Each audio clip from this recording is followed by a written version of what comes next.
imagine. Better call on your faction. Ready for the curtain call, lights, camera, action.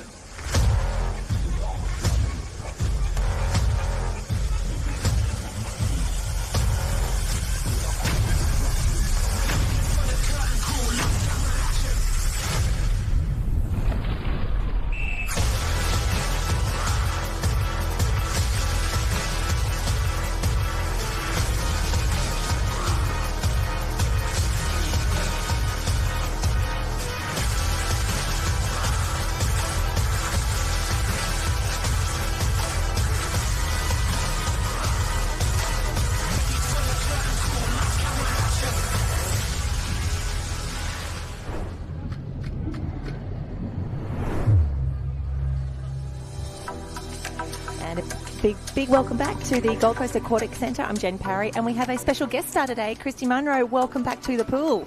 Thank you, Jen. Yes, I have been down watching the beach action all week, so very excited to be here for the pool competition for these final 2 days, Saturday and Sunday. Had a look at the program. We've got an exciting lineup of races this morning. Oh, you've really chosen the best days to come back. Some of our youth athletes have been racing for such a long time, those who are involved in the national teams comp as well. But having a look at the program today, getting to start with that 50 carry, one of the shortest, sharpest, most exciting races on the program. Yes, it's definitely, well, it wasn't necessarily a favourite of mine. I was never fast enough for the 50 carry, but I love the speed and the explosiveness that we will see in these heats this morning.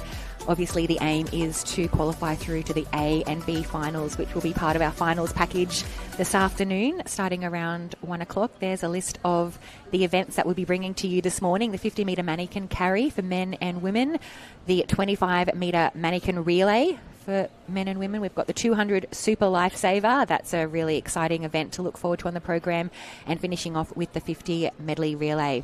Yep, I really love, Christy, that they've front-loaded the program. We had a massive day yesterday, OBS relay, line throw, 100 tow as well. It means that if we get through all of these big events today, tomorrow we just get to really sit back, relax, enjoy those last few days of racing, or those last few events, I should say. And then we all jump in the bus, we head down to Karawa, we do our final medal prezos there, and we will crown an inter-club champion. Yes, I was listening to some of the chatter out on pool deck this morning, and the athletes are excited about that exact same thing. They know they've got one big day of racing to get through today, a little bit of a lighter program tomorrow, and I think they're really excited to head back down to the beach, join the rest of the club. The Opens are obviously finishing off their beach program down there, and I'm very excited to see how that final club point score plays out. Always interesting across the youth and the Open. You can see the flags in the breeze there. I can't believe how good the weather has been for nearly 2 full weeks of racing. It's a big swing to have, the pool comps here at an outdoor venue. The Gold Coast Aquatic Centre seems perfect built for an event like this with the warm down areas. Everyone's just been raving about how much they've enjoyed their time here on the Gold Coast. We have had a beautiful window of weather, just creeping into springtime here in Australia. So our athletes have had quite a grueling training program over those winter months to prepare themselves for these World Championships. But it has just been glorious here on the Gold Coast. We've had wonderful weather at the beach. Also, you can see the sun shining here at the pool venue. So one more day of racing to go, and hopefully everyone who has travelled to visit the Gold Coast has had a really amazing experience and is excited to come back. Absolutely. Well, it's been since 2018 since we were even able to hold the youth championship or the inter-club championships at all. It's been too long between races, and loving seeing so many of our international friends. We've got so many German, Canadian GB competitors back in the mix, but that looks to be a very Aussie heavy first heat here for the women's 50 carry. Yes, Heat 1 on the blocks now for the women's 50 mannequin carry. You can see our start list there. As you mentioned, a lot of familiar clubs. We've got one competitor there, Brennan from Mount Maunganui in New Zealand. It isn't. It's one of our other familiar New Zealand clubs. Jasmine Raywood also lining up on screen there for the Burleigh Heads Mowbray Park Surf Lifesaving Club. She had a very heavy program at the beach, but also, as we know, crosses over to compete very well in these pool events. And wonderful to see her combining with her sister as well in the Australian youth team. So there's so many stories to share about Worlds, and I've received a few hot tips overnight as well in terms of who to watch out for, some relay combos that some of the clubs are excited for. So if you are watching along, drop us a line, get in touch with Christy or I. We'd love to share all of these incredible stories. The girls have been nervous down on the line. First race of the day, first heat is up as well. And if you're following along at home, jump onto liveheats.com. That's where you'll find the draws, the results, everything you could possibly need. So we have in lane 2, we've got Ryan Spence from North Burleigh, Jasmine Raywood, Amy Newton from Northcliffe, Samantha McGrath from Maroochydore. Short, sharp heat to start. Yes, we've had a few decide not to line up here in this first heat, but plenty of competition. You can see them diving down there for that mannequin pick up at that 25-metre mark. A lot of focus on the kick as they explode into the wall.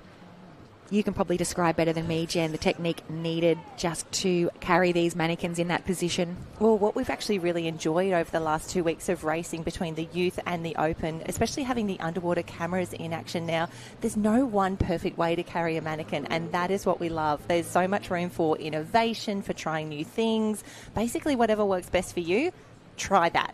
Go with that. But for now, Jasmine Raywood, she's figured out what works best for her. 38.38 the first time on the board. And Christy, what was really exciting about the racing yesterday for the youth, and also we had a few instances for the opens, we will have some of our athletes who are very familiar to us. They're very, very quick. They probably came into this comp without having a seeded time entered. So that means we will see a few bolters in these early heats, and then they have a very nervous wait. Jasmine Raywood, will her 38.38 still be enough for an A or B final as we get to the 14th heat of the 50 carry? Yes, it's a bit different to what I've been experiencing down at the beach for the last couple of days. You can cruise through some of your heats there at the ocean, whereas, as you've mentioned, all based on times of who will go through to those A and B finals. So you really have to lay down a good swim in these heats, which can be tricky to do when you're first up in the program. Having a look here at the start list now for heat number 2.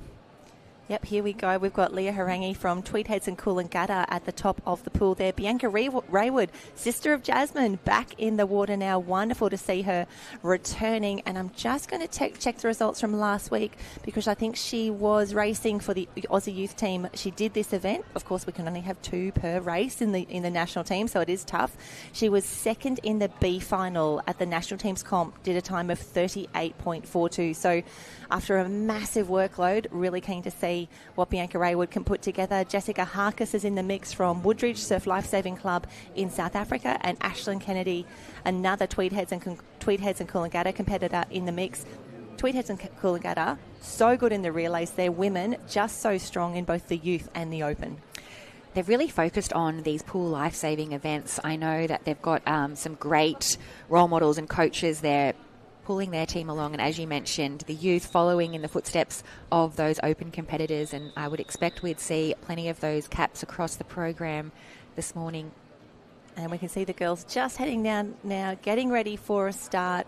And Christy, what I think you're going to be really impressed with, apart from the incredible athletes that we have gathered here, when it really starts to hum, the officials, the team managers, the competitors working together, these heats are so efficient. The pool setters, you'll see them in action. They'll be getting those mannequins around very, very quickly. And you can see the girls halfway mark already, up and through. We never had this sort of vision when we were racing. This is such a treat and such a great training tool for the athletes to be able to take home and watch again later. Yes, bringing this live stream to you wherever you are around the world. You're so right, Jen. These athletes can get out of the pool, pop up into the stands with their coaches and re-watch their race about 5 minutes after finishing it. So it is amazing to be able to have this vision, not only if you're not able to join us here at the Aquatic Centre, but whether you are one of the athletes and just want to have a reflect. What did I do well? What could I improve on? It's such a great training tool. And as you mentioned, a lot of different techniques on show here at the World Titles, and there may be some techniques that our Aussie coaches haven't seen before. So you can also go back and have a look at how some of our other countries are carrying these mannequins down the pool. Absolutely. I think there will be some re-watches of specific races, and we see Bianca Raywood comes through 37.80. That's a solid half second quicker than she went in the B final for the national team's results. So the fact that our athletes are turning up again, doing the warm-ups and warm-downs. They must be dead on their feet by now. So wonderful to see these fast times coming through. Yeah, it just goes to show the work that these athletes have done leading into these World Championships. As you mentioned, a huge program of racing. We're getting towards the end of that program with 2 days of racing to go, but it's so important, isn't it, just with that recovery, not only between each event, but also between each day of racing, because it's not the first day or the second day that you want to be feeling fresh. It's, the second last day of this Aussie program. This is where the girls need to perform. So top of screen we have Regan Copsey from Maroochydore, Ava Gooderham from Sunshine, Shah Merchant from TH&C, Tara Newton from Northcliffe, and her teammate Tara Schotter in the mix as well. The girls are up and away. Tara Schotter raced for the Junior Blackfins last week. Wonderful to see her in action, and I tell you, some of these youth athletes are really starting to challenge for those open team positions. Yeah, there's not a lot of difference, is there, between the times of these youth athletes. They're really there knocking on the door. You can see most competitors choosing to take 4, 5 or 6 strokes in between each breath. So a very, very well swum race there from Shah Merchant, finishing in first position with a time of 40.25. So a little bit slower than our first 2 heats. But still a fantastic performance. And Christy, one of the features that we are loving on live heats is not just that we can show the results immediately, as soon as we know, you will know, everybody knows, but they do have a progressive leaderboard. And as we go through the heats, as we start to get more swimmers through, that's where we start to keep an eye on who's in 8th position, what sort of times are we targeting to make that top 16, especially in an event like the 50 carry where there is maybe a second and a half, 2 seconds between those first few positions, or between an A and a B final. It's really tight racing. That would be a very, very nervous wait if you were one of those athletes on the cusp of the A and the B final. Don't know if it would be worthwhile watching that live update, or if you're just best to sit in the stands and wait till they're all finished, because that would be certainly nail biting. So our swimmers just laying down their best time and hoping for the best once we finish the heats of the 50 mannequin program. It looks like 14 heats we have lining up. Yep. Heat 5 just hitting the water now. Top of the screen, we have Ellen Hodgkinson from Clifton in South Australia, Chelsea Simmons from Sunshine Coast Grammar, Emily Remmer from Retford and District, Louisa Brockmeyer from Harsewinkel, Annalise Stein from Vallender, Chloe Turner from Retford, Marley Clark from the Currumbin Beach Vikings, and we just get the names out as the ladies come through. Fantastic work from Marley Clark in lane 8, that is closest to the bottom of your screen. Now, it's almost a shame that she has to breathe to her left-hand side there. She's not looking across. She doesn't know where the girls are. But as you said, Christy, this is just head down and go, go, go. Yeah, a slightly different carry technique that we have seen, as you mentioned, breathing towards the side of the pool. So not quite sure where she had finished until she has crossed the line there. She will take out heat number 5 in a time of 44.07, quite some distance ahead of second place.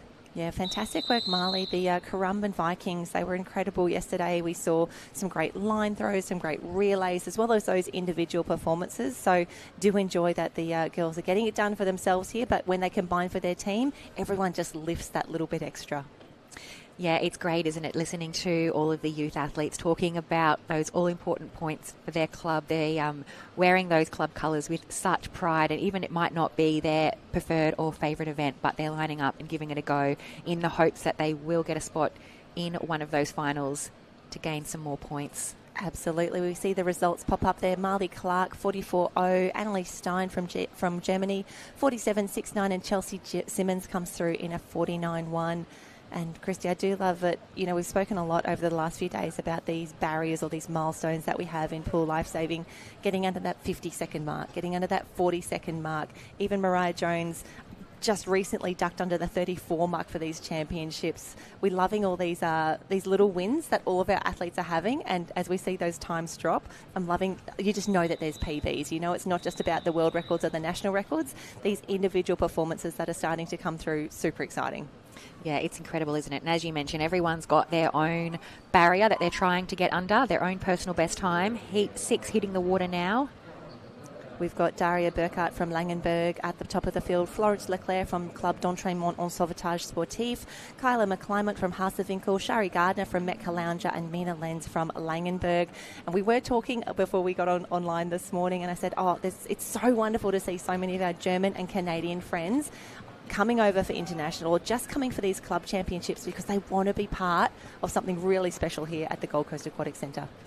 Yeah, you mentioned it's been 6 years since we've had the inter-club competition. So a lot of the athletes really, really excited, obviously, for that chance to travel, test their skills, reconnect with some friends, or for our youth athletes, probably for a lot of them, competing here at the World Championships for the first time. Do love that. And Shari Gardner comes through, Metcalfe Lounger 44.86. It was a massive day for Metcalfe Lounger yesterday, Christy. We had Poppy Stephen come through. She won the 200 obs. She also won the Open Interclub 200 obs as well.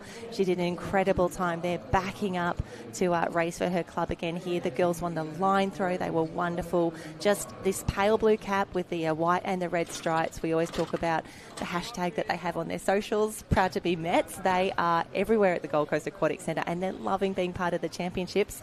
Shari Gardner leading the way. We would expect to see them feature a lot then in these relays that we've got coming up, combining with some of their amazing teammates that you've just mentioned there. Shari Gardner 44.86 taking the win there in heat number 6. Yeah, fantastic work, Kyra McClymont, and then our German friends coming through. I would say our Canadian friends, Florence, there in third. But one to watch here in heat number 7, Naisha Shetty racing for India. She did an incredible 100 medley. She was in the B final for India, one of their best performances for the national team's comp. She is going to be in this heat 7 coming up. But from lane 1, Julia Dumont from Canada, Naisha Shetty, watch out for her in lane 3. Carla Drury from Elwood Lifesaving Club, Eleanor Marshall from Drayton Valley, Kira Van Heerden again backing up for Clifton after a massive program for South Africa, and Abby Corrance closest to the bottom of your screen from Retford and District. So an almost complete international heat here, except for Carla Drury, who is in lane 5. We'll see where they're positioned as they dive down for those mannequins. A fantastic start from Kira Van Heerden, as you'd expect. She was phenomenal last week. She was in the A final for this event at the national team's comp, 37 high for her. And Naisha Shetty over the top of the screen in lane number 3. And Christy, this is something new that we're seeing as well, the butterfly kick coming into the carry. Yeah, really interesting technique there, as you said, from Naisha Shetty. Hitting the wall first there, it is Kira Van Heerden from the Clifton Surf Lifesaving Club. Clifton bringing such a strong team of youth and open competitors here to the 2024 World Champions. We have seen them in absolutely everything. Yep, their beach relays, just phenomenal at Kurrawa. Absolutely, they were amazing.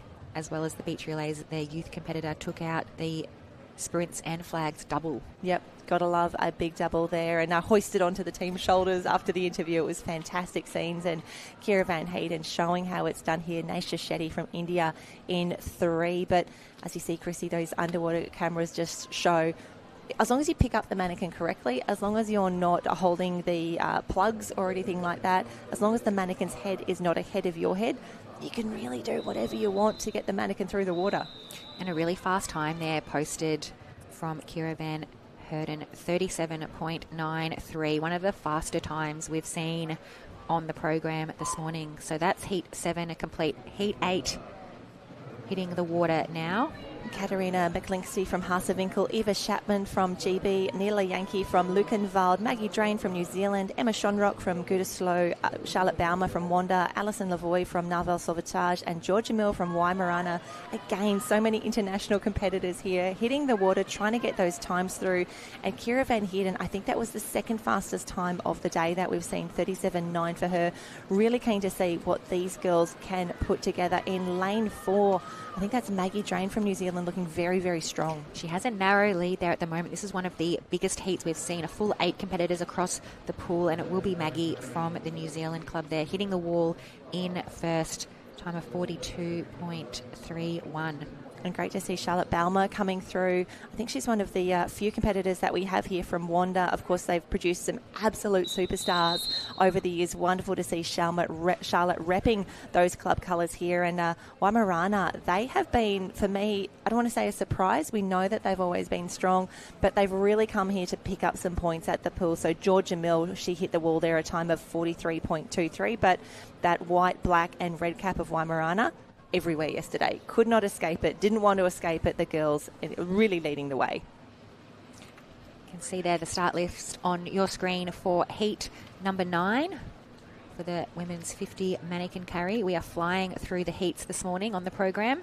And I warned you, Christy, Waimārana everywhere. Lane number 1, Vivica Herman from Haasawinkel, Erika Orbell from Marangi Bay, Jana Paz from Bietigheim-Bissingen, Aurélie Perron from Canada, Club d'Entraînement en Sauvetage, and Amani Magotsi from South Africa. She's in Clifton Beach.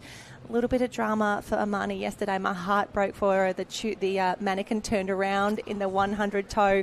We've all been there. It hurts. It's the worst, but she'll bounce back. She's a super resilient competitor. Amani, lane 8. We are cheering for you right now. And I also love Clifton Beach have these bright yellow caps. You can pick them from anywhere. Very easy to see. You can see bottom of the screen there, Amani from Clifton Beach, as the swimmers hit the water in heat number 9. Heat 9 already. This is what we want to see. And I think we're about to start keeping an eye on that number 8, number 16 position. We're thinking for the, if we use the national teams as a bit of a guide, the girls definitely need to be under that 40-second mark to make an A final. And you've got to think it's probably only 41, 42 to be in the B final. Yeah, that's right, Jen. We haven't seen too many sneaking under that 40-second barrier in the heats. Certainly would be looking to book their spot in an A final. A close heat here in heat number 9 between the far side of the pool and the middle of the pool. We'll wait to see who gets the touch. And it's 2 Kiwis in the mix. Erika Orbell, fantastic swim for her, 42.2, and Lucy Kinnear from Waimārana, 43.07. And Chrissy, it seems we do have a lot of people pulling out. We've got a few blank lanes here and there. While it's unfortunate, it's nearly expected after so many days of racing, the attrition will start to increase. Yeah, I did speak about that as well with some of the athletes on pool deck this morning, some of those who are more surf-accustomed athletes, and just spoke about how gruelling these pool events are. And that's coming from competitors who could do an Ironman, a board, a swim, a ski, but said nothing really compares to the lactic acid that builds up in these pool events. So they are really, really challenging events for our youth athletes, particularly backing up from 3 days at the beach. So exceptional to see them posting some amazing qualifying times in these early heats this morning. And we can see in lane 1, this looks to be the first full heat maybe of the day. Eliza Parrish from your club, Alexandra Headland, Emily Lyke from Bietigheim-Bissingen, Taylor Tompkins from Sunshine, Anna-Marie Skinder from Pacific in Canada, Claire Cameron in the mix from Sunshine, Ellie D. Etherington from the Vikings, Layla Aknik from Lukenwald, and Zoe McKenna from Mordialloc, closest to the bottom of the screen. And Zoe, speaking of her, fantastic start. She flew off the blocks there, Zoe McKenna from Mordialloc. Clean pickup from all of the athletes. It's almost 2 races in one. It's a sprint to those mannequins, the pickup, and then the sprint home. It's a real skill to transition that speed into the second 25. Zoe looks like she's being challenged there now by the swimmers in the middle of the field. It might be Claire Cameron from Sunshine Beach who's taken the lead. Oh, I thought Claire maybe nearly took one extra stroke there, but she got the hand to the wall, and I think that can often be misleading. We're used to watching pool swimmers, finish on the wall. They're able to glide. Of course, the athletes now doing the 50 carry, they've got a massive 40-kilo weight attached to them. They don't have the glide. They don't have that opportunity just to have that clean touch on the wall sometimes. So true, Jen. As soon as you stop kicking or stroking, your speed just goes straight back down to 0. So we'll watch here a little bit closer on that finish. Yeah, one extra stroke, but very, very strong on the wall there from Claire Cameron, the Sunshine Beach competitor, locking in a time of 42.07. So low 40s. We'll have to wait to see if that's good enough for our A final. So looking at the overall leaderboard at the moment, Tara Schotter from Northcliffe, she's currently in 8th position, 41.5 for her, and Charlotte Bowdemer from Wanda is sitting in 16th with a 43. We still do have a few heats to run, so we would expect the girls will change a gear soon. You're going to see the kick increase, you're going to see the stroke rate increase, but keen to see how they respond to the challenge here, because a long way to go. I know it's just a 50-metre carry, but it feels like it's a tough, when you've got the mannequin in your hand, you're hurting, it's a lot. Ruby Simmons from Sunshine Coast Grammar is top of the pool. Elisa Nonnenbroek from Lukenwald, Katharina Hoffings from Norderstedt, Emma Pretz from Vallender, Rose St. Gerland Lamontagne from Canada, and Manya Yami from Norderstedt. The girls are away very, very quickly, and I love the silver cap there. The Canadians, we can pick them from anywhere as well. I think they will be a valuable swapping item come the end of play. That's always a fun tradition that the athletes look forward to. Yeah, Rose from the Canadian club there getting a fantastic start. Being caught there now by some of our athletes in the middle of the pool. Yeah, that's Katharina Hoffens from Germany in lane 5, and Ruby Simmons from the top of on the top of the screen. She might come through.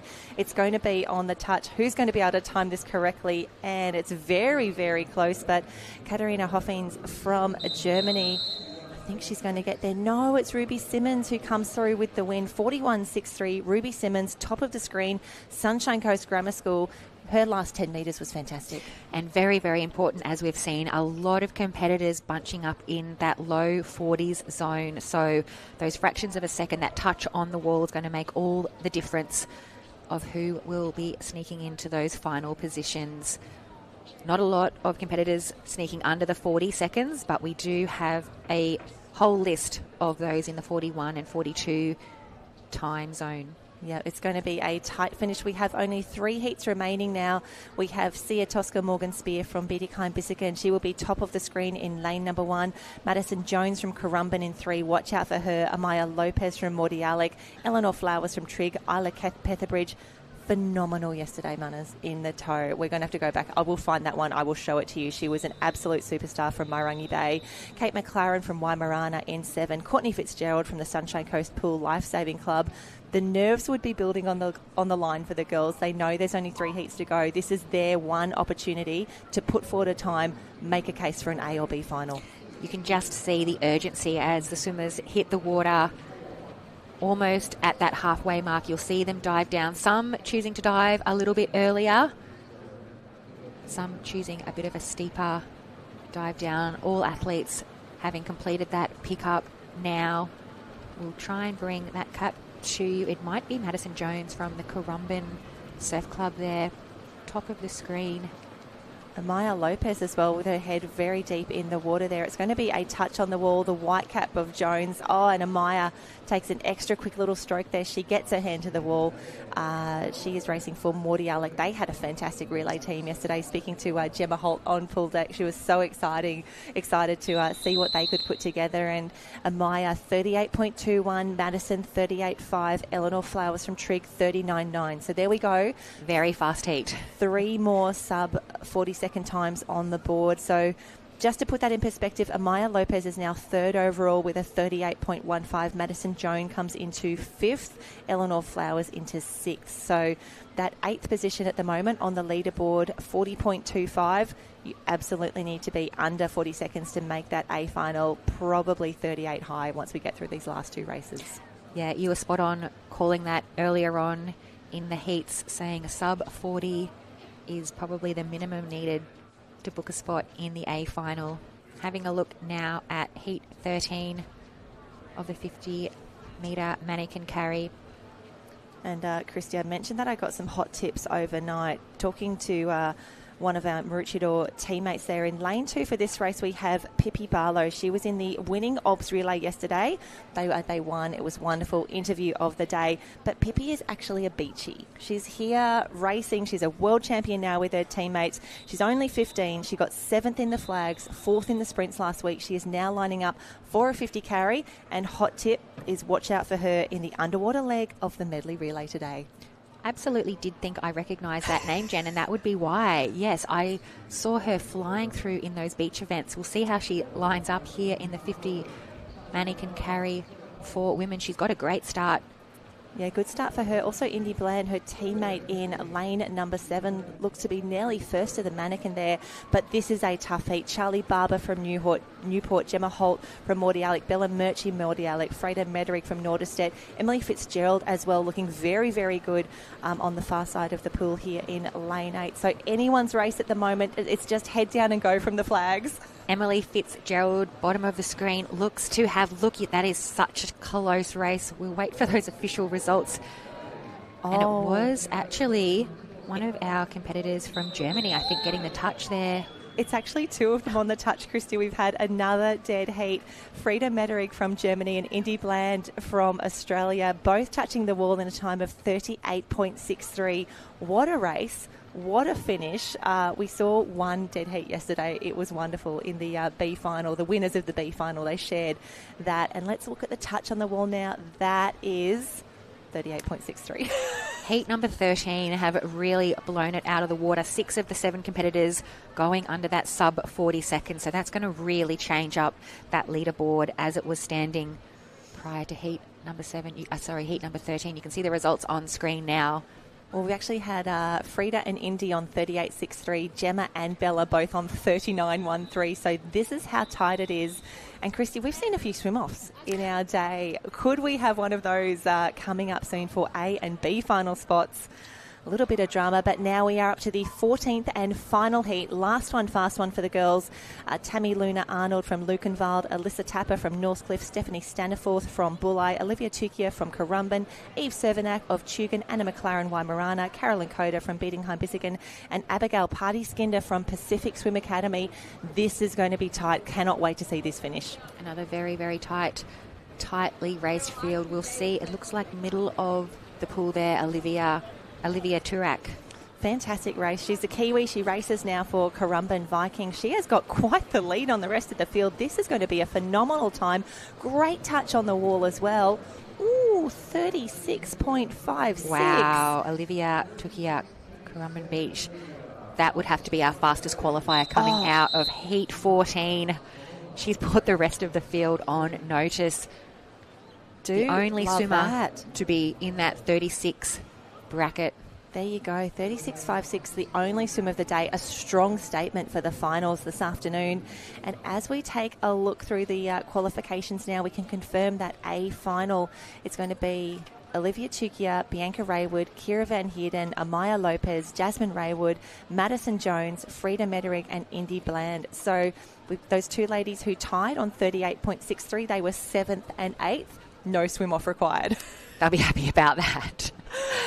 Yes, it's the last thing you would be wanting to do to book a spot. So top 8 there. And Gemma Holt will lead out the B final with Bella Murchie. They were tied on 39.13, so 2 big starters there for the B final. But Christy, we don't muck around at the pool. The women are done. The 50 carriers done. We are up already. The men are on the line. If you are following along on live heats, you'll see a short heat to start with. Cooper Hudson from Cairns, Harry Irwin from Maroochydore, Darcy Higgins, his teammate, in there as well, and Indigo Evans from Met Caloundra. 4 boys to start us off. Again, I'm predicting some bolters. I'm predicting that these first few heats we're going to see some incredible swims, and then we just have to wait and see, will they make it? Will they be there at the end? Yes, heat number 1 for the men's 50 mannequin carry. Away now. Closest to screen has probably got the best of the start. No surprises. Met Caloundra back in the house. Indigo Evans, fantastic swim, down very, very quickly. But Darcy Higgins fast off the bottom of the pool there, Christy. And it's so important when you head down, you really need to plant your feet really solidly, either together or slightly apart, because when you have one leg miss or one leg kick out, you just lose that momentum so quickly. Yeah, the push-off so important, and it did look like Darcy Higgins got the best of the pickup, which will see him through 34.34 for heat number 1. Tight racing. Now, Jen, are these heats seeded or... They are seeded based on what entry times have been added in, but a lot of our athletes either haven't raced before or an entry time wasn't submitted. So we even had some pretty crazy scenes where Jimmy Kosh, who raced for Australia last week, Burleigh Heads Mowbray Park this week, he was in the first or second heat for the 200 metre Super Lifesaver, posted a 2:10, way out by himself. After that race, went home, kicked back, just hoped for the best that he would be in the final. He got a solid maybe hour 20 rest compared to those athletes who are in the 14th heat of the Super Lifesaver. Yeah, wow. That's so interesting. So, yeah, just depending on who's swum these events at a national or international level before, who's got the times posted on the board. Yeah, it can be really tough, and we have spoken about some of our athletes who've done very different things over the past few days. We've got Kyton Pickering in the mix here from Alex. He's picked up medals already in the 3x1k beach relay. Tannen Swaney is in the mix from Tweed Heads and Coolangatta. Byron Diekman loves a ski paddle along the way. He's got some medals already for this World Championships.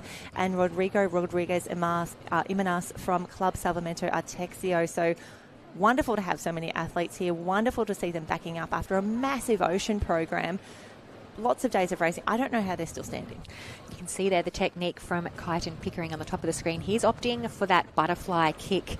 And as you mentioned, probably not a pet event for him, but absolutely loves lining up and having a race, as does all of our competitors here. You can see hitting the wall in first there. Is it Byron Dickman from the Maroochydore Surf Lifesaving Club, 34.02 ahead of Kyton Pickering, 36.04. So another fast heat, and we're only up to heat 2. We'll have a look at the replay as they hit the water and approach those pickups you mentioned there, getting 2 feet on the bottom, and it is no different to any other pool bottom, so quite slippery. It's a real technique. It's a real art, isn't it? Just getting your feet in the best position to propel yourself back up to the surface. Yep. When people say, what's the secret to a good clip up, fin on, pick up? You've got to do about 1,000 of them in many different pools, in many different conditions. I wish I could tell you that there was some sort of secret sauce, but it's a whole lot of repetition. And as we see with the different types of carrying and the different techniques, you also need to make sure that what you're doing works for you, for your individual strengths and your skills, which is why I'm so excited that we are seeing more of that butterfly kick start to come through. That really provides a wonderful advantage to some of our competitors. May not work for others, but you just have to give it a whirl. Yeah, so true. Practice makes perfect. Yeah, I wish we had a better saying, but you're like, no, that's kind of it. It's the same with probably most things in sport. There's no magic way to get good at it. You just have to do it 1,000 times over. Heat number 4 in the water. Now, closest to screen, Oscar Starr-Thomas from the Maroochy Surf Club, absolutely flying off the start.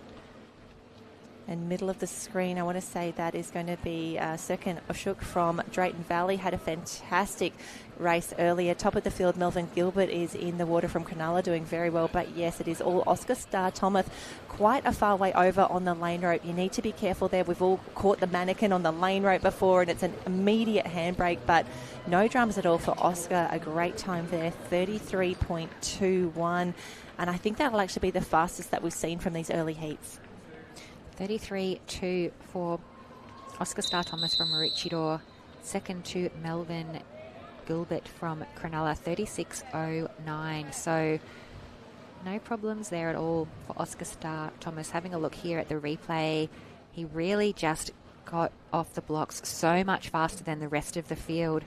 And he's clearly an athlete who's done a lot of work on his pickups. He pulled away, as you mentioned, needing to be mindful as these finals come around, not wanting to get too close to those lane ropes because it's only a fine grip that the athletes have on these mannequins, and there's actually nothing grippy there at all. It's quite slippery, so the slightest bump on your mannequin can really dislodge it from the competitor's hand. So that was heat number 4. Yep, Heat 5 coming up next. Top of the screen, Zach Lewis from Retford and District, Gabrielle Deschamps from Narwhal Sauvetage, Sam Brager from Drayton Valley, Angus Liddell from Mordialloc, Joseph Skinder from Pacific, Anders Pettigrew from Gilly, Josh Huntingford from Clifton Beach, and Elliot Gerard from Narwhal Sauvetage. And Christy, I feel like the pace is starting to pick up. We're seeing the kick, we're seeing the stroke rate. Some of these boys going very, very early to get the mannequins. They're really trusting in their underwater work to put them in a fantastic position to come home. But middle of the field, I want to say that's Joseph Skinder, the Pacific Swim Academy. They've got these really distinctive blue caps with the bright green maple reef, and the Skinders having an absolute blast at the Lifesaving World Championship. We've got at least 3 or 4 of them running around, and have a look at this touch on the wall. What a way to start your day. What a way to kick off day 2 of the Youth Interclub Championships. Joseph, an incredible swim there, 37.88. We knew the pace was going to start to drop down a little bit. Joseph leading the way. Sam Brager, 39.13, and Angus Liddell in the mix there as well. Morty Alec, 40.11. Yeah, Joseph Skinder from the Pacific Swim Academy in Canada. We've seen them feature prominently in the youth ocean events. So great to see them coming across strongly in the pool as well. They have a large team contingent here. The Pacific Swim Academy from Canada. Results there on screen. Loving seeing 4 Canadian flags in the mix there as well. And I think it's going to be, if it was Canada in heat number 5, lane 6 is all about Haasewinkel and Retford and District. I think they have the majority of the next heat here. We've got Mika Bartel from Norderstedt. He'll be top of the screen in lane number 1. Emil Fortin from Narval Sauvetage in 2. Tobias Schramm, the first of our Haasewinkel competitors, in 3. Ben Chilvers in 4 from Retford. Marlon Official from Haasewinkel in 5. Then Seth Grayson and Tom Bagley from Retford and District. Raphael Lehnen from Bietigheim-Bissingen rounding out the field. Love a full heat, love a full house. Everyone wants to be in the 50 carry. Heat 6 of the men's 50 mannequin carry. It's a race here between the German clubs Canada and Great Britain. So a full international heat hitting the water. Fairly even start across the pool. Yeah, Seth Grayson probably underwater a touch longer, trusting in those good starts. But we love, I mean, it's so hard to call these even starts or these even races here. But I want to say maybe further to the top of the field, that might be Tobias Schramm. A great start for him. Lane 4, that could actually be Ben Chilvers. Ben leading the way for the Retford and District Club champs here. And in lane 2, Emil Fortin from Narval. So you can see the boys, they're starting to fatigue. It's all about, as soon as you hit the flags, head down, no more breathing. Get the arms going through. You could really see the stroke shortening up there from Ben Chilvers, 38.24. So doing enough to take out that heat, but you could see you're spot on there, Jen. The fatigue really, really setting in. The plan is not to breathe from the flags, but that's easier said than done. So results from heat number 6 on screen there. Yeah, 38.02, great time there. And yeah, Christy, it's so easy to give advice from here. Harold and I were dishing out like, oh, you've got to take a few strokes before you breathe in the medley. After you do that underwater, we're giving tips on pickups, on clip-ups. And we're just sitting here in a very comfy chair bringing you the live stream. It is so different when you're down on pool deck, when you're in the water, where there's so much happening around you. It's really overwhelming, and I'm consistently amazed, especially for the youth competitors that we see on screen right now, just how mature they are, how resilient they are, and how much, they go in with a plan. They hope for the best. They stick to it wherever they can, but they continue to show me how good they are. And they almost improve with every single race. So still a lot of experience to be gained, though you're right, Jen. It is very, very impressive with the way that they approach these heats. Some of the professionalism, it's easy to confuse them with our open competitors. Absolutely. And another international heat here. Stefan Mann from Nieder-Olm-Warstadt in 1. Prosper Leidinger from Langenberg in 2. Ben Brinkman from Haasewinkel. Simon Hosch from Nieder-Olm. Jacob Middleton from Hina. Craig McClymont from Haasewinkel. Wyan Webb from Drayton Valley Lifesavers. And Rafi O'Sullivan from Gilly in lane 8. Loving all the different club flags. Loving the national flags, I should say. And in lane 6, Craig McClymont from Haasewinkel looks to have the best of it at the moment. Yeah, not much separating them, though, as we look across the field. The whitewater coming off the feet of these competitors, probably where most of that propulsion is coming from. Lane 4 just sneaking away. Simon Hosch, that looks to be. It is Jacob Middleton, I should say, 36.04. Ooh, we're getting into 36 territory now. This is what we want.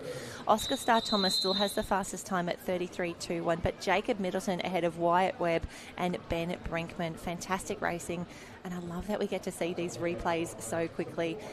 See, we can just down there now. I think that was lane 6 that had the best of it, but lane 5, fantastic racing from Jacob Middleton. And if you haven't been watching too many of the pool comps, yes, he's happy with that one. Could be a PB, could be a best time. Yeah, and even just a mistake-free race is something to be happy about. There's so many technical aspects of these mannequin races, and so just to have nailed your dive, your pickup and your finish is something to be celebrated, and Jacob's certainly happy with that time there as well, 36.04. And we want to celebrate with the athletes as well. Harold and I are really lobbying to bring back the claim. We want to see a fist pump. We want you to see you slap the water as long as it's in a very respectful way to everyone else. You've worked so hard. You've had an incredible result. Let's celebrate. Yeah, we're absolutely excited for you. So happy to see those claims, and perhaps we will this afternoon in the finals package. And Liam Schweitzer from South Africa, that's the Woodridge cap closest to screen. Great start for him. Lasse Lederer from Bietigheim-Bissingen, middle of the field. As they head down, I think it's still Lasse in lane 4, but this is going to be quick. Christy, we've changed another gear. On lane number 2, Tristan Hubner-Hecker from Bietigheim-Bissingen, out by himself at the moment in that navy cap, looking very, very good. As we go to the wide view, lane 2, an absolute bolter, but lane 6, Justice Pills from Langenberg coming through. It's going to be a touch. Oh, finishing so fast there. Lane 2, it was just ahead of lane 6. Almost got there on the touch, though. There you go, Bietigheim-Bissingen, Tristan coming through. And we spoke yesterday in the 100 toe. The skills from Bietigheim-Bissingen as a club, they were next level. Really, they've been doing the work. They've got some quality coaches. To see Bietigheim-Bissingen consistently just nail these technical aspects and then combine it with the speed now in the 50 carry. Just Tristan, an incredible job. 0.02 separating first and second in that heat. So that's how close it was. 34.64 for our winner and 34.66. Elliot Gerard in there for third, and Lasse Lederer 35.58. So nothing in it, just the touch, and we have only got 4 heats remaining, 4 heats to go in the 50 carry for the men. Thomas Rich in 1 from Gilly, Lucas Avunda from Lukenwald in 2, Vincent Lalenset from Naval Sauvetage, Jacob Falconer from Ocean Beach, Lewis Morgan from Sker and Pink Bay, Rowan Toon from Northcliffe, Noel Langer from Langenberg, and Timmy Wang from Norderstedt. Big heat, big race, 4 heats to go. You've got to think we're about to see some very fast times. We know that the boys are easily under that 35-second mark now, and that's what's going to be required to make a final. Some different techniques on the start blocks, some just standing there focused, others like the slap of the arms or, just the flick of those muscles, making sure they've done their final preparations. A little bit more of a wait for this heat. Number 9, waiting for those mannequins to get set. I think they are ready now for a start. Yeah, we'd love to see the thumbs up come through from the officials. They're now in the starters' hands. So Thomas Rich from Chile is in 1. Timmy Wang from Norderstedt, closest to us in that bright pink cap. And here we go, the boys up and racing very, very quickly. Vincent Lalenset from Naval, the Canadian, in lane 3. Very, very good start, but I want to say he's probably still the quickest there, but lane 6, Rowan Toon from Northcliffe, fantastic skills for him coming through the field. Yeah, a few different techniques there. We have a couple doing that butterfly kick. You can see great underwater shots there. A tight finish for this heat number 9. Top middle of the field, but finishing fast there in lane number 2. It was Jacob Falconer from Ocean Beach hitting the wall in first, slightly ahead of Noel Langer. Yeah, great touch there. Jacob Falconer, only a few Ocean Beach competitors here at the pool. Wonderful to have them in the mix. 33.91 for Jacob ahead of Noel Langer of Langenberg. Heat number 9 is done. We've only got 3 heats remaining. So, Christy, you did ask earlier around the seeded heats. Definitely for those athletes who have entry times recorded, we can see that the heats are getting tighter and tighter. And that's on purpose. We want the athletes to be swimming with their competitors who have similar times. We want to push them forward. So you've got to think for heats 10, 11 and 12. They're coming up next. It's going to be quicker again. And a few of our international representatives in the mix now. Jake Hutton in one from Clifton, Mika Liam Horniak from Raider Vadenbroek, Luca Paul Gerlach from Lukenwald, Kobe Holden, great with a mannequin in his hand from Currumbin, Braden Woodford, world champ in the 100 toe last week from Bulli, Heath Corrie from Mordialloc, Luca Widmer from Met Caloundra, and Nicholas Hiob from Bietigheim Bissigen. This is going to be fast. The boys are down already. No mucking around. This is going to be a great race. Braden Woodford from Bulli, also the Youth World Surf Race Champion. So look for him in lane number 5 as they dive down to collect their mannequins. Great pickups. We've seen really successful pickups right the way through this heat program.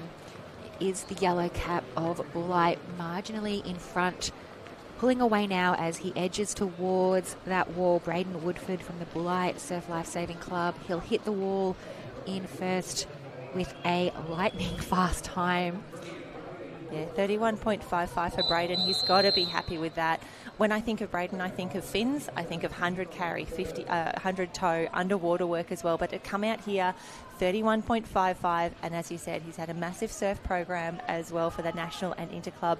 Kobe Holden, great swim for him as well, 32.28, and Heath Corrie coming to again in the 32 club, 32.75, and perfect touch on the wall there for Braden. We can see Kobe Holden, the white cap at top of screen, Heath Corrie just behind there. So you've got to think the nerves for the men who are in these final 2 heats. They're seeing a few 31s come into the board now.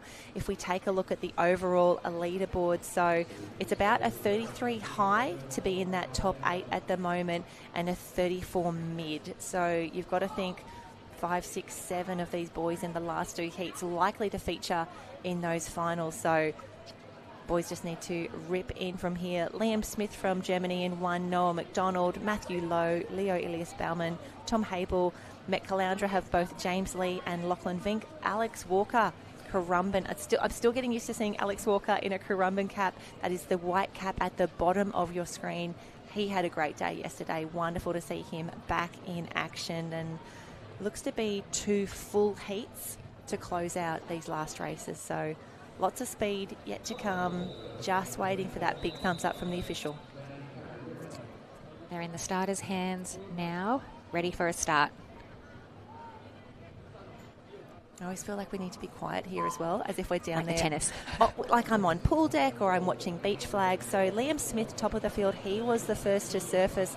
Lane 8, Alex Walker looking very, very strong. Big kick, great stroke rate, but have a look at the underwater work there. That is what we're here for. That looks to be James Lee from Met Caloundra. Fantastic racing for him. In the middle of the screen, those yellow lanes show us lanes 4 at the top of your screen, lane 5 down. So Leo Elias Baumann, we know how great he is from Lukenwald, and Tom Habel, his teammate in the mix. I think it's going to be a Lukenwald party here. Good times on the ball, and the first of the 30s. 30.96 for Leo, 31.32 for Tom. So that looked impressive, and it was 30.96, just sneaking under, but that's all you have to do. And Christy, when we think about these barriers or these milestones, getting under the 30 mark for the 50 carry is huge. For our open men, that was unheard of a few years back, and the fact that we now have juniors, like the junior world record is held by Giovanni Mastarilli. We saw him in action for Italy, actually raced in the open Rane Rossi team last week as well. He's gone 28.9 in the past. For youth competitors, they're just so impressive, and to have these 2 men from Lukenwald, Leo Elias Baumann and Tom Habel in the mix, leading the way, incredible competitors. And I'm just going to check, yes, they are now the fastest 2 qualifiers ahead of Braden Woodford. So I'm very excited to see this final later on this afternoon. It's going to be a fast one. You can see there now the start list on the screen for heat number 12, our final heat of the men's 50-metre mannequin carry. And here we go, powering through the program, powering through this race. So Kingston Lowe is closest to us in lane 8. wonderful in the surf, getting better and better in the pool as well. Kai Gilbert, known for those fast starts, part of that incredible Northcliffe team yesterday that was so close to a world record. But have a look. Riley Brennan in lane 4, starting to swim away from the rest of the field. He has just been collecting gold medals left, right and centre at this World Championships. What a start. Great touch on the wall as well. 30.21. What a way to start the day. He was looking tired yesterday. You would not know that by these sorts of times. 30.21, just such a strong swimmer, whether it be the pool or the ocean. Riley Brennan from Currumbin taking out that final heat ahead of Henry Simpson from Alexandra Headland in a time of 31.94, and Kai Gilbert, who you mentioned earlier, 32.02. So Riley, Henry and Kai have all qualified through to the A final. Looking at the leaderboard right now, Kobe Holden from Currumbin will be 9th overall, leading out that B final. So we thought it was going to be 33s maybe. It's a 32.17 is required. Patrick Welsall from Goodisloe will be the 8th qualifier in that A final. And Lachlan Vink from Metcallandrin, 33.82 for him to be just in to that B final. So very excited for that one. But Riley Brennan, you've got to think he's got 0.7 on the rest of the field. Leo Elias Baumann and Tom Habel, they would love to get more of our Germans on the podium. It's been a little while. We've had a lot of Aussie action over the past few days, but Riley, Leo and Tom leading the way, the fastest qualifiers for the 50 carry. They looked impressive, didn't they? Yes, Riley Brennan posting the fastest time by a considerable margin there. However, we won't know until finals time how much was left in the tank for some of our chasing competitors. As we mentioned, Braden Woodford looking very, very strong. Yeah. Some of these athletes know what it takes just to bring a little bit extra come finals this afternoon. Oh, we have seen our athletes consistently lift from the heats to the finals, and that's not just a 50 carry, that's the obs, that's the relays. Every single time we see these improvements, and it's just phenomenal. But Christy, I love that it is 8:50 a.m.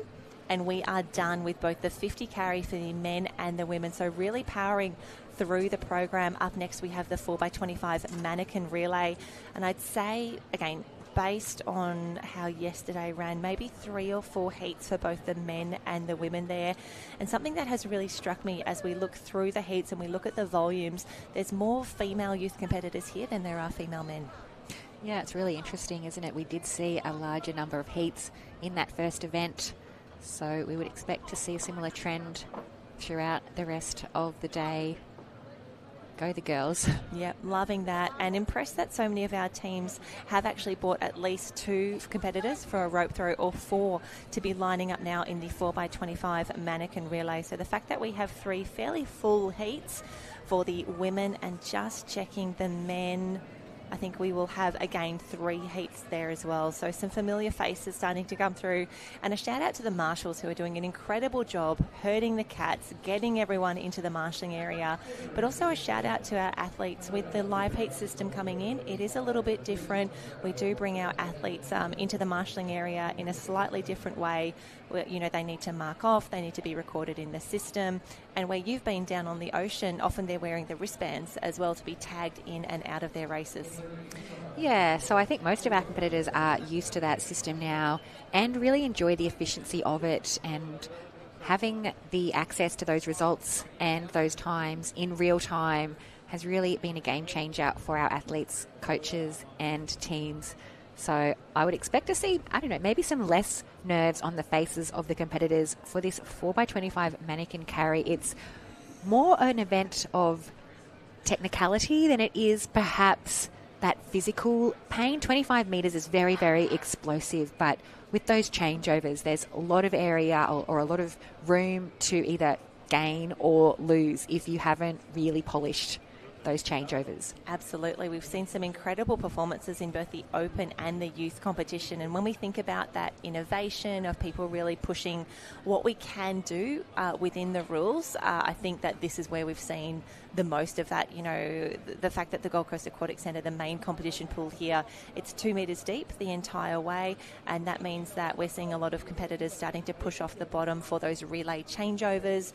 And there is a 10 metre changeover zone that is clearly marked on the side of the pool. So if you have, and again, greatest of respect. Some of our ocean athletes, our board paddlers, our ski paddlers, our ocean men and ocean women, who are probably feeling a little bit uncomfortable here at the pool. They're out of their comfort zone. You'd probably look to minimise the distance that they need to swim, really do that changeover at the start of the changeover zone. And for some of those stronger carriers, you'd really push them towards the start there and be like, yep, you're going to do close to 35 carry here, champ.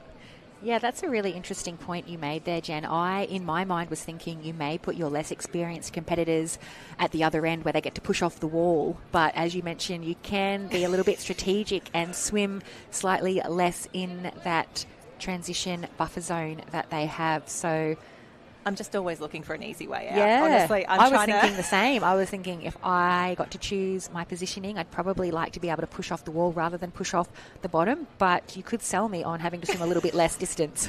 And that 2 to 3 changeover, I think that is really tough. It's highly technical. And what has been really interesting as we make the transition from the national teams competition now into the interclub, for some of those combinations that we've seen work really well in the national teams, if they are back in the same club, they'll generally be in those same positions in the relays because they have the confidence, they've trained together, they know how it works. It's all about minimising that risk, controlling what you can, and it's been really wonderful seeing some of those combos pop up again. Even Rescue Tube Rescue, seeing some of our Kiwi team now racing for Northcliffe, and it's essentially the Blackfins again, but the familiarity that they have with each other, it just works, and it's such an advantage going from national to interclub competition. Yeah, as you mentioned, the more chances you get to practice those changeovers, the more confident, the more polished you will be. We spoke there about the changeover zone in the middle of the field that the competitors will have to exchange the mannequin within.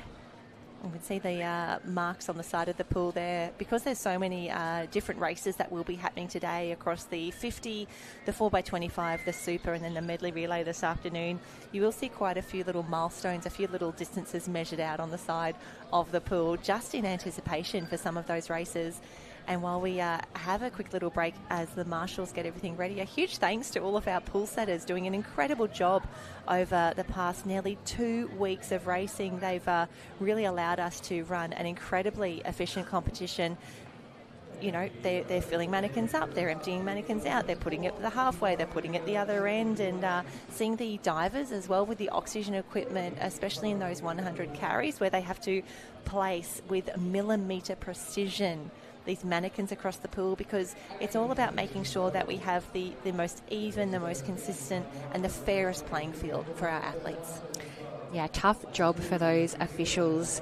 Big day in the water, resetting those mannequins, and take this opportunity to absolutely thank everyone who puts this competition together. We could not do it without all of our officials, team managers, coaches, who do all of that hard work behind the scenes so our athletes can shine. It looks as though we're getting closer to a start now for heat number 1 of the women's 4x25 mannequin relay. Yep, it does take a village, and I do love that we have assembled the best of all of our officials, our athletes, our judges. Everyone's here to make this the best event we possibly can. And yes, you can see the girls making their way down now. I get a quick little high five or a down low too slow from the officials on the way through. Top of screen there on the far right hand side, you can see the bright red cap of Sunshine Beach.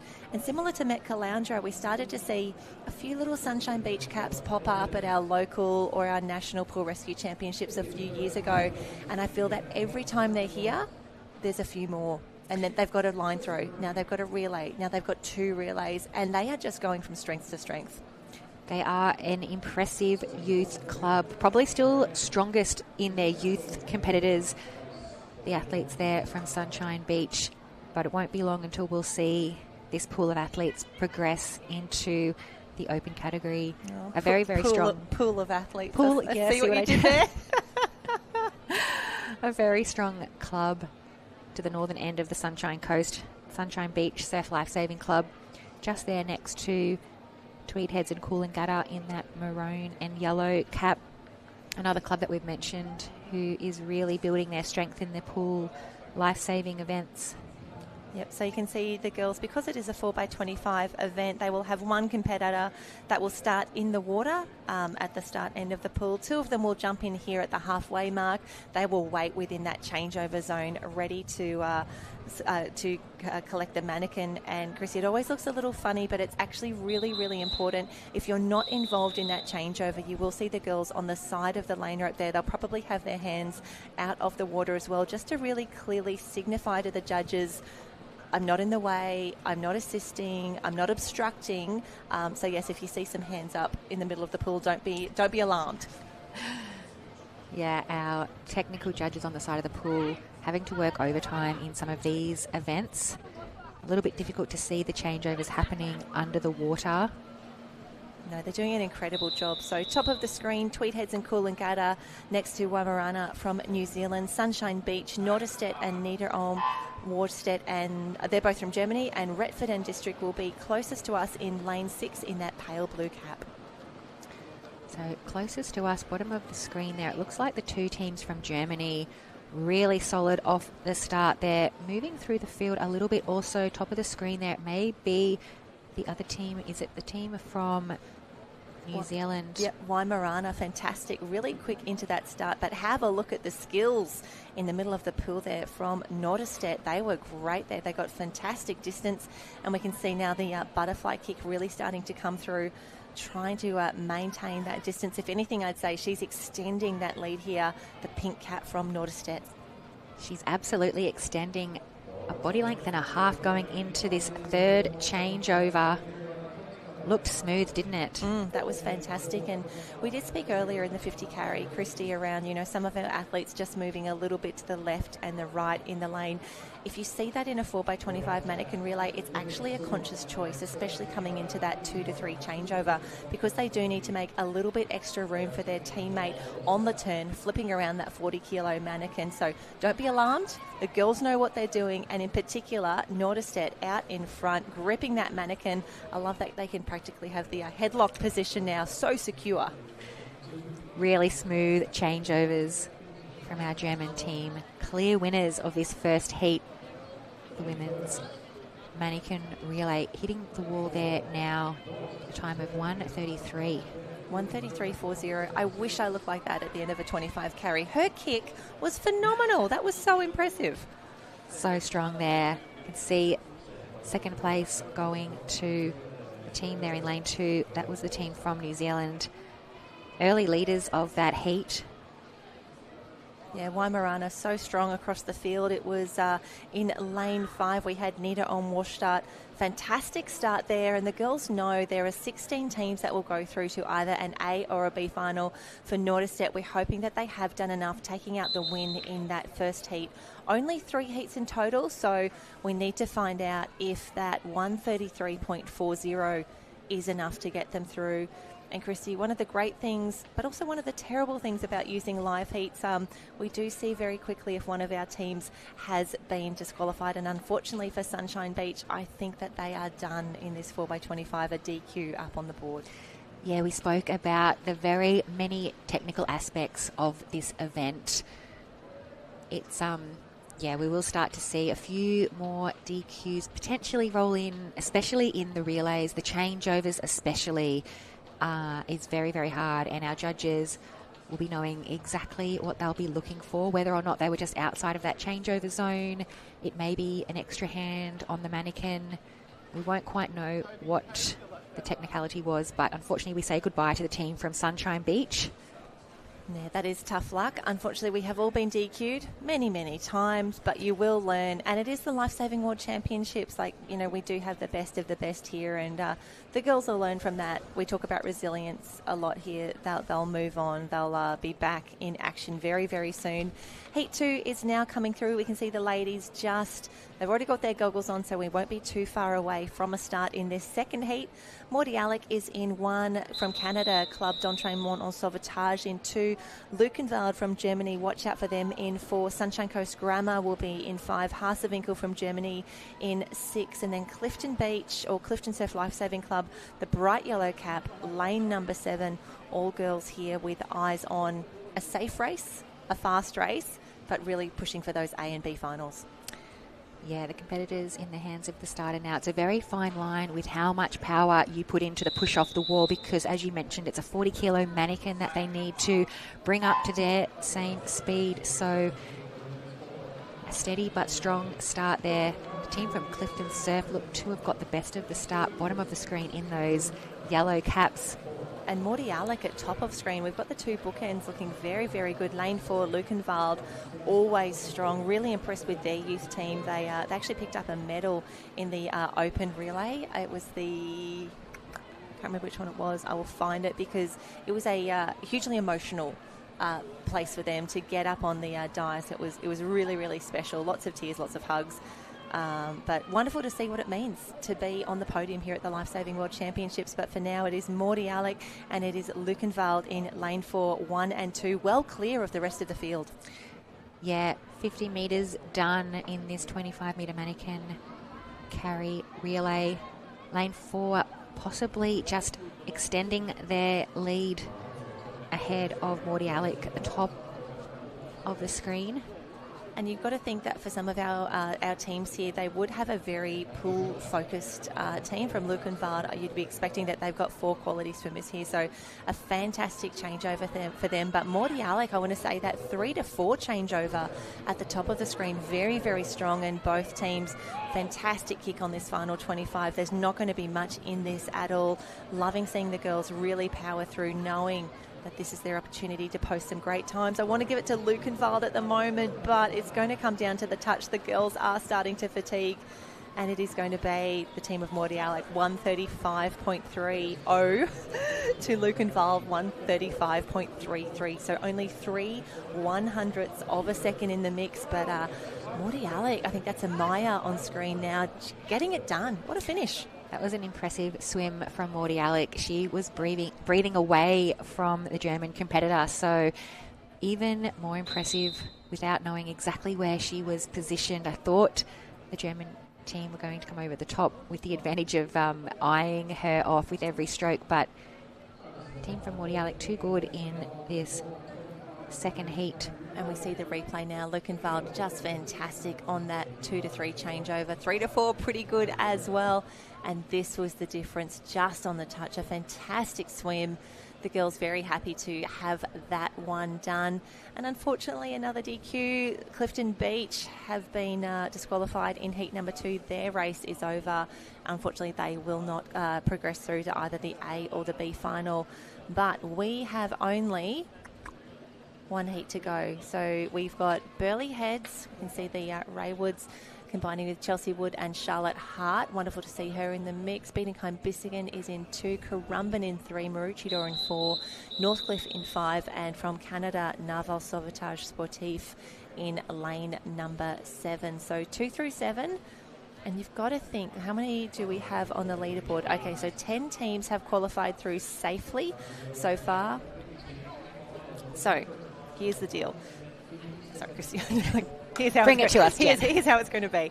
So we have 6 teams in this heat. If all of them get through cleanly, if there's no disqualifications, at worst, B final. At worst, we have spots for all of these ladies in the B final, but it's still to be determined if it's an A or a B. That's a nice feeling. Just got to make it through. No mistakes, no DQs. Oh, that's nearly worse, just being like, don't get DQ'd. There's so many opportunities, but a really fast start. The Currumbin Beach Vikings looking very, very good. They are in lane 3, the Whitecaps, and I think that could be, well, the screen tells us that it's Madison Jones leading off, but we will confirm that a little later. Lane 4 looking great. Lane 2 as well, that's Burleigh Heads Mowbray Park, looking very, very strong as we come through. Great changeover from Currumbin there. Yeah, it looked like a fast changeover. We'll have to wait for the officials to confirm that they were all safe changeovers, but Currumbin extending their lead as their second swimmer approaches the changeover. Yeah, this is the tough one. This is what we want to watch. Comes through, touch on the wall, trying to stay out of each other's way as that mannequin gets pivoted very, very quickly. Have a look at that. You can see the thumbs up from the officials, so we believe that was a safe changeover from the team from Currumbin Beach Vikings.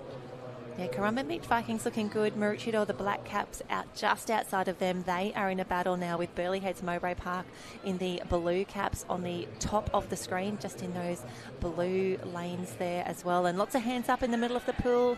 I'm not involved. I'm not giving extra assistance, but looks to be Currumbin, Maroochydore, Burleigh 1, 2 and 3. The girls have only 10, 12 metres yet to swim, and then we will know who's going to be in these finals. But fantastic stroke rate across the field, and I want to say in lane 3, Germany, that's beating Heim-Bissingen, looking very, very strong, just trying to push into fourth and hopefully into that A final. Yeah, Maroochydore coming home there, I think it was to claim the second place. A strong finish. I believe that might have been Pippi Barlow taking off some lead from the Currumbin Vikings. They may have slowed up a little bit coming into the wall there. And I love seeing these different starts, as you mentioned earlier, Christy. And often we will put our Iron Men, our Iron Women on that start as well. They can get a fantastic push off the wall, and probably I don't want to say the easiest of the changeovers, but probably the lowest risk, in that they really just have to swim over the top of that second competitor and let go of the mannequin at a certain point. That's exactly right. The mannequin already has forward momentum, so it's a little bit easier than that change at the far end where the mannequin almost comes to a complete dead stop as it turns direction. So the third to fourth changeover is not a bad one to be in.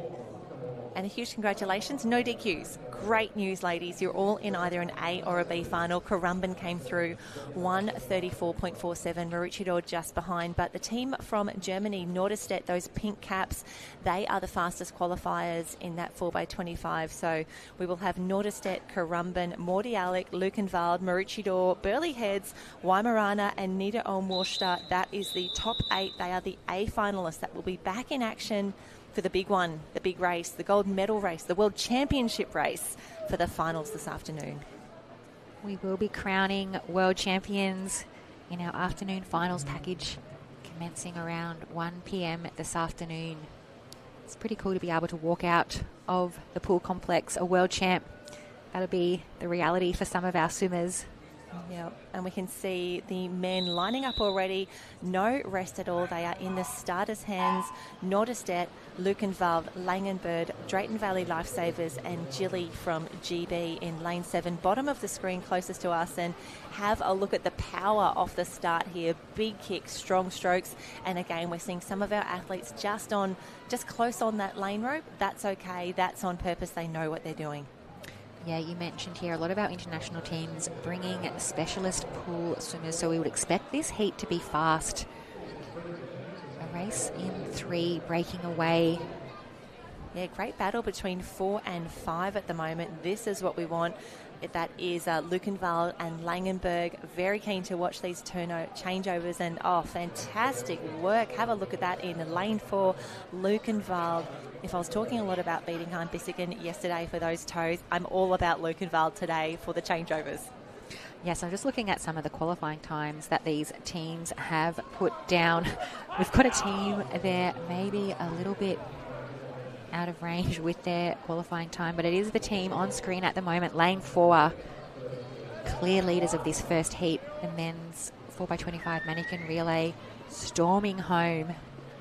Yeah, fantastic touch on the wall. 1:14.36. Fantastic finish there. That's what we want to see. Nice and easy. Just get through these cleanly. Langenberg 1:22. And it's going to be Norderstedt coming in for third, 1:26.87. And similar to the ladies, only 3 heats here. And just having a look at the numbers. Please wait while I count in my head. Probably nearly enough for everyone to make the A or the B final, just on 16 teams in total lining up for this race. It is so tough to put, 4 quality athletes together to make a 4x25 carry, to get them all the way halfway around the world for a Lifesaving World Championships. To have 16 top teams here, my gosh, that was a fantastic changeover. That is what we want to see. That is why they've gone 1:14.3. Yes, anyone watching on at home, take note of that. That's how it's done. Yep, any nippers who want to get involved in pool lifesaving, these are the teams to watch. Lukenwald 1:14.36, and It was fantastic having the international comp about a week ago in the 4x25. The Spanish women broke the world record there, beating the previous mark held by Italy. It was wonderful to see. And the Aussies, no world record for them, but they did take out the international comp ahead of Poland and New Zealand. So wonderful to see so many teams in action. And heat number 2, they're already in the water. And it's always so nerve-wracking, Christy. Like, you wait, you know you've heard the whistle, you know you're allowed to get in the water, but it's always nice if someone else goes first. It's a hard position, isn't it? The starter, probably, the bravest of the 4 swimmers, taking that nervous weight on the start line.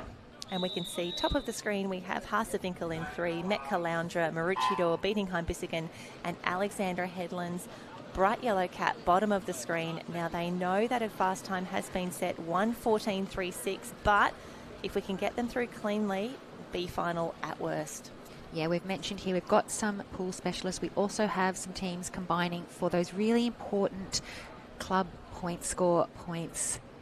It's not necessarily a podium finish that some of our clubs are going for. It's just bagging some more points for that overall club point score, which we will see unfold tomorrow as there is a champion club crowned world champions.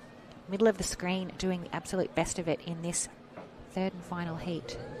Yep, fantastic work across the pool. I think that's Maroochydore in lane 5, Metka Loundra in lane 3. So we have seen these teams battle it out at our state and our national competitions, and wonderful to see that now playing out on the world stage. Yes, not too much separating our teams as they come into that final change. It is the team from Metka Loundra in that blue cap just slipping behind now. The team from Maroochydore really taking charge of this heat. But it was actually Bietigheim-Bissingen who were on the bottom of the screen now. They had an incredible 3 to 4 change, and I think that has allowed them to really come into contention here. Surely they've got to be close to an A qualification spot there, not just on the strength of those 4 individual legs, but again, those changeovers, those technical elements really proving the difference. Alexandra Headlands there just coming in. Yeah, Wait to see if our changes were all safe, and it looks like it may be the team from Alexandra Headlands finishing with a DQ, unfortunately. So some lessons to be taken out of that heat for the men from Alex. Oh, that's but always no problems tough at all for our teams from Maroochydore, Metropolitan Caloundra, and Bietigheim from Germany. Sorry, Christy. I was going to say there's nothing worse. You know when you'd finish the race and you're waiting at the blocks and there's a pause, which means the officials are conferring, you're waiting for something to happen, and you'd see an official come around from the side of the pool. They'd walk along, and you were just thinking, like, don't stop at my lane. Go to either side, like, just anyone else but me. And unfortunately, they often did stop at our lanes. And Jen, you mentioned there one of the technical aspects is the mannequin head needs to be behind your head. Mm-hmm. So I think from just looking at that replay, it might have been where the Alex team came unstuck there, just sneaking that mannequin up alongside them. It might be an easier position to carry, but you do have to keep that mannequin head behind the head of the swimmer. Well, you've got to think it would be so much more secure if you've really got the mannequin close to your body. If you've got a full arm around it as well, that would be better. But again, as we make these decisions, everything is a play-off between what is the risk, what is the reward. Do I choose that level of risk? But I'm backing myself to really perform in different ways. So we can see Northcliffe and Clifton Beach, they were on screen earlier, but from heat number 1, the team of Luckenwald, 1:14.36, they are 7 seconds clear of Maroochydore, who won that second heat. So massive gap there, but strong heat yet to come now. South Africa's Clifton Surf Club, BMD Northcliffe, Currumbin Vikings. From Germany, we have Niederolm Warstadt, and also, then GB's Retford and District, Canada's Naval Sauvetage. So, again, international flavours in the mix here. The last heat of the 4x25 mannequin relay, last opportunity to get into the B finals or the A's. We'll be expecting a strong showing from the team in lane 4, Currumbin Beach Vikings. Have got some guns within their team. Let's see how they shape up against the rest of the field. They're away now. Clean and even start. Nothing separating our teams. too far. It actually looks like one of our German teams in lane 5 getting a jump. And maybe it's the team from BMD Northcliffe with those maroon caps also off to a flying start in lane 2. Yeah, lane 2, have a look at the butterfly kick in there as well. That is something that's probably really been a significant change for me, like having been... okay, it's been a while since the Interclub Championships, but we do get to see, development within Australia here at our local and our national events. But I feel like there's been a step change. There's really been a significant increase. And have a look in lane 4, that changeover for the Currumbin Vikings, easily a body length out of that change. Yeah, the second swimmer there putting in a massive effort for the team from Currumbin Vikings going into their final change. Looked pretty good from this angle. So it's Currumbin in 1, potentially Northcliffe still hanging on to that second position as we come back then to the team from Germany. Yeah, that'll be Nida Omorstadt in the blue caps, but a fantastic swim, a great time, a 1:16.48. And that is that is still behind Lukenwald. Lukenwald 1:14, Currumbin 1:16, Maroochydore were 1:21. So that's also where we've seen Northcliffe come through. So fantastic race ahead, 2 clear leaders on the rest of the field, but my gosh, that podium is going to be tight. It's going to be a fantastic final to watch. We just look at the replay now from that start. The pace was really on. You could see Northcliffe get an early lead, but the second swimmer from Currumbin is where the change really happened throughout this race. Oh, and a fantastic change over there as well from Nida Om. But there's the distance, there's the gap on the rest of the field. And interesting, Chrissy, that we had these bolters in each of the heats. Cannot wait to see them all line up against each other this afternoon for those A finals. Northcliffe coming through. And again, just want to make sure we're all through. So yes, 6 teams through, no DQs in that 4x25. And I promised you that the pool was efficient. I know you've had a few days down at the beach. You're going to love it here.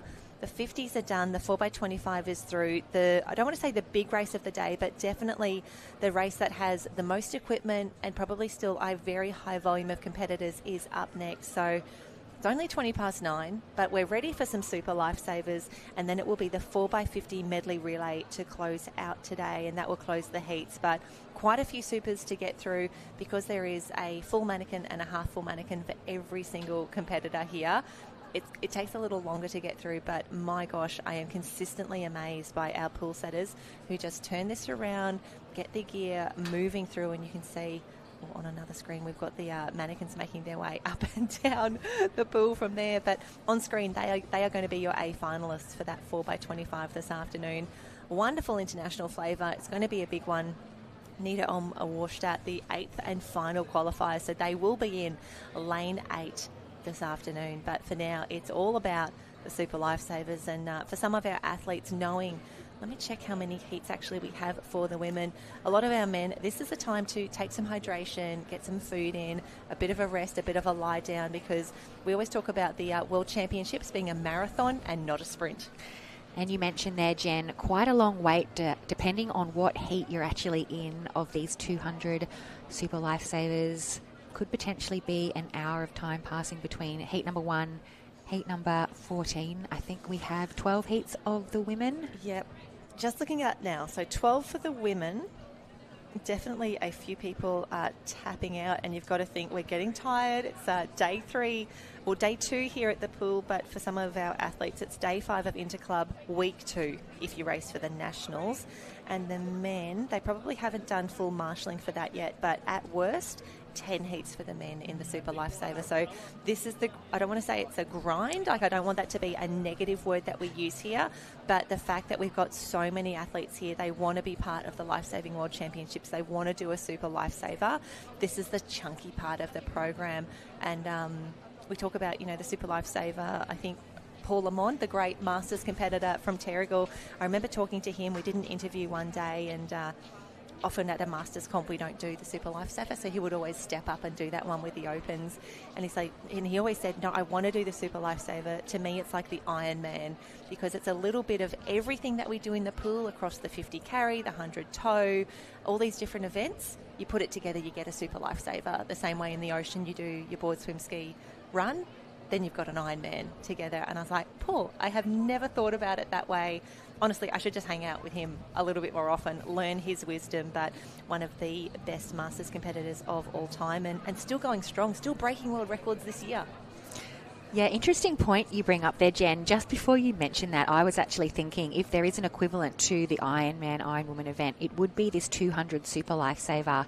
As you mentioned, it's a little bit of everything. There's some mannequin carrying without fins, with fins. There's some clip-ups. There's all sorts of technical aspects that our athletes will be tested and challenged on here.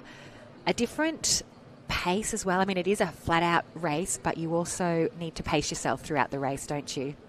Yes, do not go out too hard. And we can see if you're enjoying the pool live stream now, we also have a separate live stream running down at Kurrawa Beach. So while the Youth Interclub is racing here today at the pool, the Open Interclub is down at Kurrawa Beach, a massive program to work through. You really do need 3 days to get everything done, especially considering how many people have rocked up to Kurrawa Beach. All the locals are there. Everybody wants to be a part of it. It's been a massive day already, or day and a half, we should say. Yeah, and you mentioned the efficiency at which the events are turning through here at the pool. It's a little bit more challenging down at the beach with the conditions that are facing the athletes. You can see the flags in the background there blowing quite strongly. There was a really strong northerly wind that picked up midway through the morning down on the beach, which did take a little bit of time for the officials to reset some of the arenas, some of the athletes, also taking a little bit more time to navigate those courses as the conditions down at Kurrawa Beach got more and more challenging throughout the day. And really tough as well. I know when we had one of our breaks, you're going to love the lunch break as well. We're very civilised here. We take a break. And at that point, we actually put the ocean live stream up on the big screen here at the pool. And they had the beach sprints, the beach relays on. And you've got to think, while there are some specialist beach relay teams, a lot of those teams were probably relying on their water athletes to cover that race. So just the Tetris logistics of trying to get athletes from one arena to the other, that adds a lot of time to your program. Yes, we spoke about that a lot down in the beach arena, and it will be similar here in the pool. There's only a certain number of athletes that each club team can enter into these world championships. So you cannot bring an unlimited number of athletes from your club. So you do need to be a little bit strategic in which athletes you're nominating into which event, and it might be the case that you may be a runner and having to jump in for a line throw or for a swim, and vice versa. A lot of our swimmers are lining up in those beach relays as well for our youth competitors. So we're just taking a small break here at the moment while our officials set the pool for the 200 Super Lifesaver heats for women. We'll be up first. Yep, I just actually popped my head out just to have a look at the marshalling area. It looks like they're just getting the first of the ladies through. So we might take a quick sort of 3 to 5 minute break here, Christy, and we will be back for the heats of the Women's Super Lifesaver in just a moment.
And a big welcome back. We have the heats for the women's 200 metres Super Lifesaver coming up very soon. We can see the first of our athletes making their way out onto pool deck and starting their preparations now. So we will have 4 ladies in this first heat, and we've already collapsed a few of those races. Love to see that. Heat 2 is officially what we will be starting with, and there are 12 heats in total for the Super Lifesaver. So great to see Jessica Harkis from Woodridge Surf Lifesaving Club, Bianca Raywood from Burleigh Heads Mowbray Park, and Tara Shotter, Alyssa Tapper, both lining up from BMD Northcliffe. Wonderful to have them in the mix here now. Tara, she will be in lane number 5. You can see she will be the bottom of those yellow lane ropes. She actually competed for New Zealand, the junior Blackfins, at the national teams competition just last week. She made the B final in this event, the 200 Super Lifesaver, a time of 2:38 there. So fantastic swim,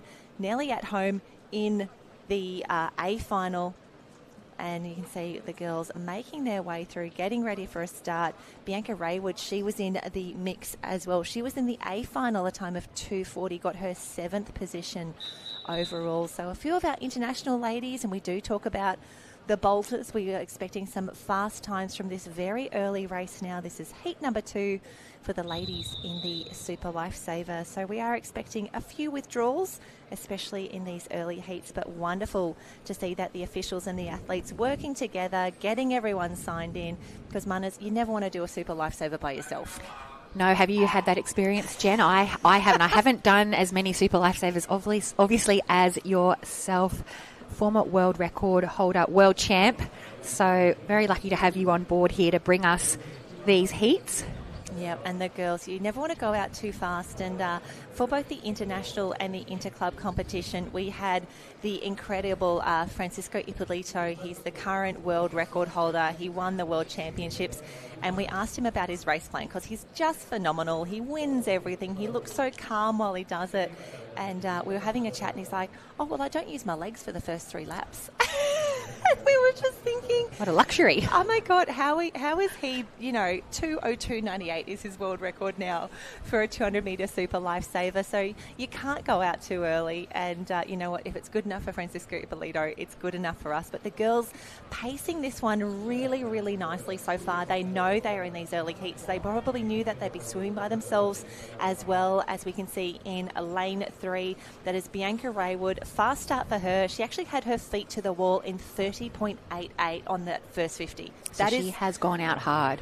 That is quick. And you've got to love that confidence. I love that the girls are really backing themselves here and saying, look, I've been in the A final before. I know how to do a Super Lifesaver. And geez Louise, does she know how to put her fins on quickly. That was impressive. It was an impressive fin on. Under fatigue, it's not an easy skill to do, is it, Jen? So all of our competitors getting away, no trouble at all. Interesting technique there from Bianca, choosing more of a porpoise down the pool. Yep, that is also one of the real changes that we've seen in the last 2 years since the last World Championships campaign. Both the men and the women often going underwater far more than what Bianca was doing there. And they'd probably head under for like sort of 10, 15 metres, come up, big breath. And for some of them who are really strong with the fins on, who have that incredible kick, they were gapping the field every single time. So really keen to see if that is something that is here to stay as we continue to innovate. But a fantastic clip up there from Tara Shotter from Northcliffe. Really some extra time there for her. Yeah, a little bit of improvement to be made for Bianca Raywood as she progressed through these rounds. Not a bad clip up, but she'll be able to shave some time off that. You can really see there Tara Shotter making some ground up on her ever so slightly as she heads towards the wall. So Bianca Raywood will hit in first place, conscious of really wanting to bank a solid time here as she knows there's going to be some fast swimmers to follow. Well, you've got to think that is I would say early. That's super close to an A final. Bianca Raywood went 2:40 in the A final last week to throw a 2:34 now. Knowing that she's probably got 2 seconds that she's giving away on that clip up at the other end of the pool, the fact that these girls continue to perform, to continue to get better, Bianca Raywood should be so proud of that performance out by herself, and I'm hoping that she has she's got so much confidence coming into the final. She actually almost looked like I don't want to say cruising, but she looked so in control in that race. It almost looked like she has another gear to find in that final. So a very, very solid time. You can see just hesitating slightly on that clip up. So losing herself probably a couple of seconds, which is exciting to know you've got some time to find in the final. And the fact that you don't have to swim any faster to lose that time as well, that's fantastic. Super impressed with her final though. That is some of the best that we've seen so far. And the official results coming through now. 2:34.21 for Bianca Rayward. Tara Schotter, our junior blackfin from last week. She would love to improve on that B final performance into the A for the Interclub, but it's going to be tough. We can see we are already skipping to heat number 4. If you're following along on live heats, we are now at heat number 4. Due to some withdrawals, we're collapsing these heats. We don't want to be adding extra time into the program here. So top of the screen we have Regan Copsey from Maroochydore, Shah Merchant in the mix from Tweed Heads and Coolangatta, Charlotte Baumer from Wanda, Ellen Hodkinskin is in lane number 4 from Clifton, and in lane 7 closest to us on the bottom of the screen, a big welcome to J.O. Prey from Maroochydore. She's out on her own there, isn't she, lane 7? That would be a strange feeling, but also nice just to zone in on your own race. Swimmers hitting the water now. What I loved about the 200 Super Lifesaver is there's so many technical things to think about. It gives you a bit of a distraction to the pain that your body is in. That's what I would always find. You're swimming down this lane, you're thinking about what's happening when you hit the wall, and then the next thing, and then the next thing. There's constant focus, which is the mental challenge of the 200 Super Lifesaver. And for someone like J.O. Prey, who is swimming out by herself there in lane 7, I think a real advantage of having that space and having that clean water, especially at the 150 mark where they come in and grab those mannequins for the clip up there, the fact that it's still and calm water around your mannequin, I think that's actually a real advantage. You're not having the bow wave that comes through when you have an entire field around you. You can really control your race, focus on the mannequin. She's doing a great job so far. A nice clean pickup. We can see the girls across the pool. She's also breathing to her right, so she gets to eyeball everyone else. She knows where she is in this race. Yeah, it's very easy to get distracted by the competitors around you. Sometimes it can be a little bit off-putting of your own race plan. So J.O. Prey, closest to the bottom of the screen there, doing a great job, possibly slipping back just into second place. But as expected, these Super Lifesavers, they really do come down to these technical elements now. So if you haven't watched a few Super Lifesavers in your time, at the 100 mark now, you can see the girls have set up their fins and tube on the side of the pool. And as soon as they come through, they have to touch the wall before they can drop the mannequin. Then it's fins and tube on. And from here, essentially, it's a 100 toe. We saw a little bit of a slower fin on there from J.O. Prey compared to Bianca in that first heat.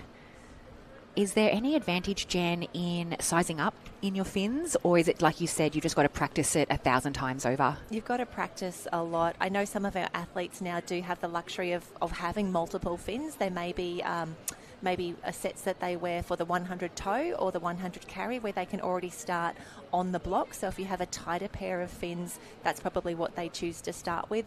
Just keeping an eye on these clip-ups. Come on, girls. Go, go, go.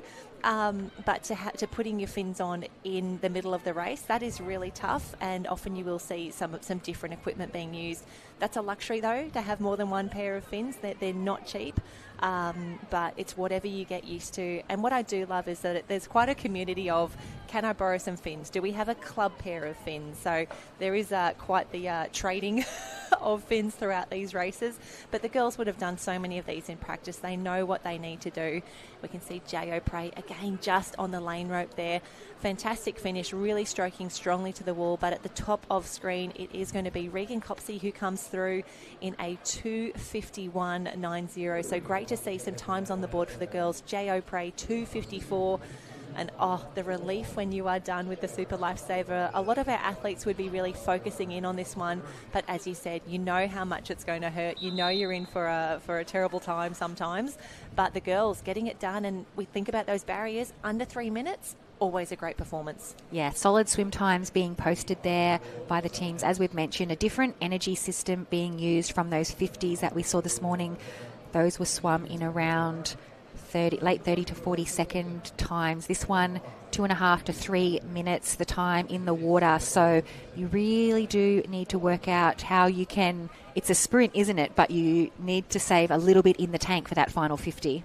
And actually, now that you talk about these different energy systems and the durations of the races, something that I did want to ask you about, you know, you've been down at the beach for many of our ocean competitions, looking at that M-shaped ocean race. I think some of those races were nudging the 25-30 minute mark. That looked so tough. It certainly looked tough. I was very glad to be standing on the sand and commentating the amazing athletes running around. Not only were the time in the water long, the transitions were long. So just the energy systems that the athletes were racing in, but also the difficulty of using your arms while you're in the water and then switching to using your legs on the sand. And we spoke about this 200 Super Lifesaver being the Ironman, Ironwoman event of the pool. Interestingly, Bianca Raywood came out as the youth iron champion in the beach in the previous few days, and she has set the fastest time here. We've only had 2 heats, so we don't want to get ahead of ourselves, but she set a really solid time. So you mentioned going even faster at the back end of these 2 weeks of racing. So that's a little bit scary, isn't it? She's fatigued, but she's getting faster. Oh, we do love that for our athletes. So if you're following along on live heats, it is now Heat 5 coming up, also known as the battle between Canada and Great Britain here. We have Julianne Gaudreault in the top of the screen, lane 1. Samantha McGrath, Hey Sammy in the mix there from Maroochydore. Canada's Naval Sauvetage in lane 3. That's Rose Fortin. But then in 5, 7 and 8, it is all Retford and District Lifesaving Club. Wonderful to have so many of our GB friends in the mix. And the fact that they've all drawn the same heat together here must feel very funny for them. But the familiarity of seeing each other in the marshalling area, that there's some nice comfort in that as well. There certainly is. We've mentioned, you know, these World Champions haven't been run, the Interclub World Championships haven't been run since 2018. So a lot of these athletes won't have raced each other before from the different nations. So there is a certain comfort that comes with having a teammate in one of your heats. You can know where you're paced against them. They should know where they're sitting when they have a little bit of a look across the pool. And a friendly face, if nothing else. Yes, I think it might be perhaps Isabel Wilkinson from the Redford and District Lifesaving Club doing a fantastic job for her team. Yep, in lane 5, Eva Chapman. She's locked in a great little battle at the moment with Samantha McGrath on the top of screen. Samantha up in lane 2 in the black cap for the Black Swans. But we do love watching. This is probably one of my favourite parts of the race here, this fourth 25 metre. So they've done 75 metre swim, 25 metre carry. This is where you can really see who's done the work. And if we think of super lifesavers, I always think of Magali Rousseau from France. She's 36 years old. She's still a world champion. She got the double across the international and the inter-club teams. And watching her carry when she's tired, when she's carrying under fatigue, that is her move. That 25 carry when she's tired, she is just so much stronger than everyone else. It's a joy to watch. That's a real weapon to have, isn't it? You could be able to pull that out at the back end of your race. You can see there Samantha McGrath from Maroochydore having a little bit of a difficulty with that fin on, but still able to hold the lead marginally over Eva Chapman from Redford and District in lane 5. Coming in for the final clip up. One more 50 metre to go. A big thumbs up for the officials at the end of the pool there, and a great clip up there for Sammy. That was better. Yeah, that's what we want to see. Retford and District just pulling away now. And Christy, we were talking earlier about the familiarity of having your teammates or people speaking the same language in the marshalling area. For some of our Australian competitors, we held the Australian Pool Rescue Championships here at the Gold Coast Aquatic Centre maybe 4 weeks ago now. Even that can be an advantage, knowing the pool, knowing how things work, just the feel for the environment, that can help as well. Most definitely. It's almost like a dress rehearsal for some of our Australian athletes. We do hear swimmers talk about different pools. It all probably looks like similar water to us, but athletes certainly have their favourite pools, warm-up pools and venues to compete at. So Samantha McGrath touching the wall in first place there from Maroochydore Surf Club in a time of 3:05. So just over that 3-minute barrier. Yep, that'll be one that she's chasing again soon, and just watching live heats pop up and completing more of the splits as our ladies come through.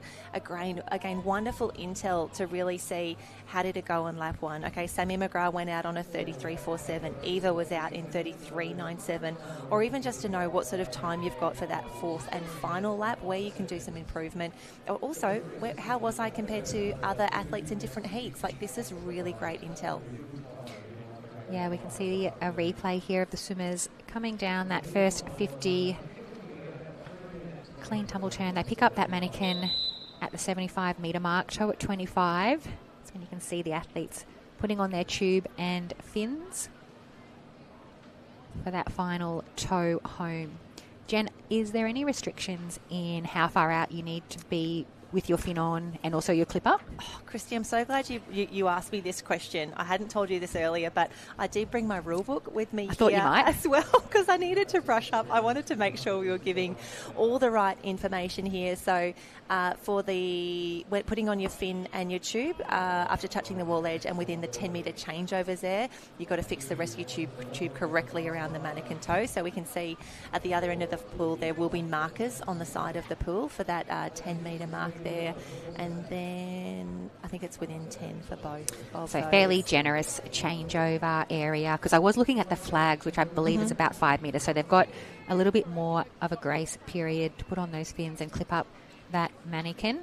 Yep, so for the towing the mannequin, the line of the rescue tube has to be fully extended beyond the 10 metre line. And we talk about there's so many ways to be disqualified in a race. I know for the Masters competition, I was fulfilling a different role, and they gave me a radio and an earpiece, which meant that I was dialed into the officials' radio channel, which was great to get a little bit of an inside view of what was happening. But it also meant that I was privy to all of the disqualification calls. And of course, we have to make sure, the officials are making the correct decisions. It's all documented. It's all very correct. And they have to say, lane 6, so I'm going to use you, lane 6, Chrissy Munro disqualified. But they also have to give a disqualification code and say, well, why? You can't just say she's out or she's gone.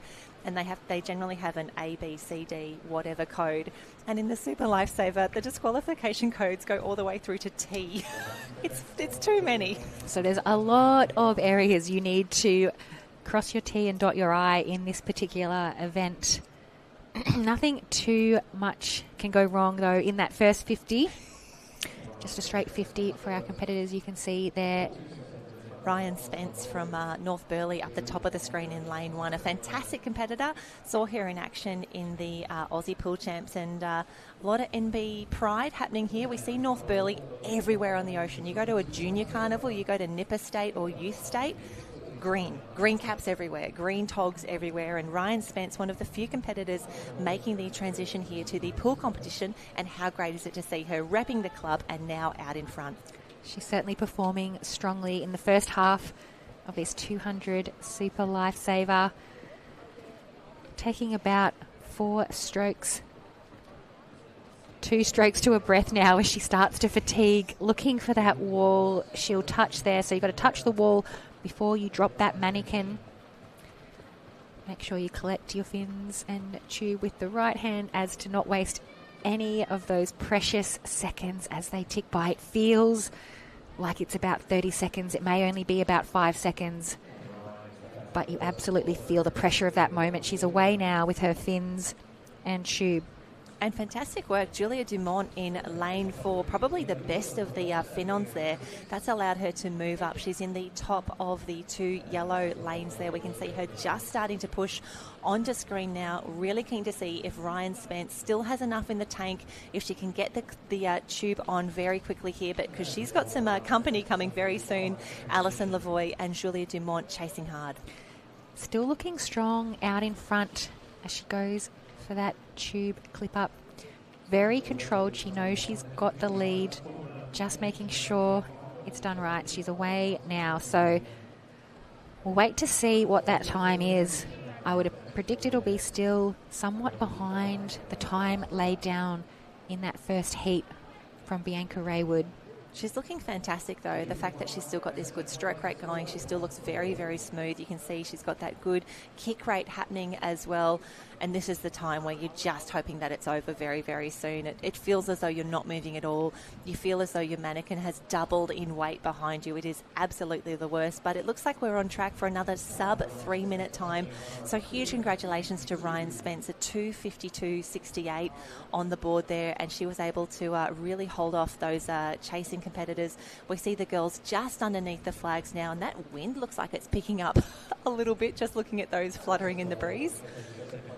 There we go. So Alison Lavoie, 3:07.47. Lena Müller from Germany, 3:09 for her. Julia Dumont, 3:11.95. And what an achievement. You've raced the 200 metre Super Lifesaver. You've done it at the World Championships. We get to talk about you on the live stream as well. Ladies, you're absolute superstars. And that girl right there, Ryan Spence from North Burleigh. And again, love that the athletes are taking their tube off really quickly, because you do have the next heat lining up already. They're hovering at the block saying, can I have your tube, Can I please? have that to set up, please? So, yeah, the athletes you'll see will set up their own fins and tube. Just a little bit of a replay now of that heat that we've just seen unfold. And it was right from that first 50 that Ryan Spence was setting the pace. Didn't look like she was too spent at the end. But I love seeing those clip-ups. And this was the fin on. This is where she had a little bit of difficulty. But again, this is where she'll be working with her coach, Liam Ryan from North Burleigh, just taking a look through, saying, where can we improve? What are we doing? And the fact that she's got this video footage to look back and say, well, do I get a bigger push off the wall before I put my fins on? I mean, that was a pretty good clip-up. She's got to be happy with that. And the fact that she looked this smooth and this strong 3 minutes into the racing, fantastic finish. 2:52 for her. Yeah, a sure sign of fatigue in that final 50 is when they really start to shorten up their stroke, where we didn't see that at all there from Ryan Spence. And that is heat 6 done, Christy. Get excited. 6 done, and we will have 12 in total. We can see the next of the ladies about to line up now, just getting the high fives from the officials as they make their way through. And we can see the start list for heat number 7 coming up next. We have Emma Pretz from DLRG Valenda, Aurélie Perron from Club d'Entraînement en Sauvetage, Manja Jami from Norderstedt, Carolyn Coda from Bietigheim-Bissingen, Sophie Koitka from Gütersloh, and Florence Leclerc from Club d'Entraînement en Sauvetage in the mix. So loving seeing a few more ladies in the race. We don't want to have too many blank lanes here. We want to give our athletes the best possible chance to race the best of the best here at the Lifesaving World Championships. A real international contingent here in heat number 7. It's a battle between the German clubs. We've got a couple of clubs in there from Canada as well. Yep, great start. Middle of the field as well. That is Carolyn Coda, and this is where we talk about the girls being able to look back and find those splits. She's gone out feet to the wall in a time of 33.22, so strong start. Yeah, we'd expect most of those swimmers who want to make that A final to go out in a low 30s and that first 50. Sorry to interrupt.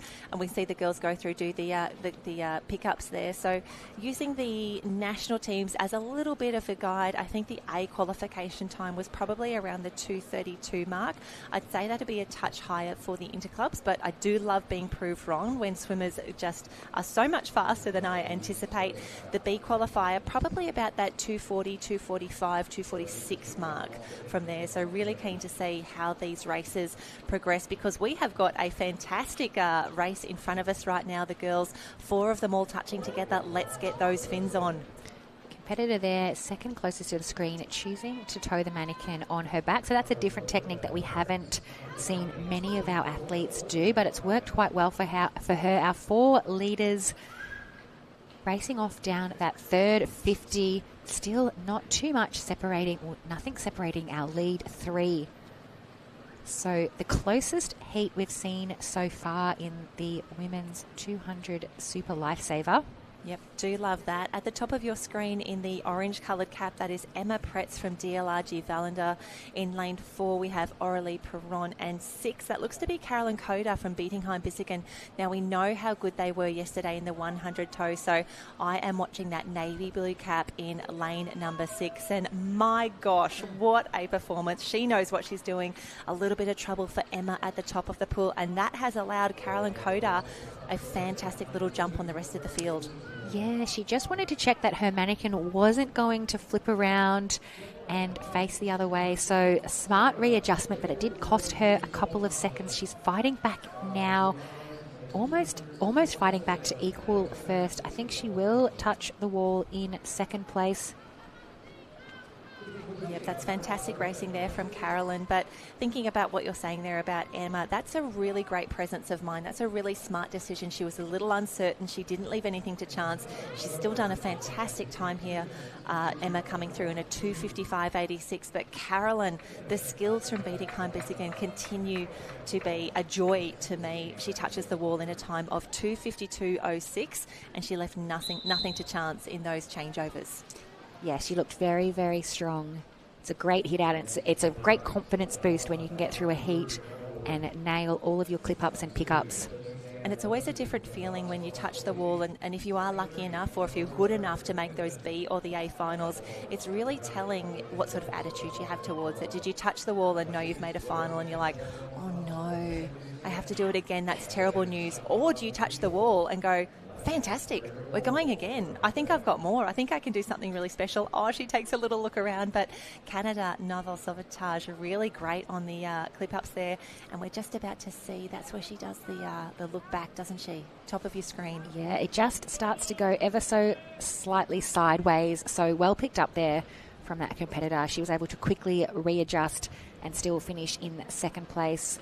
As you mentioned, a sub 3 minute time, so very, very strong time, and still with some seconds to shave off. I'm just really impressed with the maturity of our athletes. The fact that she could feel something wasn't quite right, and she said, look, for half a second, I can turn around, check what's happening, give the line a pull off, and just to reorient the mannequins. So Emma Pretz, Christy and I would love any other tips that you'd like to send our way, just in life in general. We would really appreciate your guidance. But we are up again already. Heat number 8 is on the line. Loving this, Carla Drury. She will be top of your screen from Elwood Lifesaving Club. Josiane Lavertu from Naval Sauvetage is in 2. Amber Rose Perry, she is in lane 3, the first of our bright yellow caps there, next door to Eliza Parrish from Alexandra Headlands in the yellow as well. Rose St. Chalet La Montagne from Canada, Charlie Barber from Newport, and Erica Obel from Mairangi Bay. And wonderful to see Charlie Barber here in lane 7. Newport would have been absolutely everywhere on the beach with you yesterday. So strong in the ocean, so strong at the beach, but not too many of their competitors making their way down to the Gold Coast Aquatic Centre. Yeah, there were plenty of Newport caps in the ocean events, as we always expect. So great to see Charlie Barber here lining up heat number 8 of the women's 200 Super Lifesaver, and off to a fairly solid start as well, possibly taking the lead in this first 50. So she's laying it down to the rest of her competitors. Eliza Parrish from Alexandra Headlands looks to tumble turn there in second. She does. So yeah, we love seeing the splits here. So it was Charlie Barber, 31.97 feet on the wall. So a really strong first 50 there. She was great in the 200 obs yesterday. Really, really strong swimmer, which is why we love seeing her in the ocean as well. So good in a surf race, but great to see her lining up here. Lane 7, so Newport. In the ocean, it's a yellow cap with the 2 maroon stripes, but she's got the white Newport cap on here. Lane 7 stroking really strongly just at the bottom end of the pool here. Yeah, you're spot on there, Jen. So it does look like the outside 2 lanes here are really starting to make a move. Eliza Parrish also fighting back there. She's probably slipped down to about 4th position. Oh, this is where I get so nervous for the girls. I just want to see them get that second fin on. I want to see the arm go up and around as they move. And Charlie Barber just making her way through now, and it looks to be neck and neck still with Eliza Parrish.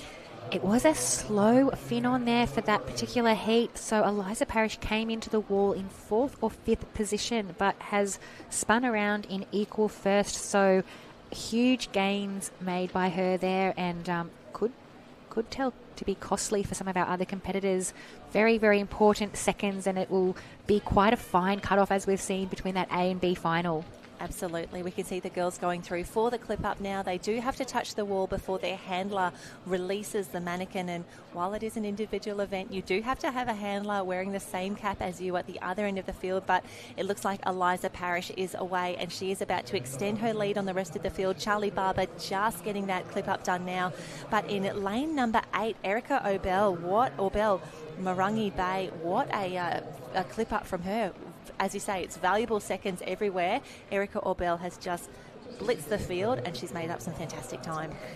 This is going to be a heat 1 on skills. So Eliza Parrish wasn't necessarily the fastest in that flat water swimming, but made up so much time in her finons and clip up. And just as important as practicing that speed aspect, those skills so important. So Eliza Parrish hitting the wall there, a very impressive time of 2:54.65.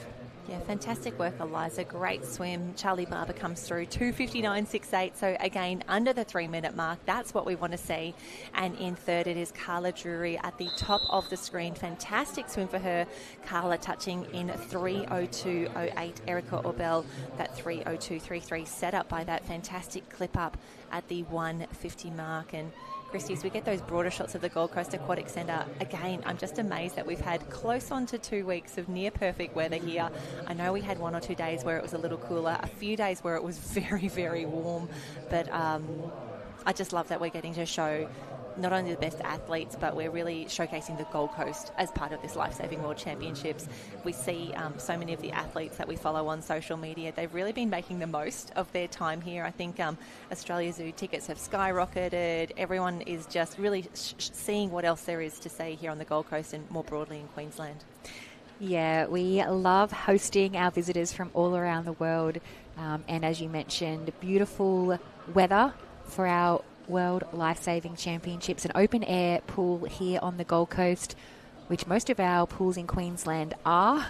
A lot of our competitors, local competitors, will be used to competing in open air pools. I would imagine a lot of our European athletes quite the opposite, probably more used to training in indoor pools. So that'll be a nice change for them to get used to. Wonderful change, but I think what we were talking about yesterday or the day before with Harold was something that we haven't really had to consider before, but for so many of our athletes who only train indoors, doing the line throw in an open air environment was actually really challenging, and they were quite nervous leading into that, again, high risk, high reward race.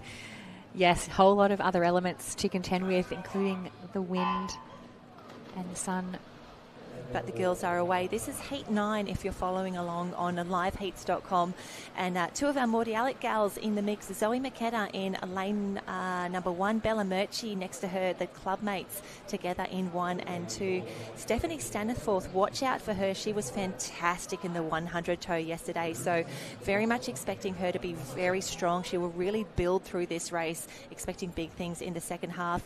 Mara Walter from Lukenwald, she is in lane 5. And Ruby Simmons from Sunshine Coast Grammar Pool Lifesaving Club. Wonderful to have her and the Sunshine Grammar Pool here. They've had a fantastic race. Their opens were phenomenal. They picked up some incredible results yesterday at the Ocean. And for now, Ruby Simmons turning in 31.91. Strong start for her as the girls head down, collect those mannequins in heat number 9. Yeah, you called it correct there. Bella Murchie hitting the wall in first place, only ever so slightly ahead of Stephanie from Bulli. So we can see Bulli now really making a move in this second 50, extending her lead out to close to a body length, which is a nice buffer going into this tube and fin-on. So you'll see her hit the wall, drop the mannequin, and in one swift motion, put that tube over her head. 1 fin in. Has she got 2 fins? She does. So that's probably one of the better fin-ons we've seen today. Absolutely. Really impressed with Stephanie Staniforth, and also her 25 carry there without fin. She looked really smooth. Her stroke weight was strong, and I love that she took that confidence into that fin on. It's great to see. And as we said, she was on the dais yesterday. Fantastic at the 100 toe for her. This is the easy part now. Yeah, if we know she's that good with the fins and tube, and she's already started with a lead, we would expect her to hold on to that now in this heat number 9, extending her lead. You can see touching the wall there, grabbing the mannequin. How quick can she do the clip up? That was pretty smooth. Yeah, I'd say that was probably the second clip for her, but I love that when she touched the wall, she clearly knew what she was doing. Often we see athletes get there and they're like, oh no, what happens now? But for Stephanie, she was like, touch the wall, bring the tube up, around on those metal clips as quickly as possible. And that's the experience, that's the confidence that comes with being a world medalist. And have a look at her go now. The kick is solid. She looks really, really calm. But a big shout out to the girls from Mordialloc, Bella Murchie and Zoe McKenna, still in the mix here, going very, very well in the blue caps at the top of the screen. Really impressed with that performance. Yes, coming home strongly. Top end of the pool there, you can see the 2 teammates from Mordialloc almost going to touch the wall in equal second place. Yeah, 6/100ths of a second between the 2 girls from Mordialloc. But great work there. Stephanie Staniforth, yep, she looks pretty satisfied on the wall there. Fantastic skills, really building into that race, and a 2:49.15 for Stephanie. And I know we still have a few heats to go. We've got 10, 11. Oh, we've only got 3 heats remaining. Okay, 3 heats remaining for the Super Lifesaver as we get to watch the highlights back of that race very, very quickly. Stephanie, this was really good. We just watch now. She gets one fin on, grabs the second one. It's really important to keep your feet together or as high as possible as well when you're doing those fin-ons. You don't want to be losing the fins in the water. They do have those big blades that get moved around very quickly, but we can see hands straight on the metal clips, which is what you want. She misses that first clip but recovers really well, straight back on the second time. Yeah, just a fraction of a second slower than she would have liked there, but a very quality heat swim. I'd say she'll be happy with that one. And that will actually place her in 3rd position overall. We can see the official results coming through now, 2:48 for her, 2:48.83. So we've got Bianca Raywood in 1, 2:34, Tara Schotter 2:43, and now Stephanie Staniforth 2:48. So that's how they sit at the moment. But we've got 3 big heats coming through. I think heat number 12 looks a little skinny, a few more withdrawals there. But for now, Chiara Kiesel in 1 from Nita Olmorstadt. We've got Kaya Gessner from Norderstedt, Isla Petherbridge, who took out the 100 toe yesterday. I have more to say on her in a moment, from Mairangi Bay. Madison Jones from the Currumbin Beach Vikings, Eve Cervenak from Tugun, Indy Bland from Maroochydore, and Ellie D. Etherington from Currumbin. So close to a full heat there, only missing lane number 4. And Chrissy, we do love seeing the different setups on pool deck. So it's up to the ladies to choose if they want to put their fins and tube on the left or the right-hand side of the blocks. It's really whatever works best for you. And as long as it's safe, the officials will basically let you do whatever you need to. And as long as you're not getting in the way of someone on either lane, or either lane next to you. So is there a preference? Is it a right-handed, left-handed type of a setup, or it's just whatever you've practiced? Whatever you've practiced, chances are whatever hand you stroke with when you're swimming in, you're probably going to have your fins and tube as close as possible, just for a little bit of extra efficiency on the way through. But I do often like when we're at the Aussie Pool Champs, when we're down on pool deck, if we just get to have a bit of a wander around, just taking a little bit of a peek to see how do they do it, what works for them. And the girls are always so particular generally. You can see they've got like the centimetre precision on where the strap falls, where it is, how far it is over the edge of the pool as well. But I did say I wanted to talk about Isla Petherbridge from Mairangi Bay. She is in lane 3, so Mairangi Bay, she's going to come in maybe 3rd at this first changeover there, the big thumbs up. And the Mairangi Bay cap, it is the red and blue on the top of the screen. So she did one of the most amazing 100 toes yesterday. She actually came through for the win yesterday in a time that would have taken out the international comp last week. And she didn't know that until we told her down on pool deck. We're like, do you realise just how fast you've gone? And she was like, that's amazing. I had no idea. What a nice surprise, getting out of the water and being rewarded with that type of information on top of what was already a fantastic swim.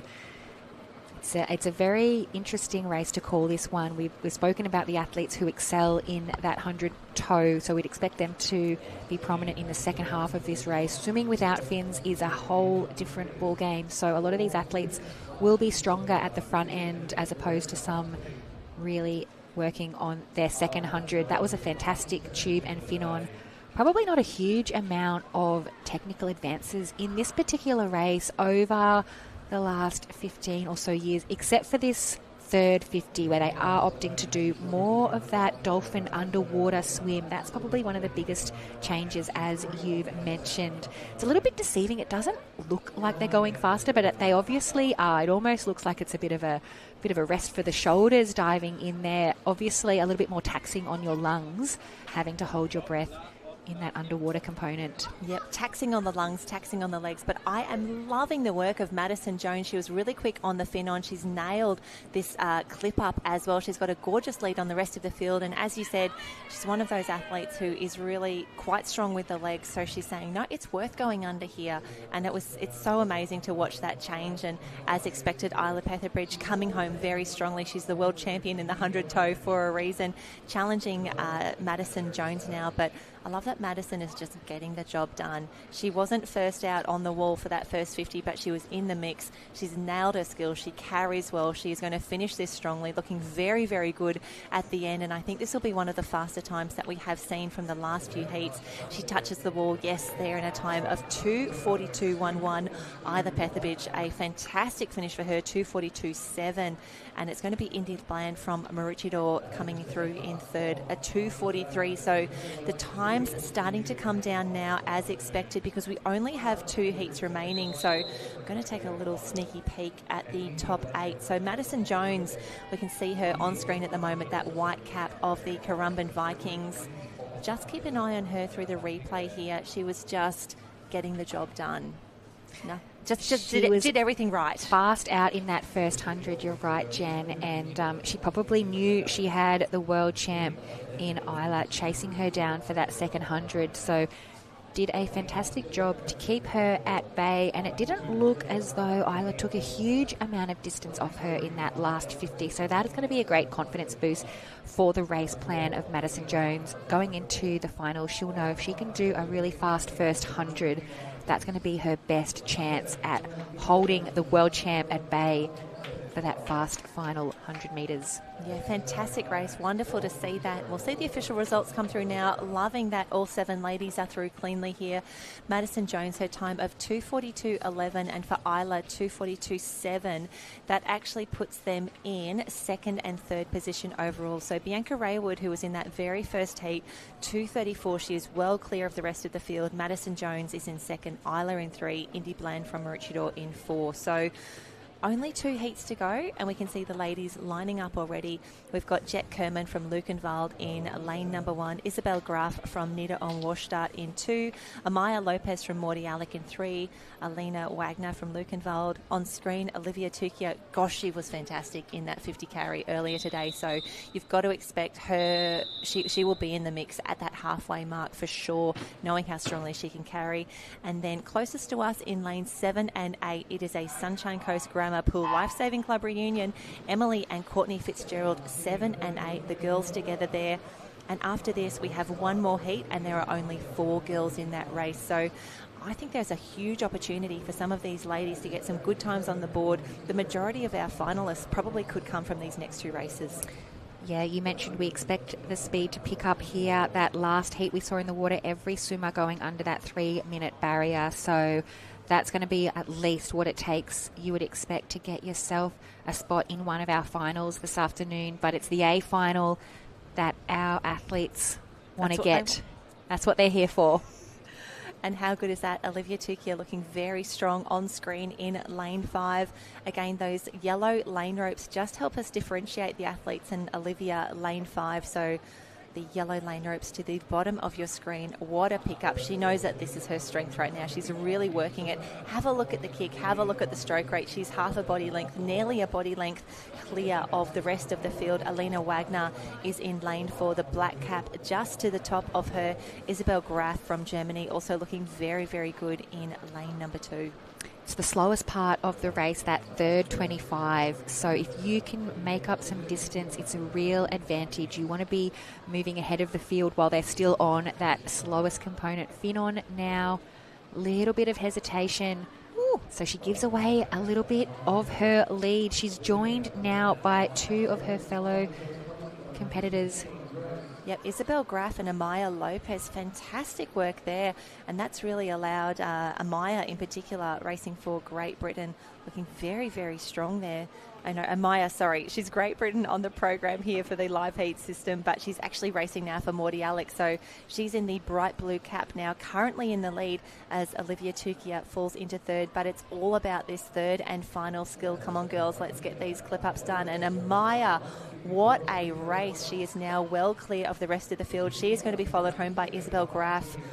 Fantastic racing. And Olivia Tukia, now we know she's got a great 50 on her here, but the race is on. And Amaya Lopez, what a swim for her from Morty Alec. Amaya Lopez, she's been dominant in this second 100. We knew that Olivia would go out hard in the first 100, which she did, but that's going to be her strength. So she's going to battle to hang on to third, but it's all Amelia Lopez, Morty Alec on screen, cruising in to take out this heat number 11. And a great finish there from Alina Wagner from Germany. Alina racing from Luckenwald. 2:38.45 for Alina. That is fantastic. And again, we can see she's pretty pooped now. The girls giving it everything. They want to be in that A final. And again, Amaya 2:36, Alina 2:38. Just going to go back and have a look at the leaderboard. So Alina is now third overall with that 2:38. Olivia, okay, she's still in the A final for now. Olivia Tukia with that 2:43. She is now seventh overall. It's going to be tough. Bianca Raywood still well out by herself in a time of 2:34, but we can see the heats, the times as they progress are getting a little bit quicker, but only 4 girls yet to swim. So even if all of them are faster than, or the 4 fastest qualifiers, that means that Bianca Raywood, Amaya Lopez, Alina Wagner and Madison Jones will all be in that A final. That's a nice position to be in as Zoe watching on for this final heat number 12. We have 2 of our competitors from Canada, Anna Marie Skinder and Abigail Skinder from the Pacific Swim Academy, Gemma Holt from Morty Alec, Eleanor Flowers from Trig Island. Haven't seen a huge number of Trig Islands. We see a lot of them at the beach, a lot of their youth competitors at the beach. And I think, Chrissy, one of the races of the carnival for me for the Open Interclub Championships, the medley relay for the men, it was one of the last races, I think, on day 2. And Trig Island had Kelton Rothney, Jake Smith and Harrison Hines and Steve Kent. Oh, wow. Not a bad person to call into your team. It was so funny because I was prepping for the races the night before, just looking at, who's backing up from internationals, who's in the program, who's withdrawn. And I saw Steve Kent's name in there and I was like, I wonder if, it's Trig Island, so it's a different country. It's not as though it's a hugely unique name. And then we rocked up. Jake Smith, master negotiator, put the hard word on Steve and said, hey, do you want to come and have a swim? You only have to do relays. I only need, at best, 50 metres at a time from you. And to see Steve Kent, the great blackfin, back in the ocean, and they won. It was one of the most dramatic races. Northcliffe DQ, Rene Rossi DQ, Trig Island, top of the podium, world champions. Steve Kent popped his shoulder out halfway through the race, popped it back in. It was madness. I'm going to have to go back and watch that It was replay. so good. Talk about just dial in an Olympian. If only we all had those types of resources at our disposal. What an amazing dial. Story. It was hilarious. It was a really great chat, and the boys were dead on their feet. It was a huge race, but we need to concentrate now on this heat number 12 for the girls, because Abigail Skinder, who is in lane 1, so top of the screen here, she was actually Canada's only individual medalist for the international pool comp. She got 3rd in this race, 3rd in the Super Lifesaver for the international teams, a time of 2:30. Got her there. It was a fantastic race to see her come through strong at the end. It was the touch on the wall with her and Sophia from Romania, but lane number 1, top of the field, Abigail Skinder. We would love to see her not only in an A final, but we get her on the podium again. Yeah, well, she's gone out in a 32, so slower than Bianca Raywood did in heat number 1, but you can see where she's making up her time. It's in this second 100. That was a very, very fast and efficient fin-on.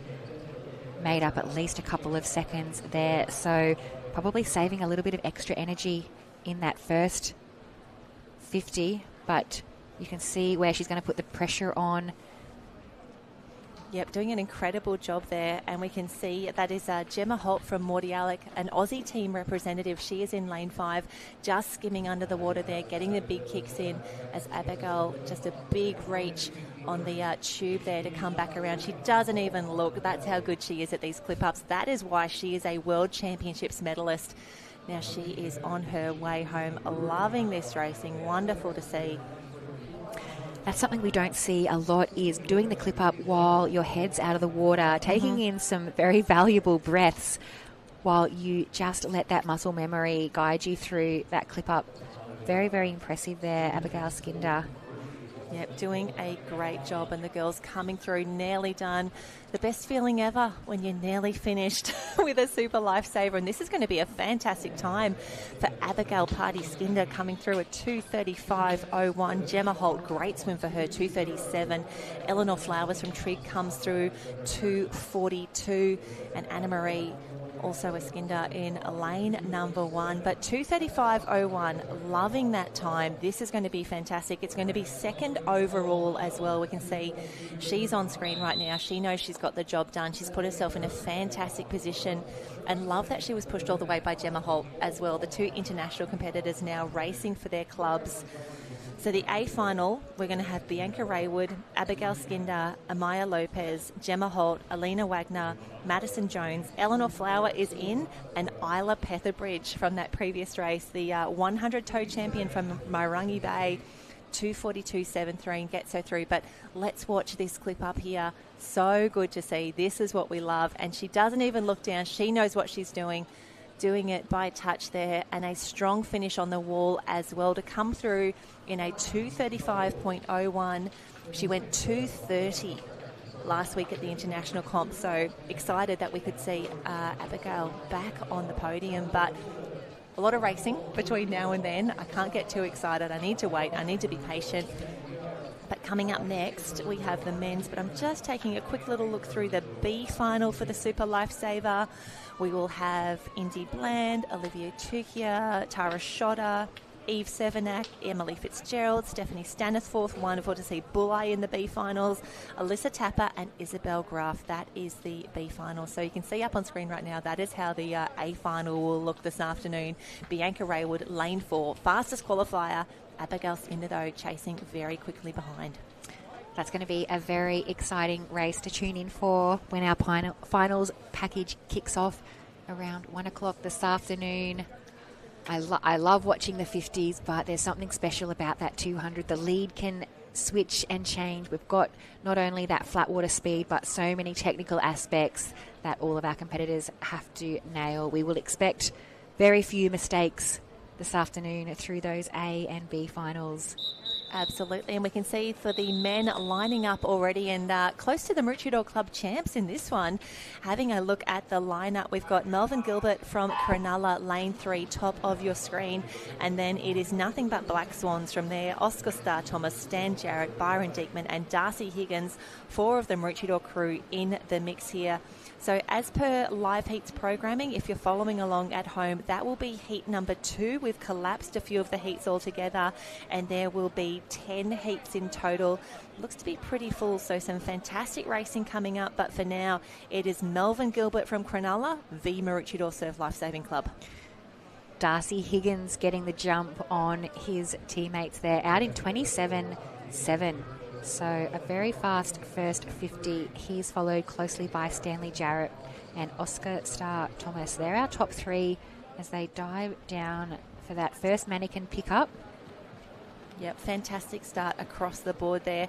And you've got to think, for our Maroochydore crew, they race each other week in, week out. They see each other at the pool, they see each other at the beach.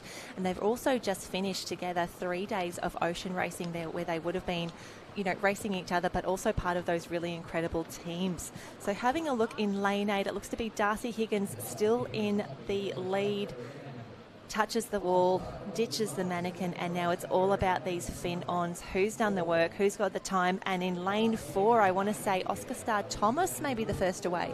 Yeah, just getting the jump there.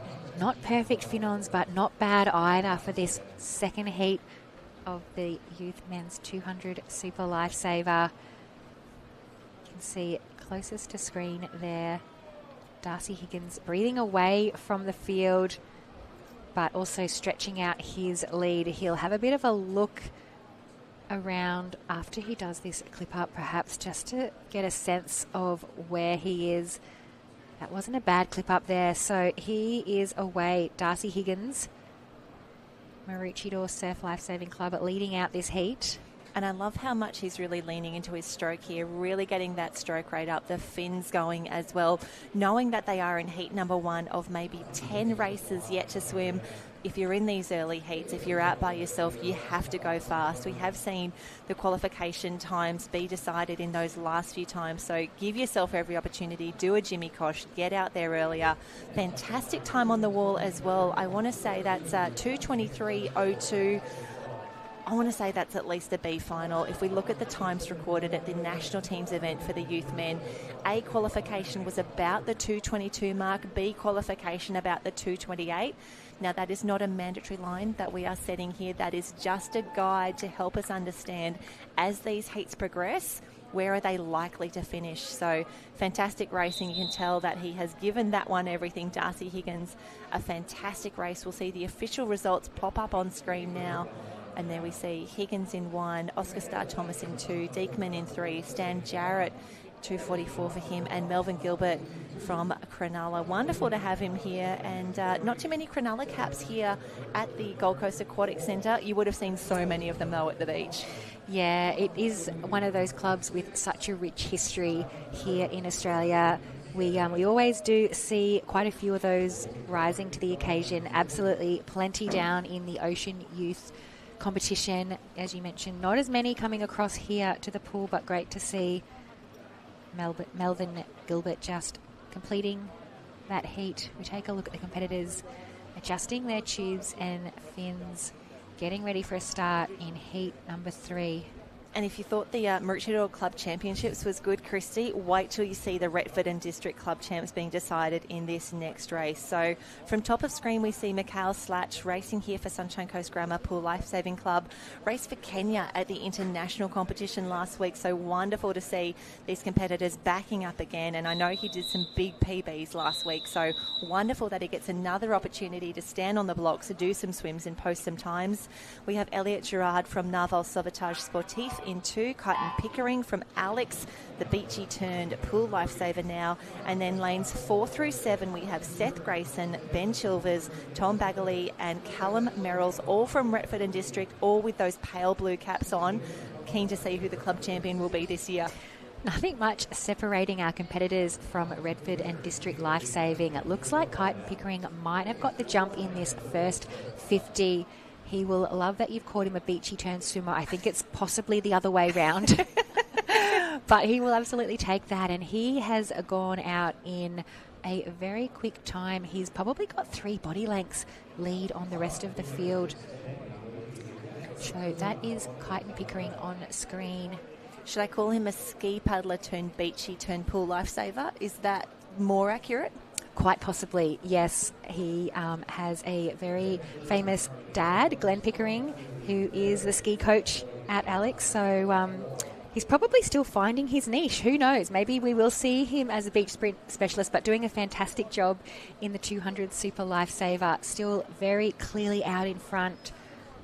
Got the good kick on. He looks absolutely fantastic. And again, knowing that he's probably looking at this time going, look, I'm in an unseeded heat. I just need to get out. I need to get my fins on quick. I need to nail my turns.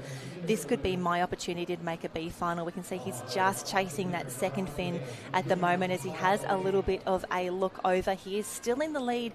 However, the skills from the GB crew coming to the fore now, they are nearly away. But Kyton Pickering still out in the lead. And Christy, yesterday afternoon we had Tom Lowe from Mairangi Bay, an absolute superstar. He's the assistant pool coach and pool analyst for the Black Fins. He came through and he gave Kyton outfit of the day yesterday. Kyton wearing the hot pink sluggos there, the budgie smugglers. Wonderful to see a few different styles of swimwear on show as well.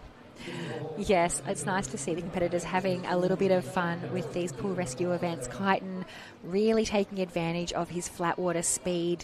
You can, as you mentioned there, so much focus on those ocean events, so he hasn't had the time in the pool to really work on these skills, and giving so much time away in the fin on and the clip up. He's away now, but he's having to settle for second. One of our competitors from Redford and District now. Yeah, I want to say that is going to be Tom Bagley just outside 4 and 5, which are the yellow lane ropes there. So Tom definitely looks to be in the best of the club championships positions at the moment. Fantastic skills, but we can see lane 5, that's Ben Chilvers coming through as well, really finishing hard. Great stroke on the wall, but it is Kyton Pickering who is going to take out this third heat for the men's 200 super, 2:51.48 for him. Wonderful to get that time on the board again. Sub 3 minutes, always great. And that is Tom Bagley who comes through in 2:57. Seth Grayson 2:58. Elliot Gerard in 4.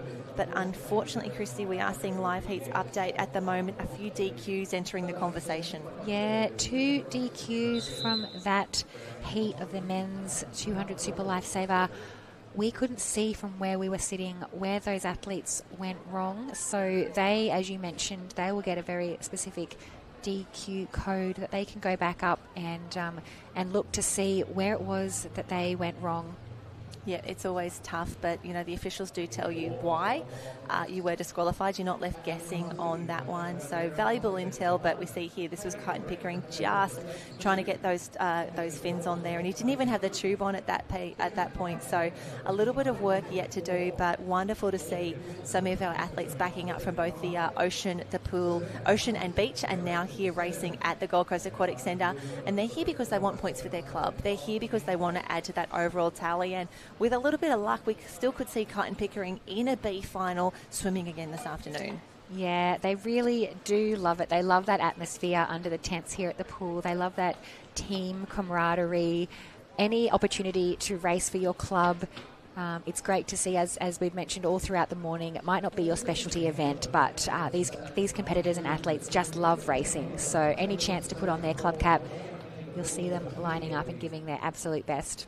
And I did love this morning as you arrived on pool, we did a quick little walk, took the tour, and immediately when we looked up to the stands, we were like, oh, there's Alex. They've got the club tent up there. They've got a lot of support. So I'm sure Kyton will be embraced by the team as he heads back up. But for now, the next heat just up on screen now. The Super Lifesavers do not stop. So impressed with the pool setters, so impressed with our officials and our volunteers who are moving the mannequins around to really reduce the time, the downtime between these two races.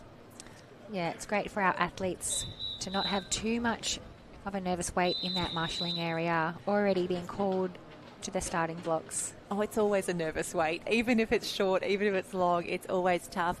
So top of the screen, we can see Atlee Maselli. That is the bright orange cap of the Drayton Valley Lifesavers. Caden Grant from New Zealand representing Taylor's Mistake is in the mix. Angus Liddell from Mordialloc. Tristan Hubner-Hecker from Beatingham-Bissingen. Watch out for him. Great skills in that club. Jacob Middleton from Hina in the mix. Sirkin Ashok from Drayton Valley Lifesavers. And Barnaby Gilbert from Gilly. He will be in lane 8. So closest to the bottom of your screen. But how's this for a start from Tristan from Beatingham-Bissingen? Yeah, we saw a fantastic performance by Tristan in those 50 mannequin carries, and so we would absolutely expect him to be flying here as he approaches that mannequin pickup. 27.8 he went through in that first 50. So just heading down for that mannequin pickup. This is where his strength will really come into play. We'll be yet to see just how strong he is with the fin on, but doing an amazing job. A little bit of fatigue. You can see a slightly slower stroke rate maybe to some of those chase competitors, but no problems at all for our leader. And thinking of the chase, look at 1, 2, 3 and 5 across the pool. That is good. Atlee, Caden, Angus and Jacob all chasing Tristan in lane 4 at the moment. Tristan's got to get these fins on quickly because he can see how close they are. Coming in behind, just struggling with that second fin, but he is on and away. I want to say lane 2, lane 1. So that is Caden Grant. Fantastic racing from Caden all the way from Taylor's Mistake over in New Zealand. Yes, almost all of our competitors now with their fins on, heading down that third 50 of 450s. Huge lead there now to Tristan. Just really stretching out his stroke. He'll touch the wall for the final time. And this is the skills that we love to watch, Bietigheim Bisseken. And again, doesn't even need to look under the water. He knows what he's doing. And we always teach that to our athletes as they come through. If you can get your hands immediately to the metal clip and the metal ring, all you need to do is one big pull and bring your hands together. That's a clip up right there. So don't bother with holding the ribbons or the rope. Just get your hands to those metal clips and have a look at this stroke rate. That is absolutely gorgeous. I wish I looked that smooth at the end of a Super Lifesaver. That's fantastic work to Tristan Hübner-Hecker from Bietigheim Bisseken. This is going to be a great time, potentially one of the best that we've seen so far. I'm sure you looked every bit as good as that, Jenny. Actually, I would love to have some old footage of you lightning fast times when you were racing this particular event. So it's a 2:33 there for Tristan, 2:42 for Caden Grant from Taylor's Mistake, and 2:44 for Jacob Middleton.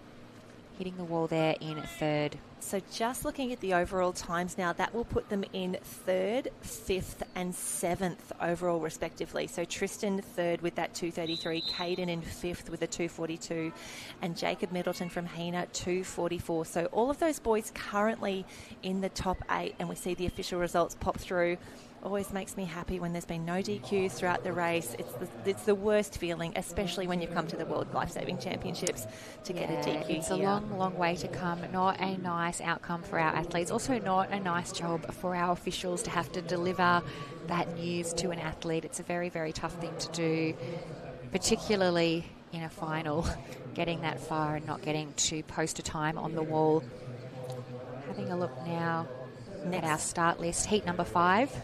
Yep, lining up already, and we have got Valentino Milder from Lukenwald, Florian Lockman from Nieder-Ohm-Warstadt, Caleb Wilford from Drayton Valley in Canada, countryman Joseph Skinder is in lane 5, Mika Bartel from Norderstedt, Simon Hosch from Nieder-Ohm-Warstadt, Indigo Evans from Met-Caloundra. I think that Indigo is our only Australian in this race. Again, Gabriel Deschênes from Naval Sauvetage in lane 8. So a full house. Love to see that. And as we get through heat number 5, this is heat 5 of 10. So the pace is going to pick up from here. You can see there Gabrielle on screen in that silver cap that you've spoken about. Do enjoy the fashions, the merch, and you've got to think they're already teeing up those swaps that they can do tomorrow afternoon. But loving to see those different national flags represented on screen as we get ready for heat number 5. Heat number 5 of 10 for the men's Super Lifesaver. And once we get through these races from here, we've only got the 4x50 medley relay to close out the heats this morning. We're anticipating maybe 3 heats for both the men and the women there. So loving that we're moving this through, and have a look at Indigo Evans. Fast start. Indigo Evans already a body length ahead. You can see second lane from the bottom of the screen there from the Met-Caloundra Surf Club. Indigo Evans is going to hit the wall in first, 29.12. So very, very solid first 50. It's a fine art as to how much energy and expenditure you burn in that first 50. You know you've still got 3 50s to go, the most taxing of those yet to come. Yeah, it's always such a tough decision, and I think as well tomorrow when we get to those rescue medleys, that's always a really tough one to pace as well. But for now, Indigo Evans from Metropolitan Caloundra, who picked up quite a few medals yesterday. It was wonderful to see them in the mix. Again, really nervous about his mannequin being so close to the lane rope, but he's got an incredible kick happening. He's looking very, very good. But he is looking over to the top of the screen because I think that is Florian Lockman. Florian's going to come to just behind at this touch here, but great push off the wall there. Sorry, lane 4. Joseph Skinder, love that big push, and wow, gets his fins on quickly. Indigo Evans having a huge amount of difficulty just with those fin-ons. He missed the first grab of those fins. Fatigue really setting in there. So that has opened up the race massively for the competitors in those top lanes. Oh, that is tough to watch, but do love the performance in lane 4, the top of those yellow lanes in there, and have a look at that gorgeous stroke, very long, and you can see they just often do like a few little short strokes just to make sure that they touch the wall on their preferred arm. My gosh, look at those skills. Joseph Skinder from Canada, the Pacific Swim Academy. He does not need to do anything else correct at the moment. We know he's a great swimmer, but he has left nothing out there for the fin-on, for the clip-on. I think we can, when we make our World's Training video, when we showcase the best of the skills from the Opens, from the Youth, from the National to the Interclub, Joseph Skinder is going to get a special shout-out. Yeah, really just pulling away with that lead there. Joseph Skinder, he timed that race perfectly, just kept himself in contention over that first 100 and really made his move with that tube and fin on, and so dominant over that second 100. So Joseph Skinder in a time of 1:55 ahead of Florian Lockman, 1:58. I think, Joseph, it's just updated now on Live Heats 2:34. Otherwise, Francisco Ippolito would have been going, wait a minute. Right, sorry. Wait a minute. That is what I meant, Jen. Thank you. Correction there, not quite going through in world record pace. It's amazing that we're not technical officials or judges. We'll leave that job to somebody else. No, but fantastic race, and you can see the boys turning around, giving the gear to the next race, and it was always so awkward because you'd see, you know, the race ahead of you, the athletes would finish, they'd be absolutely exhausted, they'd be hanging onto the lane rope, and you'd just have to be like, hello, I need the tube, I need to get set up for my next race, because you want to give yourself as much time as possible, but so good to see that we get this vision right now in lane 4, far right of your screen. No mucking around, and he's even got time there to position the tube where he likes it as well, just bringing it up onto the shoulder, and that allows him to do a clip up like that at the other end of the field, and there is no one else in shot now for Joseph Skinder as he comes through. Great touch on the wall. He's got to be happy with that race. He's like, whew, I'm glad it's done. And for him, if he's in an A or a B final, you've got to think that the attitude is, I'm looking forward to the next one. There are our official results. So 2:34.74 it was for Joseph Skinder, 2:40 for Florian Lockman, 2:41 for Micah Barthel. They're our top 3 from heat number 5. Heat 6, I can hear the whistle already. I think they're about to be up on the blocks in the starters' hands. So this is heat 6. We only have 10 in total. So looking at this, at the top of your screen, we have Riley Waite from Shelley Beach, Ethan Parsons from Drayton Valley Lifesavers in the orange cap. 2 over from him, we have Lasse Lederer from Bietigheim-Bissingen. Lukenwald's Devon Gordon-Michael is in lane 6. And then from Haasewinkel, we have Ben Brinkman and Anton Holstein from Norderstedt rounding out the field. While there are a few free lanes here and there, Chrissy, I'm loving seeing so many of our athletes back on action. The fact that they're still going, the fact that they're still doing Super Lifesavers is really impressive. And have a look at the turns. Devon from Germany turned in 29.77, and that's feet on the wall, 29.77. That's fast. Incredibly fast. You can see our leaders there, middle of the pool, diving down. Beautiful underwater shots. Very, very clean pickups from our leaders.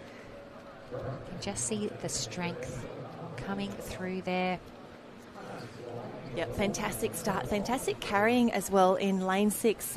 Devon doing an incredible job. And Christy, something that you wouldn't have seen in our day, but just how deep some of the mannequins are when they carry now, because you don't have to have the face, the mouth or the nose out of the water anymore.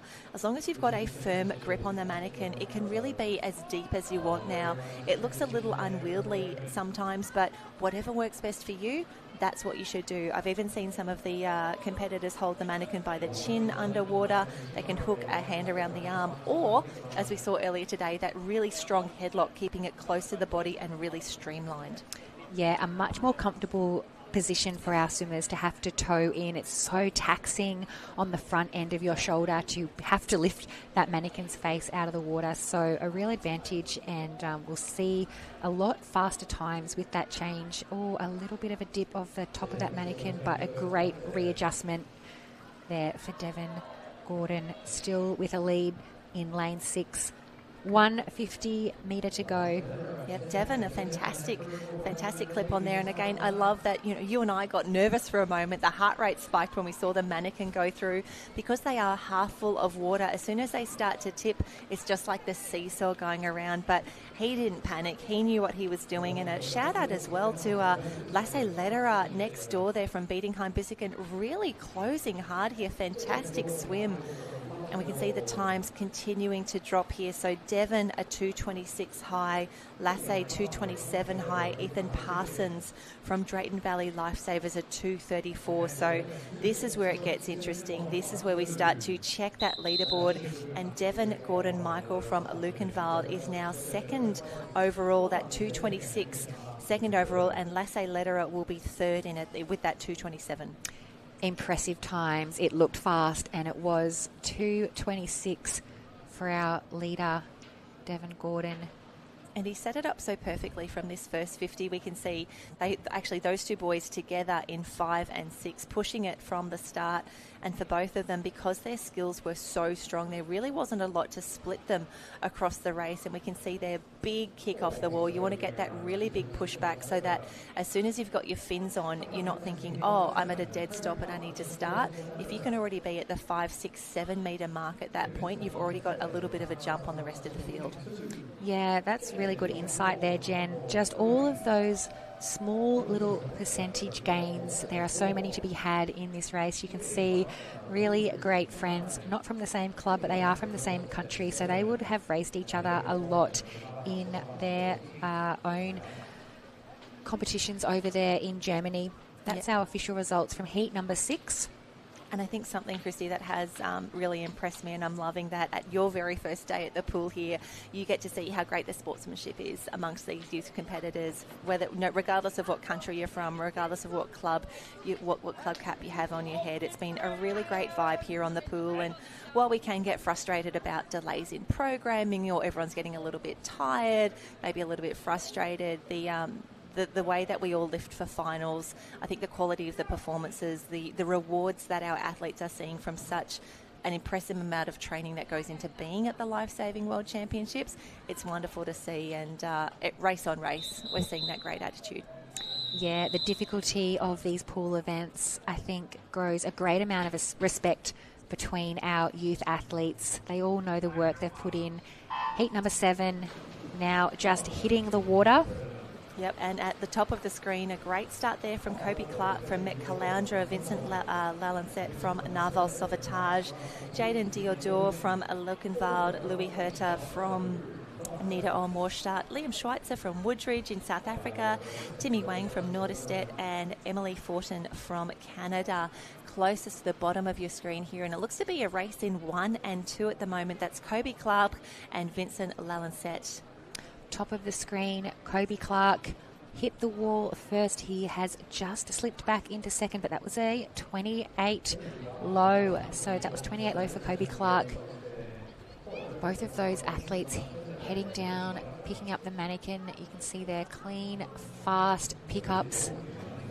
Yeah, and we can see closer to us, closer towards the bottom of your screen, I should say, Liam Schweitzer, a fantastic pick up there. Lots of big butterfly kicks to head down, grab the mannequin, and Woodridge has got that nice yellow cap. That means that we can see them quite easily there coming through, and I think he's nearly going to be the first to get his hand to the wall at the halfway mark. Yeah, a little bit of change in the lead there. It was possibly lane 3. Very, very narrow. Who's going to turn around first? Lane 1, lane 3, lane 2. And over in lane 7, Timmy Vang as well. Fantastic race for him. And this is where you see who's really confident in their leg strength and their leg speed. Who's going to start to do these little underwater skims there as well. And for lane number 3, Jaden Dion there, fantastic work. We've got that block at the top of the field really pushing each other to ahead. Yeah, our leader just breathing to the opposite side there. He's not aware that he's just going to get pipped on the wall there. He'll hit the wall in second.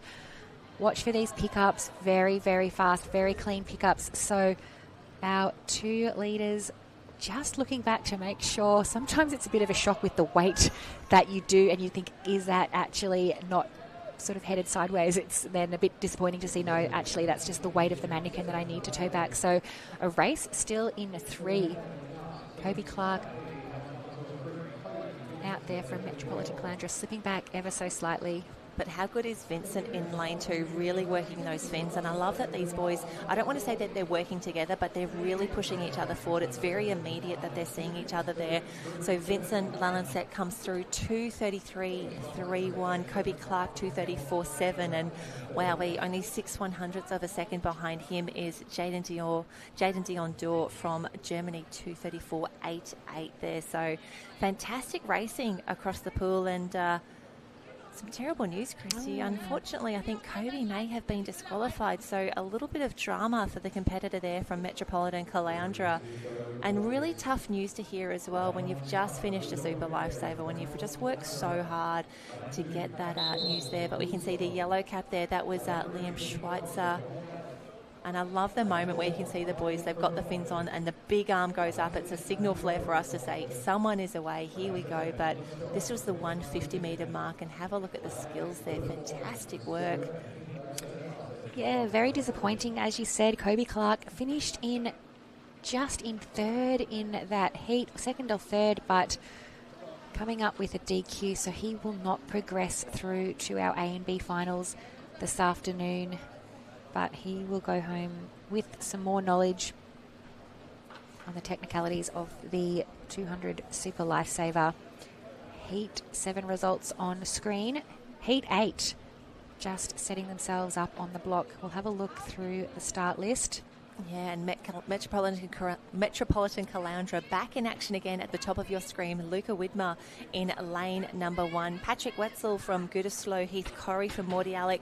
Kai Gilbert back in action again for Northcliffe. His teammate Matthew Lowe is in lane 6.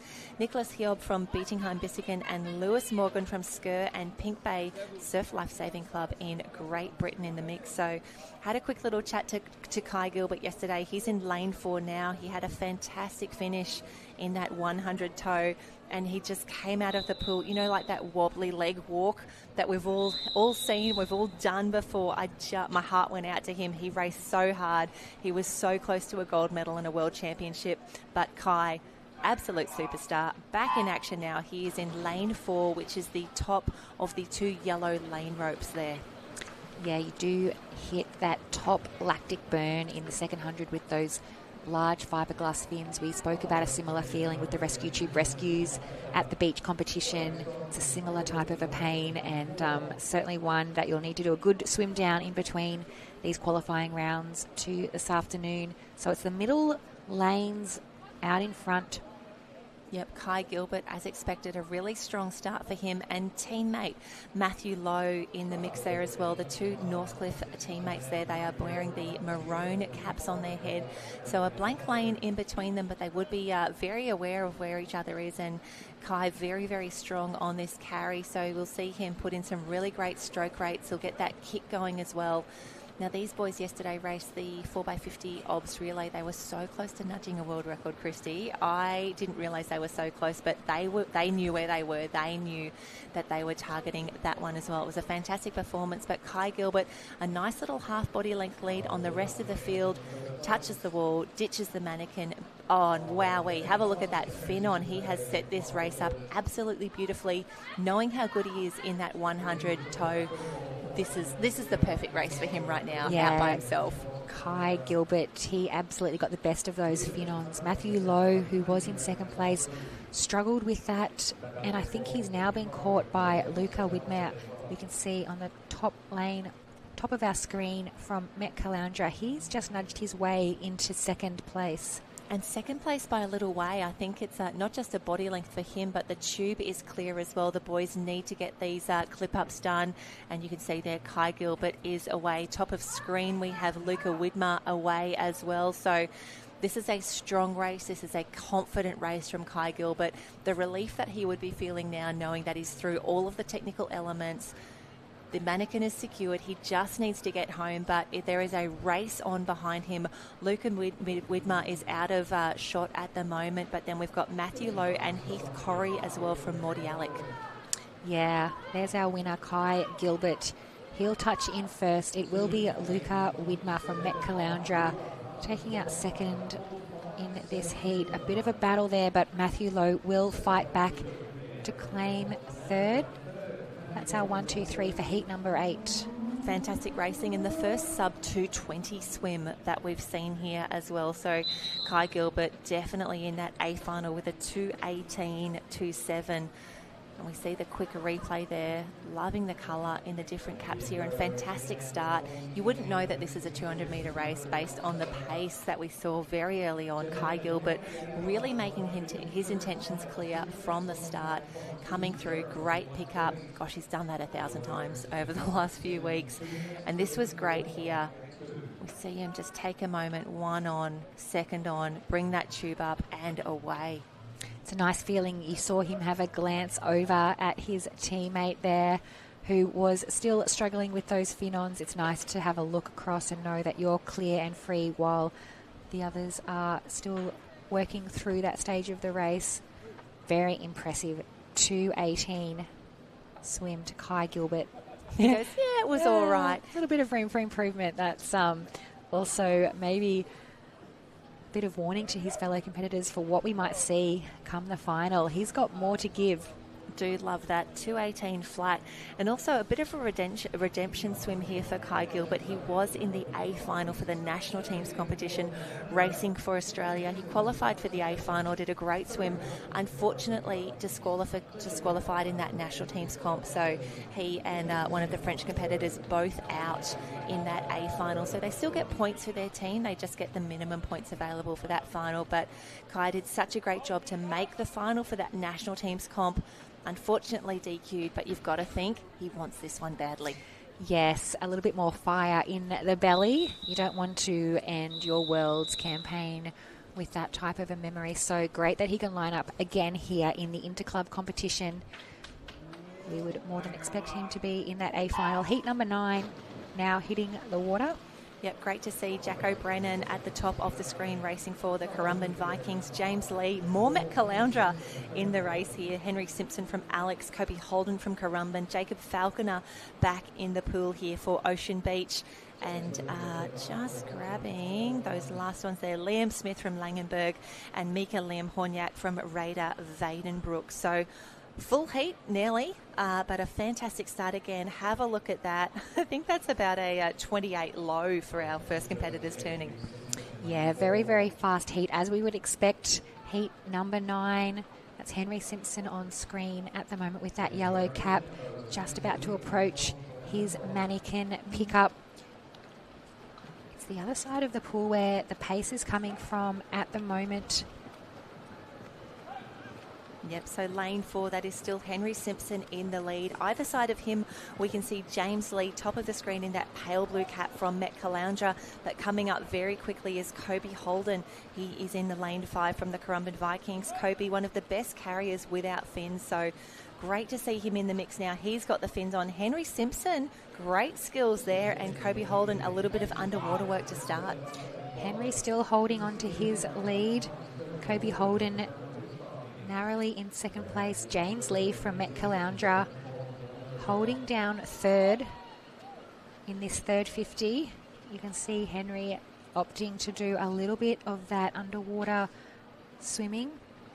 Coming into the wall now. We'll watch these clip-ons very closely. You can see Henry Simpson. Henry Simpson is...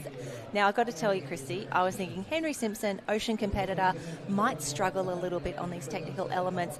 Love being proved wrong by these incredible athletes who are saying, wrong, Jenny Parry. Watch me get my fins on. Watch me do the clip up. And he is powering away here. You've got to think that this should get him into an A final.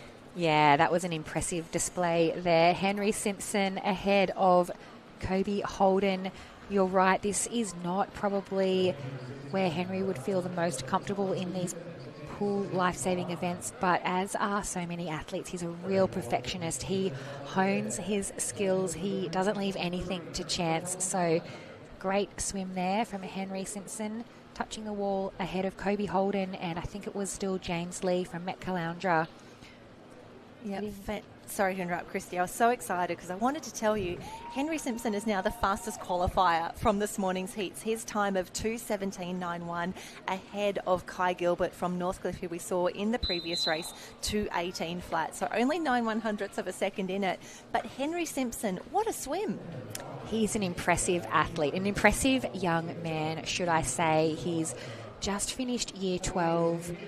I think he finished year near the top of his grade, so very, very smart academically. He likes to obviously excel in all aspects of his life, and wow, what an impressive 200 super lifesaver. I wouldn't expect Henry has done a heap of these before, so I dare say he may still have some improvement in him. Do love that. And the official results popping up now: 2:17 for Henry Simpson, James Lee 2:23.0, Kobe Holden 2:23.4, and we can see Jacob Falconer in the mix as well. So in terms of that overall leaderboard, so just to give you an idea of who's on the cusp of those A and B finals, so James Lee, that 2:23.0, that places him 5th overall at the moment. Kobe Holden is 6th. So if you want to be in the A final, you've got to be faster than 2:23, and it's quite the heat lining up now. This is the 10th and final heat, the last individual race that we will have for this heats package before we go to finals this afternoon. And in lane 1, top of screen for heat number 10, we have Paul Reischauer from Niederolm Warstart. We have Rowan Toon from Northcliffe, William Love from Currumbin, also teammate Riley Brennan in lane 4. Braden Woodford, very, very strong in the back end of this one, from Bulli in lane 5. Devon Carth from Lukenwald, and Cooper Lynch from Northcliffe in lane number 7. Some big names in this heat. Would expect some pace to come from those middle lanes. Riley Brennan, Braden Woodford. They hit the water now. And we saw a really fantastic performance in the international teams competition. So Riley Brennan, who is in lane 4 in the white cap in this race, he really gave that world record a nudge in the heats of the national teams comp. The world record for this event held by David Cremonini from Italy, who we did see race for the national teams comp.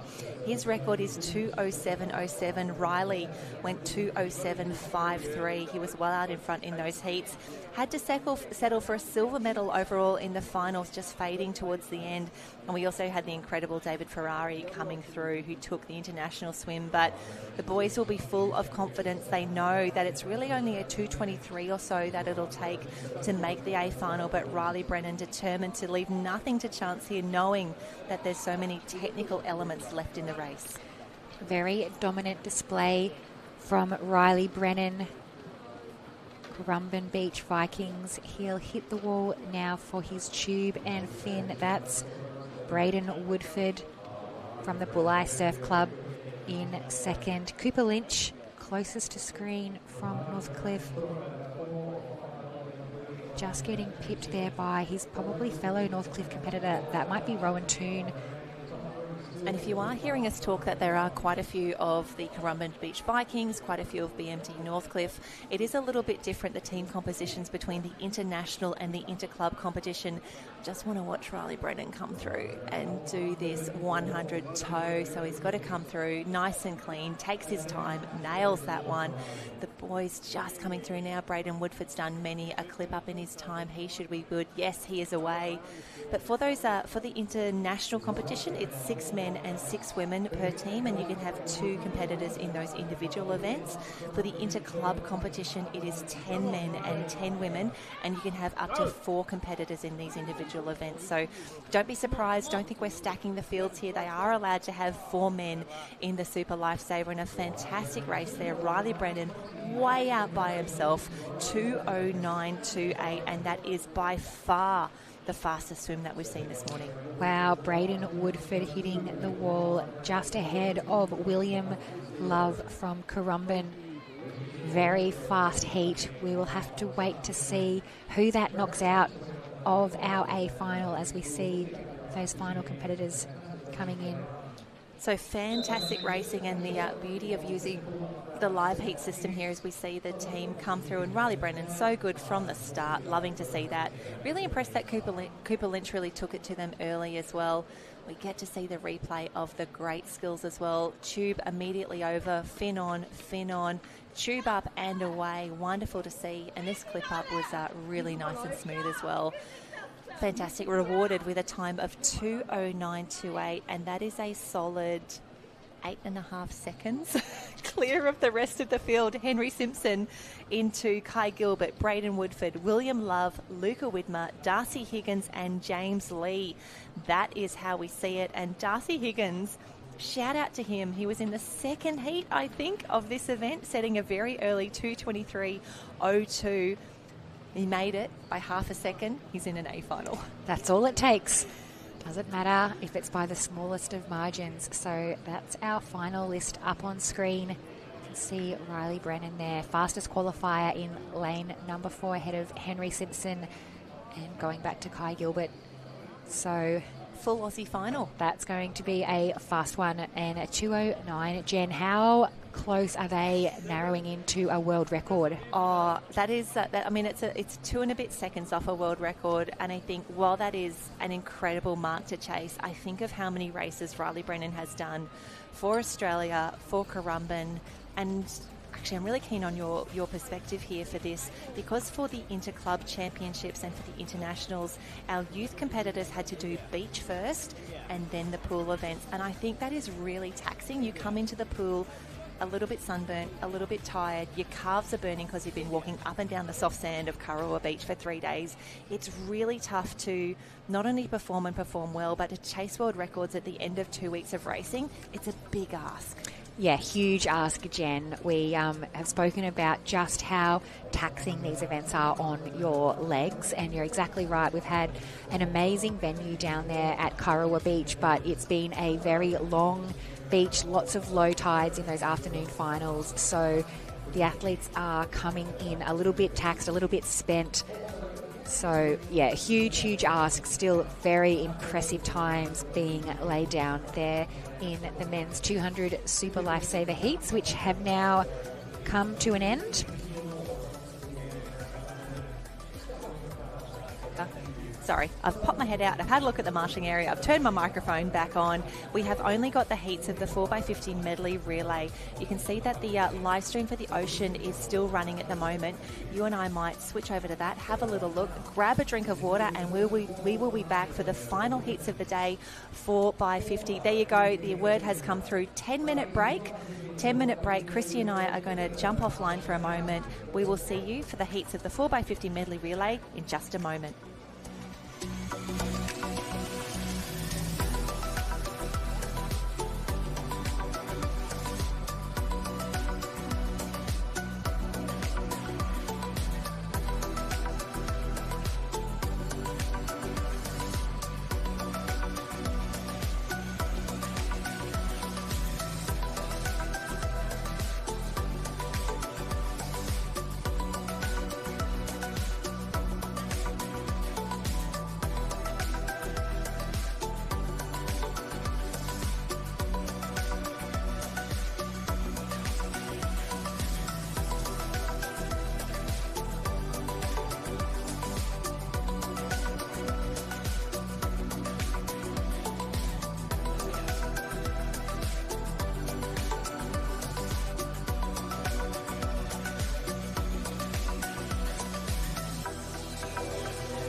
And welcome back. We are ready. The first heat for the women in the 4x50 medley relay. Just getting ready, taking a moment. We can see South Africa, Clifton Beach is on the top of the screen, the girls getting ready. So having a look at liveheats.com, make sure you've got that up and you can grab all of the draws, the results, the splits. So top of the screen in the yellow caps, we will have Clifton Beach, Burleigh Heads Mowbray Park in 2, Bietigheim-Bissingen in 3. Also from Germany in lane 4, we have Luckenwald, Sunshine Beach in 5, Retford and District from GB in 6, and from Canada, Naval Sauvetage Sportif in lane 7. Looking forward to a start, and as we said, we've done the 50 carry, we've done the 4x25, we've done the Super Lifesavers as well. Wonderful to see so many of our athletes backing up now for the 4x50 medley relay. If you haven't been to too many Pool Lifesaving carnies, if you haven't been joining us on the live stream earlier, 4x50 medley relay starts with these ladies on the screen right now. It is just a 50-metre sprint, no fins, no tube, anything like that, just a 50 sprint. And at the top of the screen, Clifton Beach showing us how it's done here. At the changeover, you'll see the competitors on the blocks wearing their fins. This is just a 50 sprint with fins now. We will see that most of our athletes will stay underwater for most of the way because that is the fastest way from A to B. They'll come through, they will touch the wall at the halfway mark. They'll have another competitor up on the blocks wearing just the tube. From there, they'll jump in. They swim 50 metres with the tube. And Christy, this always feels like the short straw in the medley relay. They actually have to do 100 metres worth of work. Without fins, yes. That 50 metres with your tube. Very, very fast, flat racing. I was always the last competitor to join the relay here. But yeah, you're right. Short straw if you're the third swimmer. You will have to do a bit of a changeover here. You'll see them here. Change over with that tube, grabbing onto it, and you now become the patient for that final 50 metres. Yep, that person now gets pulled home. Now, you cannot assist with your arms. You can't take any strokes, but you can kick your little heart out from there. And really interesting to see the choices made over the past few days of competition when we've watched the other medley relays. A lot more competitors actually choosing to be on their back, kicking there. And the advantage of doing that is when you take your head up to breathe, naturally your hips start to drop, and that creates extra drag in the water. But in lane 4, water performance, fantastic start here. This is what we want to see in heat number 1. It is the team from Luckenwald. Fantastic racing. 150, actually I think 149. They've just snuck under there. 149.90. Fantastic work. Strong start, and you've got to think close to an A final time. Yes, it's a little bit easier. Well, I shouldn't really say easier, but less competitors to get past for an A final berth here in these medley relays. You can see those official results coming through on screen now. So that was heat number 1. And we only have 3 heats in total, so only a few races left to go before we take a little break over lunch. And just looking at liveheats.com, unfortunately, a few disqualifications, Chrissy. That's always tough. Clifton and Retford and District both gone. Yes, we called Clifton throughout that race. They had a fantastic start. They will be faced with a DQ, so only 5 teams from that first heat actually clocking a time. There they are there on screen. So Luckenwald, no dramas for them. They're through a 149.9. Burleigh Heads are through 159. You can see, I think it's the Sunshine Beach team there in third, 2:02. Yep, great work for them. And already the next heats are up on the blocks. I think everyone knows that lunch is coming. Everyone knows that we're nearly done. Heat 2 on the blocks. Heat number 2, you can see there, top of the screen is the yellow caps, the team from Alexandra Headland. Alongside them, you can see the team there from Germany. We've got Maroochydore, 2 other clubs from Germany, and Canadian club rounding out our field. So 7 hit the water. Closest to screen, it's the Canadians who have got off to one of the best starts alongside, I want to say that might be the team from Maroochydore, middle of the field. Yep, Maroochydore in lane 4 looking very good. Also, Alexandra Headland's top of the screen. Love that we can pick them with those bright yellow caps. But you're right, that was Canada. Closest to us on the bottom of the screen, Club d'Entraînement en Sauvetage Sportif. But a great start, and loving that we can see the splits here. 29.17, Maroochydore leading the way. It's Maroochydore ahead of Alexandra Headland, and it is that team from Canada still holding on to third place. It's a beautiful shot there of the underwater. Underwater not compulsory, but it is the fastest way to make your way down that second 50.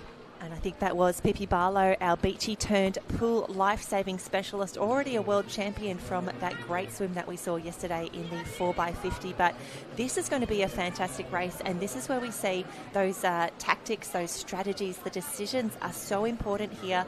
Who do you put in this third leg? Who has got not only the speed for this lap right now, but who's got the endurance to come home as a patient? And Christy, this used to be you waiting on the wall now. This is the toughest of all the changeovers.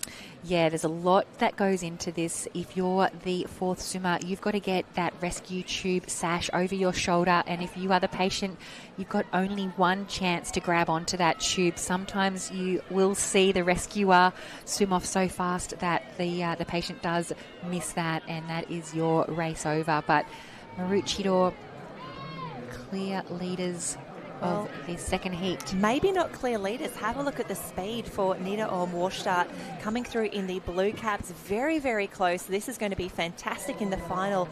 Very close on the wall there. Maroochydore got there in 1:56.8, but wowee, Nina Orm-Warstadt, what a finish. Absolutely powering home with the Finns there. 1:57.08 for them in lane 3. Norderstedt, the pink caps, 2:00.76. And I want to say fourth was those early leaders from Canada, Club d'Entraînement en Sauvetage Sportif. So Nina Orm-Warstadt, very excited for them. Lane 5, watch out for them in a big final this afternoon. Came home very strong indeed. So Maroochydore had the jump in those first 350s, but it was the team from Germany that powered home. We're just having a look at the replay on screen of that race. The all-important changeovers. We'll wait to see. We believe that everyone is through officially. I'm just from that heat number 2. I'm just refreshing. Don't believe there are any DQs. But just to put into perspective how incredible that team from Luckenwald was in the previous heat, their time of 1:49.9 compared to Maroochidore's 1:56 now. What a performance. Luckenwald, they are definitely here to take some points, take some scalps, and hopefully some gold medals in those big finals. But little high five on the line there. The girls from Maroochydore just pleased to be through, be done, ready to go, and it doesn't look like... So far, so good on the DQs. The results go up on screen now, 1:56.8, and that means that there is only one heat yet to swim for the girls in the 4x50 medley relay, 3 heats for the men as well, and then we will take a little break. And I can hear the whistle outside already, and we can see it's going to be Weimaraner top of screen leading us out. The officials turning this around, so it's Weimaraner, Tweed Heads and Coolangatta, Northcliffe, Currumbin, Sunshine Coast Grammar, Pool Lifesaving, and Mordialloc will be closest to us, bottom of the screen in the bright blue cap. Yeah, Mordialloc off to a fantastic start. Fairly even across the pool there. Lane number 1, Weimaraner also very, very strong, but in the late stages of this first 50, it looks like Sunshine Coast Grammar Pool Lifesaving. Yep, fantastic just behind start. Mordialloc. Yep, fantastic to see. And we can see the crew. This is the Mermaid League. I love that we have the cameras here to see the girls absolutely fly past. And also at the Australian Pool Lifesaving Championships, this is actually an event, the 50 with fins, as fast as you can, underwater, on top of the water, whatever you need to do.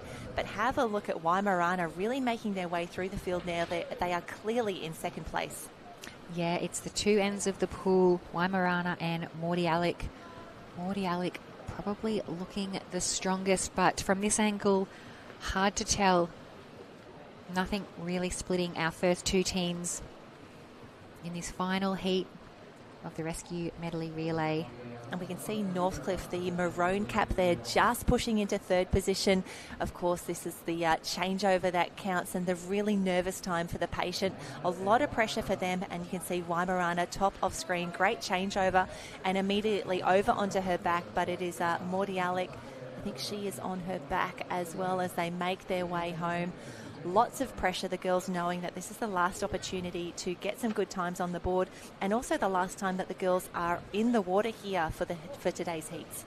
Very impressive from Morty Alec, but they might just have to settle for second place. Very, very close on the touch there. Waimorana, I think, just getting the touch on the wall all the way up there in lane number 1. Yep, fantastic start there. I think the girls will be really happy with that performance. Just need to make sure everyone gets through cleanly. And if they have, I think Waimorana will actually be the second fastest qualifiers from this morning's heats. But what a start there. Sunshine Coast Grammar, wonderful to see. Yeah, they really took it to the field in that very first leg. And this was the great change over there, the underwater through to that third tough leg. Waimorana top of screen, fantastic work for them.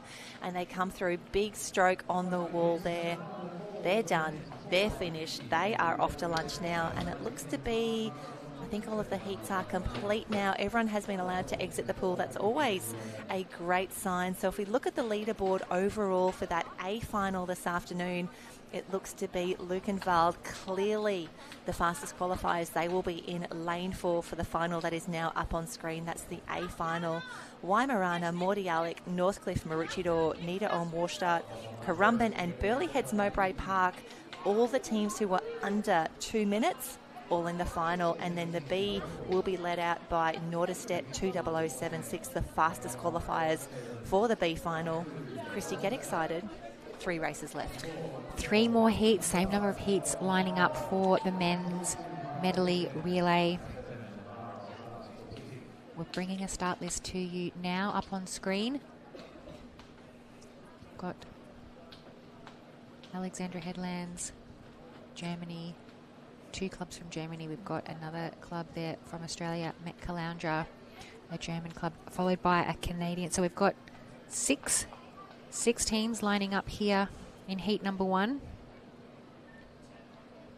Alrighty, I've done my sums. There's 17 competitors or 17 teams in these heats. So we are only going to be dropping one team from the heats through to the finals.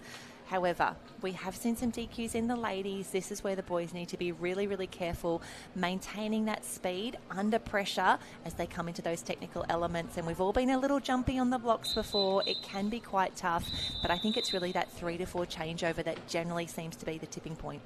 Yeah, it's not as technical as some of our other relays or as our 4x25 mannequin relay, but certainly still plenty of opportunities to get a DQ. So that will be at the front of mind for our competitors vying for a spot in an A or B final later on. Sorry, I got excited. I saw Met Caloundra out in front. Have a look at the start. I'm really keen to see what this split will be in lane 5, the pale blue caps. They've been so great individually. I love seeing Met Caloundra combine for a really great heat swim here, and that is a 24.49 on the wall, Christy. Fantastic work. That looked fast, and it was. So giving their teammates a very handy lead. You can see just how hard they're working underwater.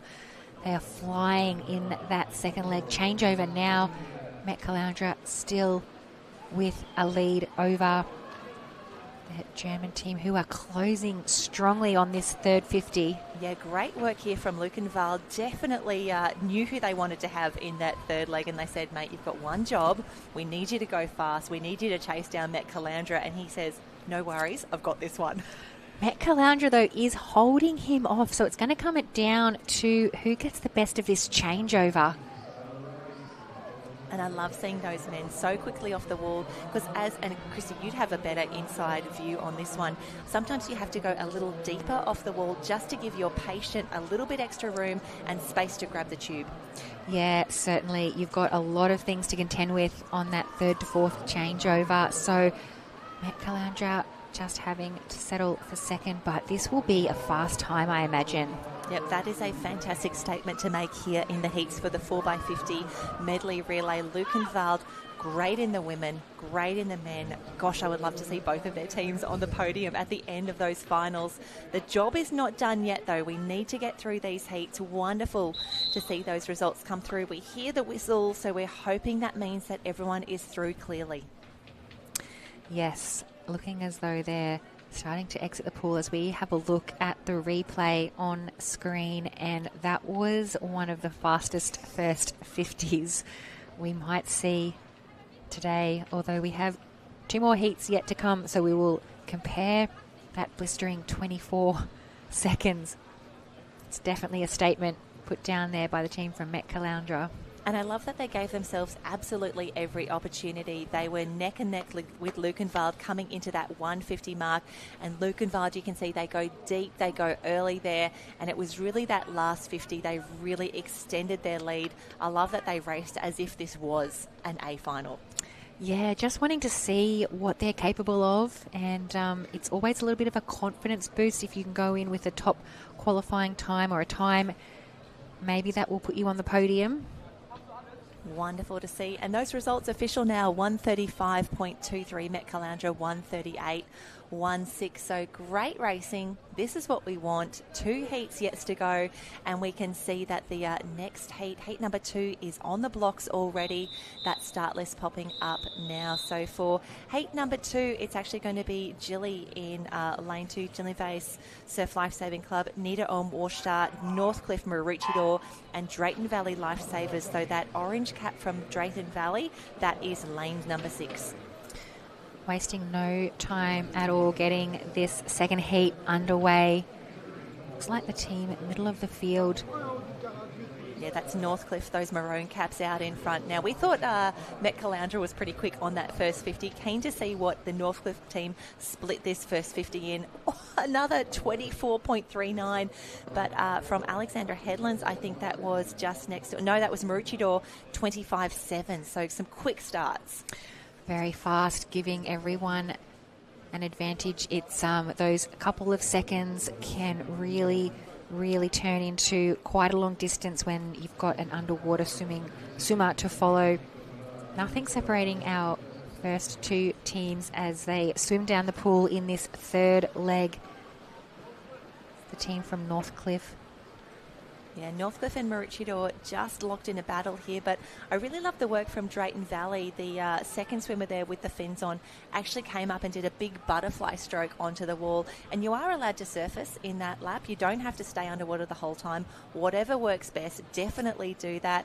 And Northcliffe, a little bit of drama on their clip up there. It looks like he, I don't know if he was checking just to make sure that his patient was there, but probably a great move that he did pause for a moment, because they are still in a fantastic position here, the boys in Northcliffe in lane 4, Maroochydore in lane 5. It's still a race in 2 as they come home. I think we're going to be fine. The touch on the wall, only 0.2 of a second, both 137 there, 137.8 for Maroochydore, 138.9 for Northcliffe.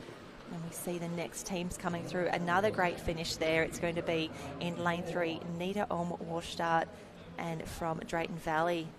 Coming through. But Christy, my heart rate spiked on that changeover. I couldn't really see. We'll take a look at the replay to see if that shows us any clearer as to what happened with that 3rd to 4th changeover. It was like he was maybe unsure that his patient had grabbed hold of the tube, but he was there, he was ready to go, so didn't cost them too much time. Here are our 3rd swimmers diving into the water. This is the changeover that we are talking about. So you can see the patient there grabs it, and the swimmer from Northcliffe stops clean and then resets. So I'm not too sure, but only losing a fraction of time. We would still think it would be enough to perhaps get them into the A final. We'll wait and see. Yeah, I think that was probably a smart decision. And the boys at the wall saying, what were you doing? Why did you stop? What was going on there? Having a little bit of a giggle. But they know that they're all through. They're saying, it's fine, we're okay. Doesn't look to be any disqualifications there. We'll see the times. Yep, everyone is still in. Maroochydore, Northcliffe, Niederolm, Drayton Valley and Gilly in the mix as well. Christy, great news. We've got one more race to swim. We are nearly about to break for lunch. It's been a solid 3.5 hours of heats racing here. We're loving seeing the best of our youth interclub competitors in the mix. So here we go for the final 4x50 medley relay. We have got Clifton top of the screen in those bright yellow caps. From Langenberg, we have Germany, Currumbin Beach Vikings in lane 4 with the white caps. Retford and District, they are in the mix there. They've got the pale blue, and Haasewinkel closest to us, bottom of the screen, the final medley relay of the morning. Yeah, and as we would expect, middle of the screen there, Currumbin Vikings really setting the pace early, Look at Clifton, though, top of the screen. They're going to hit first. Unbelievable speed there, Jen. 25, so a little bit slower than some of our other heats, but it was the team from Clifton getting the jump on that changeover ahead of Currumbin. Yep, we're just watching the boys underwater now. I think there's been a slight lead change. I don't know if Clifton is still there. We'll see how they leave. Oh, it's still very close. Currumbin, Langenberg, and then Clifton. So a battle shaping up here. This is going to be a fantastic final. We still need to get the boys through safely. Currumbin may be a slight edge for now. Yeah, how was that underwater work from Langenberg? They came from nowhere to almost touch in front. So it's Currumbin with a very narrow lead coming into this third change. It looks clean, it is, so nothing much separating our top two teams. Currumbin, Langenberg, we go across. Yep, that's Clifton at the top of the screen, still holding on to third position. And on the other side, I want to say that's Retford and District in lane 5, swimming very, very strongly. And the boys looking good at the moment. They've seen the previous heats. They know that they have done everything that they need to do, finishing a time of 140.2 there for Currumbin. It's going to be Langenberg in there, Clifton. And I think all three teams have done enough to be in that A final this afternoon. We'll just wait for any officials' decisions. We're looking for the thumbs up there. So we see Alex Walker, a fantastic swim for him. Have they been told to clean the pool? Have we done enough? Just waiting for that whistle. Yep, there we go. I think that's official, but this was a great changeover, Christy, from that first swimmer into the wall there. But Lukenfeld came through on that underwater work. Yeah, really, really, you can see just the speed at which that second swimmer to almost put his team in the lead. So from third to equal first on that second leg. I love watching that big leap off the wall there, and it was Currumbin that came through with the win eventually there, as we see the final results being confirmed there. And a big handshake there between Lukenwald and Currumbin. Some international sportsmanship. Loving to see that. And the results are through. It is official. Currumbin, Langenberg, Clifton, Haasewinkel, and then Retford and District. And as we look ahead to the finals, Lukenwald still 2 seconds clear of the rest of the field from those qualification rounds. Maroochydore in 2, Northcliffe, Met Caloundra, Currumbin, Langenberg, Alex, and then Clifton will be the 8th and final qualifiers. So you can see up on screen right now, that will be the A final for the 4x50 medley relay. That will be part of our finals this afternoon. And that wraps up the heats from this morning. So it is now 11:30, just past 11:30 here on the Gold Coast. We will be back for finals at 1 o'clock this afternoon, 1 o'clock for finals. So take a break, grab some lunch, have a think about who you're looking forward to seeing in these finals this afternoon, and we will be back to close out day 2 of the Youth Interclub Championships.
action.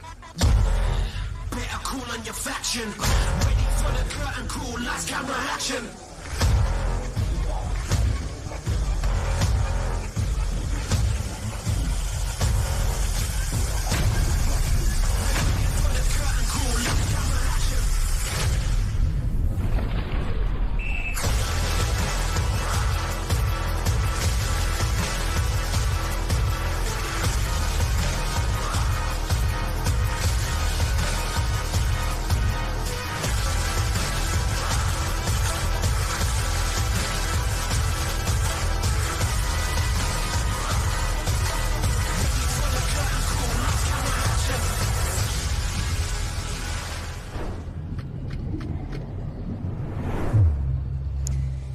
And a big welcome back. It is finals time here at the Gold Coast Aquatic Centre. I'm Jen Parry. We've got Christy Munro. Christy, first finals at the pool. What are you looking forward to? What are we excited about? It's hard to look past these 50 mannequin carries that we've got first up. There were some super fast times in the heats this morning. I'm really excited for the showdown. Yep, that and the team events as well. We've got the 4x25 mannequin relay, the 4x50 to close out the day. So a lot of athletes are very much looking forward to the big racing. And I've heard a few rumours about some team changes from heats to finals as well. So looking forward to seeing those heat times probably decrease a little bit as we get faster. And we know that our athletes will lift. We've seen it time on time. Heats are one thing, finals are the other. With a world championship on the line, it's about to get serious. A very different buzz down there on pool deck, as you mentioned. Here's a list of the final events that we'll be bringing to you this afternoon. We're starting up with the 50 mannequin carry. As you mentioned, going into the 4x25 mannequin carry relays. Super Lifesavers in there as our second last final. And we're going to finish up with the 4x50 medley relays. Yep, looking forward to those so much. We will take a break after the Super Lifesaver. We'll bring you those medal presentations because we do want to recognise and celebrate our incredible athletes. But I didn't think it was possible. The weather just keeps on getting better down here at the Gold Coast Aquatic Centre, Christy. It feels like perfect conditions for pool racing. It's really nice. We had a bit more of a breeze up this morning, but that has dropped. You can see just a little bit of breeze in those flags going across the pool as we watch the women start to enter the marshalling area. There's the start list on screen for the women's 50 mannequin carry B final. Yep, so we have our Beachy, Pippi Barlow, in the B final here for Maroochydore. Wonderful to see her in the mix. A big welcome to Eleanor Flowers, all the way from Trigg Island, the other side of the country. Eve Cervenak, the local, is here from Chugan. Bella Murchie from Mordialloc. Stephanie Stanithforth, fantastic yesterday in the tow with her fins on, backing up now for the 50 carry. But a big welcome as well. Super excited to welcome Naisha Shetty from Rashtriya Lifesaving Society. She raced for India at the international competition last week. Excited for her today. Can't wait to see her in the medley tomorrow as well. And Abigail Skinder from the Canada team, Pacific Swim Academy. She will be in lane 7. So you can see the girls being welcomed out onto pool deck now. They will get ready for a start. Lots of nerves on the pool deck. Christy, imagine you've heard about the Lifesaving Championships. It was last held in 2018, and around your club, around your country, you hear about the world champs. You've had to wait a while. The athletes finally get to participate in such a magical event. It is a huge build-up to these World Championships. We only get to have them every 2 years. As we have mentioned, it has been a longer break than that between our Interclub World Championships. So a lot of very nervous but excited competitors. It's a really great accomplishment making it through to either the B or the A final. So we will see the best of the best in action very soon. And I do love watching the little pre-race rituals here. The girls, because it is a 50-metre event, they have gone down the other end of the pool that we're used to seeing them start from. So that is the cap of Trigg Island on screen right there. It always reminds me of Christmas. We've got the red, the green and the white from Trigg Island. High fives all around. To the officials as we get ready, that is Skinder from Pacific Swim Academy. The blue cap with the big green maple leaf. Now, she's going to be in quite a few finals this afternoon. Very much looking forward to seeing her in the Super Lifesaver as well. But for now, Christy, I have promised you short, sharp racing. You've been down on the beach for a few days, the transition to the pool, and some familiar faces for you as well. It's wonderful to see a lot of our athletes. We spoke about a big 3 days of racing in the pool. They're here ready for a start I love that. I told you there was no mucking around. It is 1 o'clock on the dot. The ladies are away. Big race to start, the B final for the women. And closest to screen there, Abigail Skinder, a fast start for her. Yeah, certainly. The middle of the field starting to make a move now. We'll see the athletes dive down to rescue their mannequin on the bottom of the pool. Oh, a little bit of a slip closest to screen. Probably the middle of the field getting the best of it as they resurface. Not much separating our field as they power towards the wall. I want to say Eleanor Flowers from Trigg, second from the top of your screen. She's looking very, very good. As well, Stephanie Stanisforth, she's in the yellow cap from Bulli. But have a look at Nisha Shetty go. She was incredible for India last week. She now takes out the B final. Nisha Shetty, yes, you should claim that one. Fist in the air. What a swim. And what a time as well. 37.80. Fantastic work. She brought that out in the last 10 metres. We'll take a look back at the replay of the start. There wasn't too much separating them right the way through. You can see there. Great underwater work by her as well. She went down a little deeper, a little earlier, I should say. And as we pan out, she accelerated that last 10 metres. She's timed that perfectly. She wasn't the first off the bottom with that mannequin pickup. So, yeah, it was an excellent second half of the race there to claim victory in the B final of the women's 50 mannequin carry.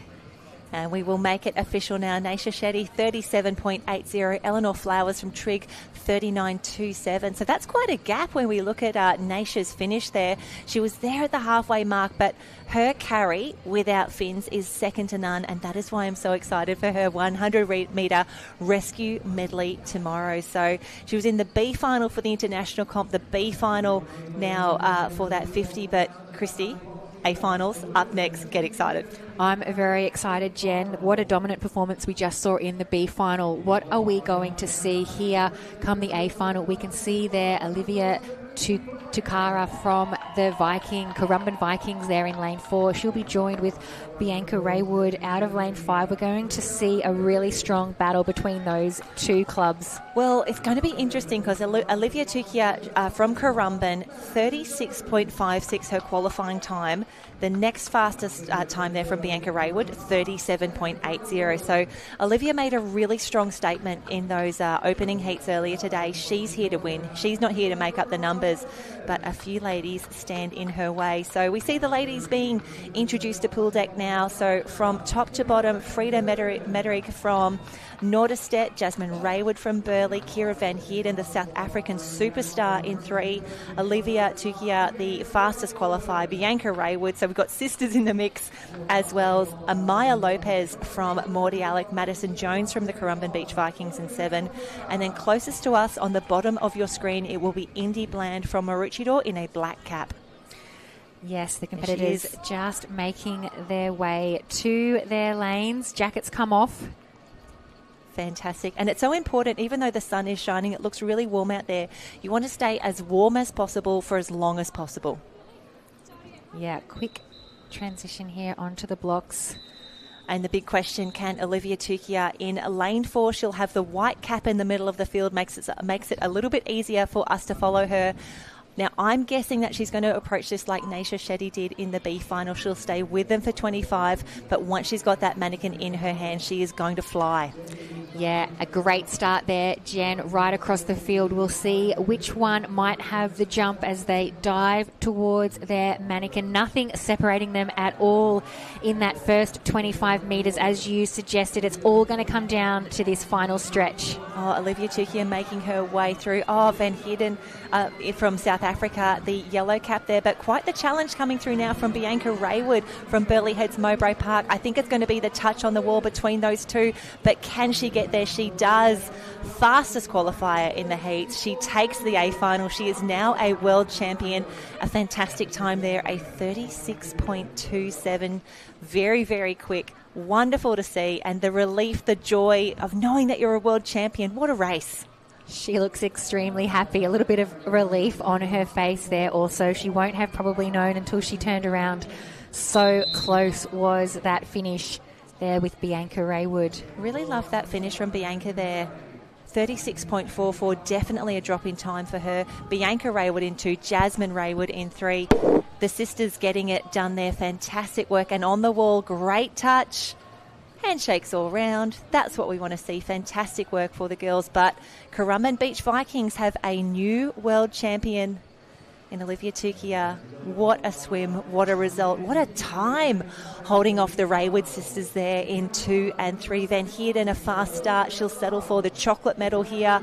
Amaya Lopez, Madison Jones, Frida Meritig and Indy Bland. 36.27 through to 38.77. That is the sort of distance you'd expect. So fast across here for the 50 carry with Finns, and we are already moving through. It is time for the men's B final.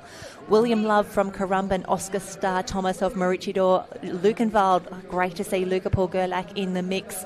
Currumbin Beach Vikings have Kobe Holden.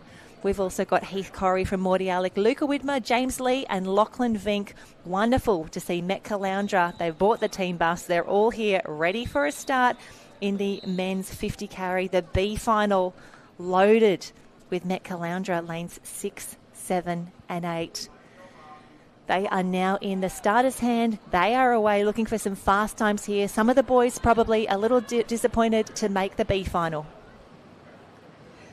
I'm standing by with Olivia, world champion in the 50 mannequin carry. It must feel great. Yeah, it feels so awesome, especially to come back from a sticky situation yesterday in a race. So happy. It's always great to get that redemption. Did you know where you were coming, or did you have to look after that touch on the wall? No, I had no clue because I couldn't see half the field. So I'm just so happy for the results. Well deserved. Well done. You're a world champ. Congrats. Go and enjoy. Thank you so much. Oh, fantastic work. Thank you so much, Christy, and thank you so much, Olivia. We've just seen a fantastic B final. Kobe Holden smashing out a 32.27. 32.27. We see the replay nearly immediately. How good was this? Kobe, the eventual winner in lane 4 there, just on the far right-hand side of your field. Down early. Very, very good. The single-handed pick up there. That's what we want to see in these closing stages here. Have a look at the kick and a full touch on the wall. That's how you do it. That's how you take out the B final at the World Championships. I'm going to write that time down there, 32.27, because I think that will actually be very close to what some of our A final swimmers would be. Christy is back. How good is it to chat to a world champion? The excitement. Oh, I love it. It's infectious, the excitement out there. So, yeah, so great to be able to be crowning some more world champions in the pool. Olivia could hardly believe it. That's the sort of reaction that you want. But congrats again, Kobe Holden, Luca Paul Gerlach in the mix, and Oscar Starr Thomas. That is how they finished in the B final for the men. And you can see we are now introducing to pool deck. That is Kai Gilbert on screen, heading out for the Northcliffe crew. Patrick Weltzel from Gütersloh is already there. Henry Simpson, he'll be in lane 7 from Alexandra Headlands. Next out will be Matthew Lowe in lane 2 from Northcliffe. So great to see the Northcliffe boys next door to each other there. Braden Woodford, a familiar sight here, racing for Bulleye, that bright yellow cap. Love that we can pick him because he was in yellow for Australia, now yellow for Bulleye as well. Tom Habel will be out next from Lukenwald. Wonderful to see a few of our international friends in the race here. So we've got Gütersloh and Lukenwald, 2 competitors there. But our fastest qualifier here, Riley Brennan from the Currumbin Beach Vikings. Big day for him across both the 50 carry here, the Super Lifesaver coming up next. Fastest qualifier in both. A lot of pressure, but not an unfamiliar situation for Riley Brennan. Yeah, for such a relatively young athlete, it feels like he has been around forever, has Riley Brennan. Huge amount of experience. He seems to carry that expectation and that pressure so well. And I think Riley also has made an Open Australian team as well as raced at the German Cup before. So no dramas here, racing on the international stage for the Lifesaving World Championships. This is going to be a splash and dash. It was tough just to make this A final. A few of the boys having to settle for that earlier B final, but we can see Hand goes up, it'll drop to the side in the moment. Christy, I'm going to get you to call them off the start here. Ready for an A World Championship final. An even start there, Jen. Starter has got them away. We can see an absolute clean field. I can't pick a winner from there. Maybe the top of the screen there, Kai Gilbert got the best of the start. We'll watch them as they resurface from the mannequin pickup to see if anyone has got the jump. You could honestly throw a towel across the field at the moment. Is that Tom Habel? Tom Habel's doing well, but I want to say that Leo Elias Baumann is doing even better. I think the German is going to come through. A big touch on the wall. Have a look at that. Leo Elias Baumann. What a race from Lukenwald. He can't believe it. He flashes the water and says, yes, I've done it. I've come over the top of Riley Brennan. What a swim. And he's also gone under the 30-second mark, which is absolutely phenomenal. Anytime the boys can do that. It's a 29.48 for Leo. Riley Brennan, 29.91. What a swim. What a race. And great to see one of our international friends coming over and claiming the title. 29.48. It was going to have to be fast to beat Riley Brennan. 29.91. So hardly anything splitting the two of them, and he's so excited. That is an incredible performance. Leo coming through. Oh, we want the claims, we want the celebrations. What an incredible performance, and the surprise. I love that expression on his face as he came through. And here it is, your new world champion, Leo Elias Baumann from Germany. What a performance. An incredible race from lane 5 as well. Lukenwald will be on their feet. If you've stayed up early, if you've stayed up late or had to get up early to watch this race, I promise you it has been absolutely worth it for our German friends watching back at home. He and Riley Brennan both under the 30-second mark, and Matthew Lowe as well from Northcliffe. What a race from him. So close on the line there. 31.40 for Matthew. Tom, 31.55. Braden Woodford, 5th. Patrick Welzel, Henry Simpson and Kai Gilbert. What a race. What a finish, and so stoked to see that we will have a German on the top of the podium. But Christy is out on pool deck. I'm poolside with Leo. You've just been crowned world champion. What a finish. You just came home so strong. Oh, it was a really hard race for me. I think I did 2 breaths or something like that. It was really hard, but I'm very excited to win that. We could see the excitement on your face as you turned to see you had been crowned the champion. You mentioned only 2 breaths across that 50 metres. That's what it takes to become the world champ. Who are you going to celebrate with? With my team, Luckenwalde. They're also there in the background. And, yeah. Well, enjoy the moment. I can see you've got some very excited teammates who are looking forward to celebrating with you. Go and enjoy. Thank you. Can I greet someone? I want to greet my family in Germany and all the people who are watching me and my friends. Thank you so much. Congratulations. Great work, Leo. And absolutely, you can always send some greetings, do some shout outs, say hello, and a huge thank you to the village that has been around Leo, helping him to reach his potential, to help him become a world champion in the 50 carry with fins. It's been worth the trip to Australia for him to come over and take a big win in a big race. Wonderful to see. And we are moving through this program already. It is now time for the women's 4x25 mannequin relay, the B final, lining up already. And again, a true international experience from Haasewinkel, lane 2. That will be them. Canada's Club d'Entraînement en Sauvetage Sportif de Saint-Félicien is in 3. Bietigheim-Bissingen in 4, Sunshine Coast Grammar Pool Lifesaving Club in 5, Northcliffe in 6, Narwhal Sauvetage Sportif in 7, and from Great Britain, the Retford and District Lifesaving Club is in lane number 8. Christy, how good is it hanging out with world champions? Oh, that was just adorable. Yes, so excited was Leo on pool deck. He was very, very excited to go and greet the rest of his teammates who were just as excited as he was. Yeah, and it's really nice to see the athletes thanking their support crew. Yeah, we know that it does take a village, and We are moving through the program. I promise you fast programming here. The officials are not marking around, and we see again a few different techniques in the water there, but in lane 4, Bietigheim-Bissingen unlucky not to be in that A final, but they're determined to make the most of the B. It is between them and Retford and District at the start. It looks like it's going the way for lane 3, as you mentioned there. Lane 4 clear out in front. They're just approaching the first of those changeovers. Oh, and a bit of pushing off the bottom there. Some new techniques coming in. You mentioned we might see that in these finals, a 2-metre depth there. So that has played dividends for our lead team. Yeah, Bietigheim-Bissingen doing a great job there in lane 4. Fantastic work. And you can see some of our specialists coming through now. Lane 6 looking very good. That is Northcliffe. We knew that they would always be there. They are here to swim. They are here for points. They would definitely be eyeing off that overall point score. A fantastic change there, Chrissy. That is the most technical element of this race. Yeah, they're on the final stretch now. You can see the massive move from the team of Northcliffe drawing up alongside our early leaders. Yeah, this is where it's tough, and it's anyone's game from here. We can see Sunshine Coast Pool, a Lifesaving team in the mix. They're trying to come through in lane 5. You can see the girls have got their arms up saying, I'm not in the way, I'm not assisting, I'm not hindering, but we have got a race on our hands. This is what you expect in a World Championship final. Yes, it's for the B, but there are valuable points at stake.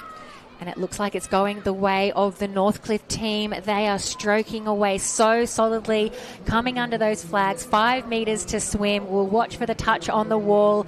It is Northcliffe taking out the B final of the 4x25 mannequin relay. And Christy, when you were having a chat to Leo, our new world champion, just before, I love how he knew, he'd only taken maybe 2 breaths in that last 25.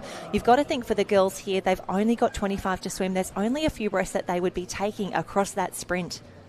Yeah, it's something that we do see our swim specialists. They will take any advantage to shave off fractions of seconds, and if that means having to go 25, 50 metres with minimal air, they will do that. So well done to the team from Northcliffe taking out the B final.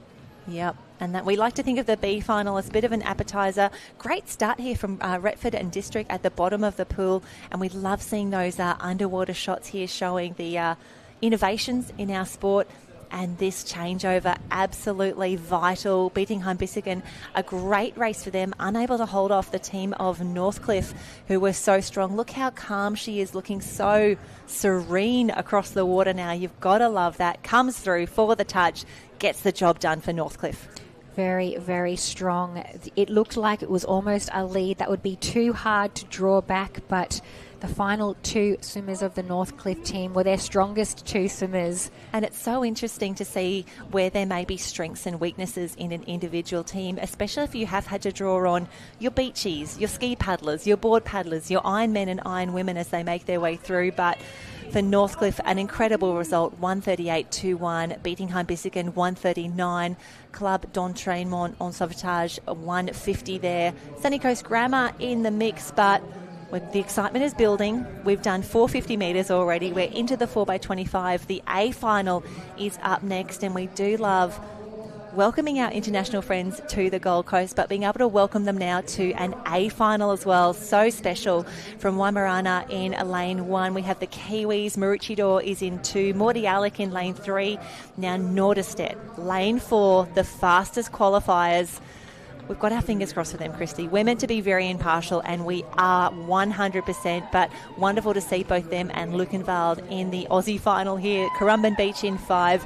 Burleigh Heads Mowbray Park is in lane 7.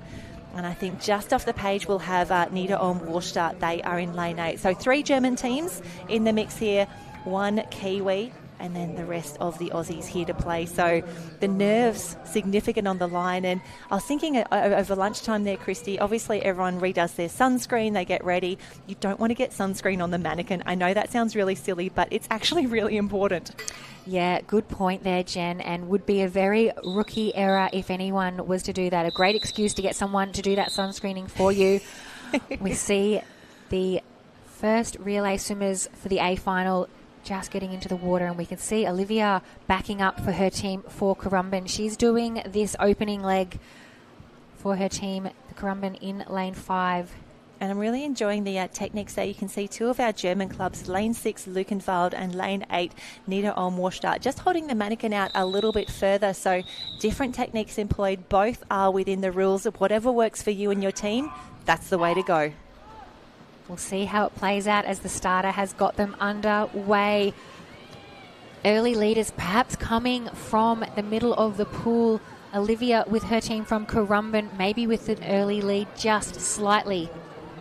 And they're coming into the changeover zone. It's a 10-metre area, 5 metres either side, the middle of the pool. It doesn't look like many of them are doing the push off the bottom. Maybe just Niederolm-Warstadt in lane number 8. But in the middle of the field, Currumbin Beach Vikings looking very, very strong, set up by Olivia's fantastic first leg. But chasing hard in lane 6 is Luckenwald.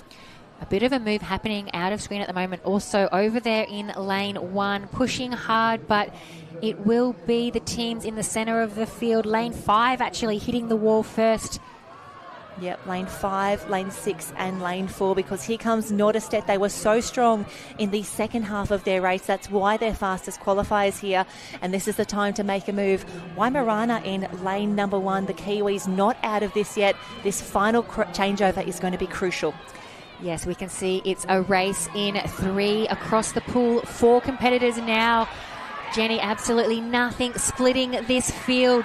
I tell you what, Maroochydor's not out of this yet, up in lane number 2, but lane 6 looking very, very good. Luckenwald, they would love another win here. They'd love to be on top of the podium. Both teams under the flags now. Just a few breaths to go. Come on, ladies, get these hands to the wall. Who have we got?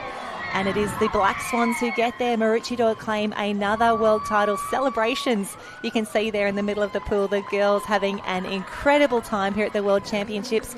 That was a close one.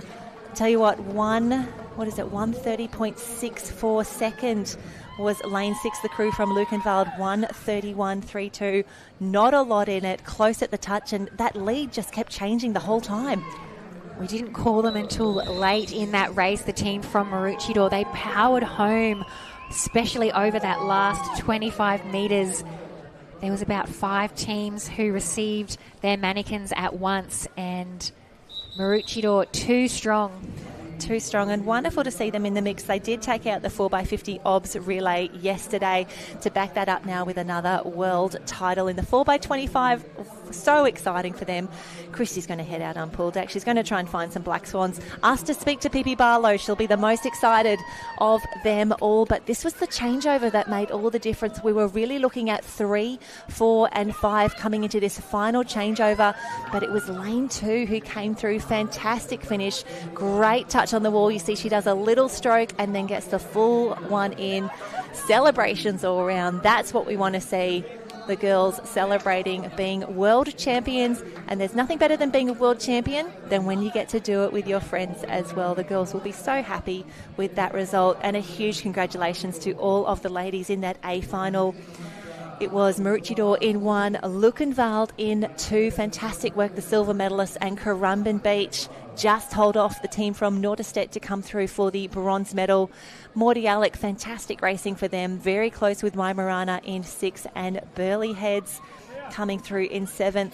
And a big hug to the girls from Niederolm-Warstadt. They have been disqualified in that race. Tough decision, and tough to have that in the final, the A final of the World Championships, but they will bounce back better than ever. We can see now already the start list is up for the men in the 4x25 mannequin relay. This is the B final that we will do next. In lane 1, we've got Gilly from Great Britain, Clifton Surf Lifesaving Club, Norderstedt, Haasewinkel, Narval Sauvetage Sportif, Retford and District. They are in lane 6 there. And if you're following along, liveheats.com is where you want to be.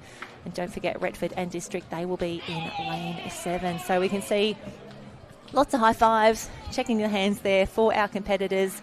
And if you have been wondering what that is, even though we make the jokes about everyone getting a high five. I'm pool deck with a very, very excited team from Maroochydore. Pippi, we were talking about you in commentary, your strength on the beach, sprints and flags. We weren't expecting to see such speed in the pool. Yeah, I've been doing pool rescue in the off-season and doing my sprints and flags as well. But I did it all just so we could come here for Worlds. It's been an amazing program for you so far. Is this another medal in the collection? Absolutely. It was so good taking out the obs relay together with the team. It's so special. And,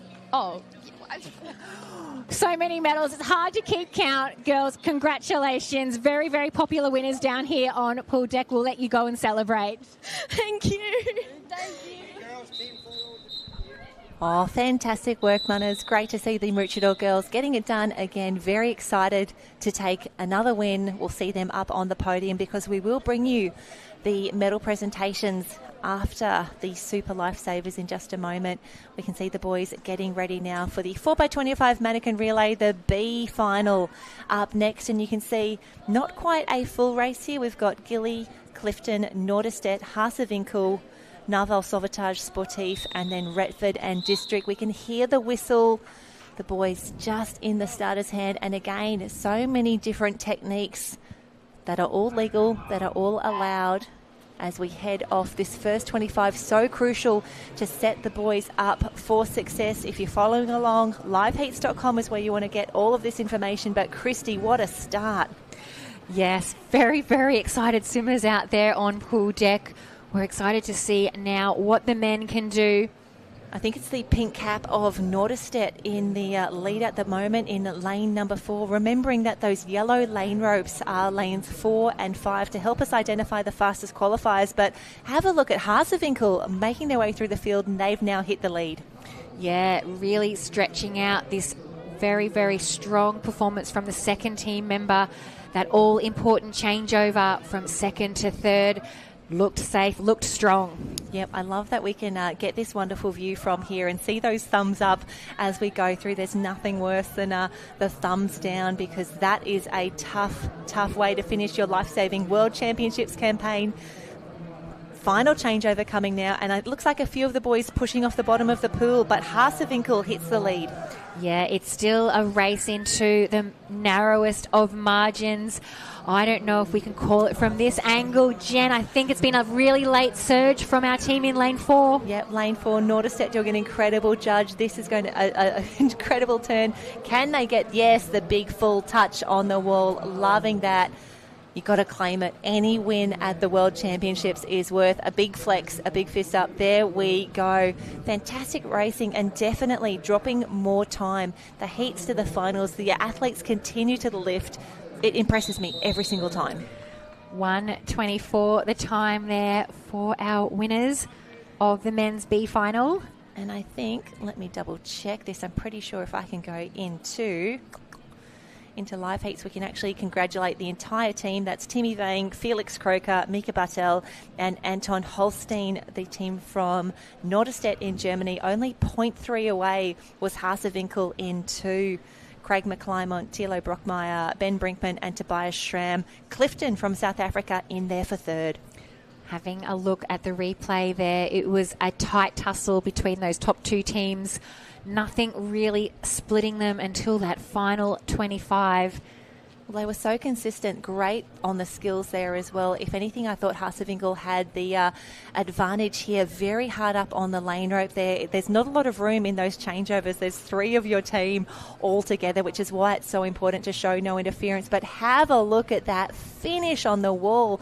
Timed that absolutely perfectly. The big arm goes up, big touch on the wall. And how good's this? Celebrating a lot of great sportsmanship that we've seen here at the pool. Yeah, teammates knowing they've got the job done. Gold and silver medals on offer for our B finalists. We'll have a look now at the A final. That's the results there of our B final. Oh, it was close. 124.3, 124.7. Clifton a little further back.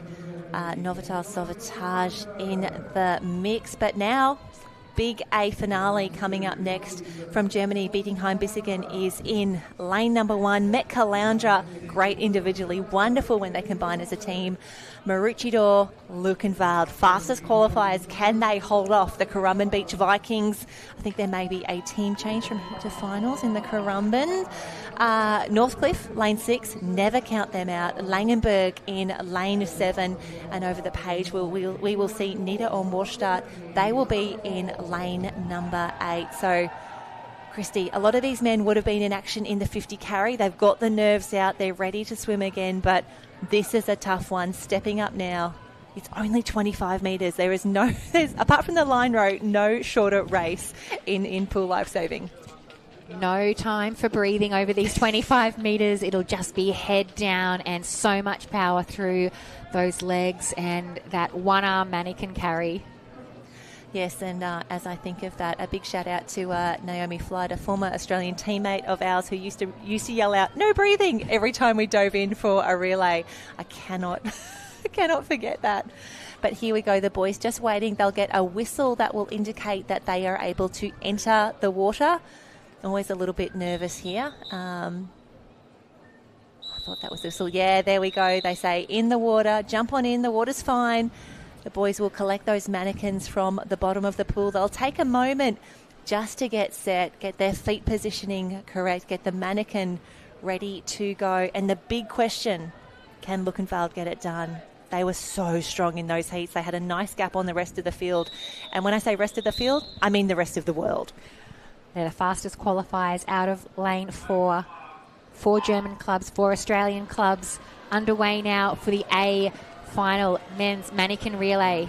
Have a look at that. The start from Northcliffe in lane 6, very, very strong. And from Nita Ormorstad in lane 8, those blue caps are absolutely flying. I want to say it's going to be Northcliffe probably fastest at this first changeover. Northcliffe, our early leaders, safe, clean changeovers. Pulling away now probably a little bit more in this second leg is the team from Northcliffe. Interesting technique, a little bit of a butterfly kick. They've been overtaken now by, I think that is the team from Currumbin. Yep, Currumbin doing well. Luckenwald as well, middle of the pool in those black caps. What a changeover from Luckenwald coming through. The race is on for 1, 2 and 3. Currumbin in the mix. Maroochydore in lane 3 in the black caps. Northcliffe not out of this yet. Luckenwald looking strong, coming in for that final changeover. It looked very, very smooth, so tight now, but still with the narrow lead. Oh, fantastic. I think that could be our friend Leo back in the mix now, being chased hard by the Currumbin team. This could be another famous German victory. I can hear the crowd from here. They're loving this. What a touch on the wall. They come through. The arm goes up. They know they've done enough. They know. World champions again. How good is this? Luckenwald comes through. Your new world champions in the youth 4x25. That is the team of Devon Carth, Tom Habel, Devon Gordon, Michael, and Leo Ilias Baumann. Back again. Leo, 2 gold medals, 2 world championships in the space of about 15 minutes. Chrissy's going to go out on pool deck. She wants to go hang out with some more world champions. And I think that was it. I think that was the changeover that really secured the victory from Luckenwald. Just so strong, so clearly away. And immediately we see the big thumbs up from the judges. No dramas for them. And how good is that final changeover? This is where I thought Currumbin might come in. I thought they might have had a sniff of it there. The team of Kobe Holden, Riley Brennan, William Love and Alex Walker. So strong, but have a look at that big finish, winding the arms up. He gets to look over and there is no one else there. The arm goes up. What a finish. Congratulations also to the team from Maroochydore. They will be in third, a time of 1:17.16 for them, but how good's that? Big embrace in the middle of the pool. You're allowed to celebrate. You're allowed to be excited, and you should be. You're a world champion. Luckenwald, Devon Carth, Tom Habel, Devon Gordon-Michael and Leo Ilias Baumann. What a team, a world champion team. A time of 1:12.49, 1:12.49. Fantastic racing. I can still hear them celebrating from here and I am inside, but that is the men's 4x25 mannequin relay. And while we see the great results up on screen there, 1 through 7, Bietigheim-Bissingen unfortunately have been disqualified. That is why they are not on screen at the moment. So a tough day, Bietigheim-Bissingen out of the 4x25 mannequin relay final, but they still pick up 8th position points for their efforts. It is not a wasted swim, but a little bit of disappointment for them to end their 4x25 mannequin carry campaign. So that is the 4x25 mannequin relay. I told you this was going to be a very fast afternoon of racing because we can see that the women are already marshalling. They are already making their way out on pool for the 200 metre Super Lifesaver, the B final for the women coming up already. Alyssa Tapper in the mix, Emily Fitzgerald, Tara Schotter, Indy Blan, Olivia Tukia, Eve Severnak, Stephanie Staniforth and Isabel Graf. There you go. The ladies just getting ready now. Nerves at an all-time high, knowing that you are about to do a 200-metre super lifesaver on the world stage. And if you're following along, jump onto liveheats.com. That's where you'll find all of the information that you need. And on screen, we've got a few from Northcliffe in this one. Wonderful to see. Alyssa Tapper will be in lane 1, Tara Schotter in lane 3, and a few of the ladies backing up again from that national competition last week. They've done an incredible job. The fact that they are still not only standing, but the fact that they continue to perform and continue to improve. Just wonderful. Down to Christy. I'm with some very, very popular winners down here on pool deck.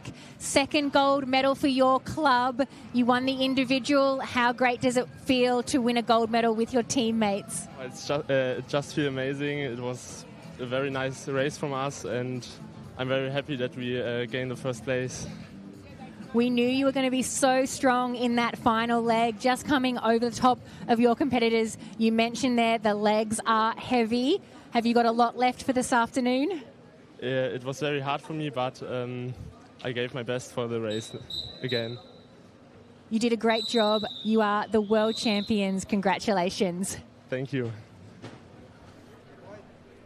Oh, fantastic work, Christy, and fantastic work to Lukenwald, your new world champions in the 4x25 mannequin relay. And we are back already. This is the B final for the Women's Super Lifesaver. We saw some incredible performances earlier today in the heats, and I guess one of the advantages of having the live stream running, all of the girls would have been able to go back, watch their heat, look for areas to improve, look for those opportunities to get a few extra seconds back. And we've seen a really strong start in the middle of the field. Tell you what, Indy Bland, she is here to race. She's having a great time. Tara Schotter as well, one to watch. She was a B finalist for the national team's competition. She is now racing for Northcliffe. So, Christy, I promised you fast racing. I promised you an efficient program as well. The ladies in action already, and really loving seeing the confidence for some of these girls saying, I'm in a final, I'm going to go for it. Alyssa Tapper from Northcliffe, she's off screen at the moment. She's actually at the very top end of your screen. Have a look at that for a flying start. Yeah, Jen, nothing separating the field out there. We've had some lightning fast races in this Gold Coast Aquatic Centre. The B final of the Super Lifesaver for women on screen at the moment. So that's Indy Bland, the first to touch, but Olivia Tukia, so strong. New world champion, actually, in the 50 carry. We were expecting to see her go out fast. She's stuck to that race plan, but it is all about the skills. The girls showing now just how important it is. And Eve Severnak in lane 6 from Tugan, she did incredibly well there. Stephanie Staniforth as well. We can see her, the bright yellow cap on the far left-hand side of your screen. Stephanie, a world medalist in this 100 toe. You've got to think she's going to bring this home strongly. Yeah, the race is certainly far from won at this stage. Starting to get a little bit of a breakaway now as we head towards the final stages of this 200 Super Lifesaver. Oh, at this stage of the race, I think about the coaches who are just cartwheeling on the side of the pool. They just want to will the girls home. And have a look at Stephanie Sandworth from Bulli, closest to us. Indy Bland had a great clip up, but I think Eve Severnak, Stephanie Sandworth and Olivia Tukia are still looking very, very strong. Don't count out Alyssa Tapper as well. A little bolter out in lane 1. This is going to be a fantastic finish. Who's got the legs left? Who's got anything left in the lungs from here to finish off the race? From this angle, it looks like Indy Bland still has control of this race. You mentioned Alyssa Tapper finishing very fast up there in lane 1, but it is going to be Indy Bland from Maroochydore taking out the B final. Yes, loving that. And she's already been on the podium, I think, twice with the girls in those relays, but she comes through now a time of 2:38.88. We knew the times would drop. We've seen some incredible performances. Two of the girls, so both Indy and Alyssa Tapper, under the 2:40 mark. Fantastic racing. Oh, and the relief that the B final is done, and hopefully the satisfaction of a job incredibly well done. Yeah, a great effort. All of our women qualifying through for the B final. We're on screen there with Indy Bland in those early stages. She really took it to the field early. Yep, she was very strong at the start. Stephanie Staniforth as well. We can see her in the yellow cap. She was there the entire way, down nice and early for that mannequin pickup here. But just watching the skills, I think the girls are getting better and better. Any nerves that they had at the start of the day, I think they've got rid of them now, because we can see Indy Bland 1 on, 2 on, just coming through now. And this is where she really was able to get some great distance on the rest of the field. You can see that good grip around the mannequin, leaving nothing to chance in the clip up. Underwater, nice and deep, eyeballing the clip. She was away, and she had the legs, she had the heart to hold on from here. Yeah, she fought off some very, very fast finishes. Has a bit of a look around now to see where she has finished, and it is number 1 in that B final to Indy Bland, second to Alyssa Tapper from Northcliffe, and third to Olivia Tukia from the Currumbin Beach Vikings. Yeah, I do love that we've got Vikings, we've got Black Swans, everyone's down here, but this is a big race. We've been looking forward to this one very much. It's the women's 200-metre Super Lifesaver A final. Now, the fastest qualifier, middle of the pool, is Bianca Raywood. Now, she was well clear of the rest of the field. 2:34 qualifying for her. Abigail Skinder, 2:35. Amaya Lopez, 2:36. Gemma Holt, 2:37. Alina Wagner, 2:38. So there's probably a solid 4-5 seconds between those qualification times. But, Christy, you've got to think they're going to lift. They're going to get faster. The skills will get sharper. This is a big race for the girls. They're about to step up.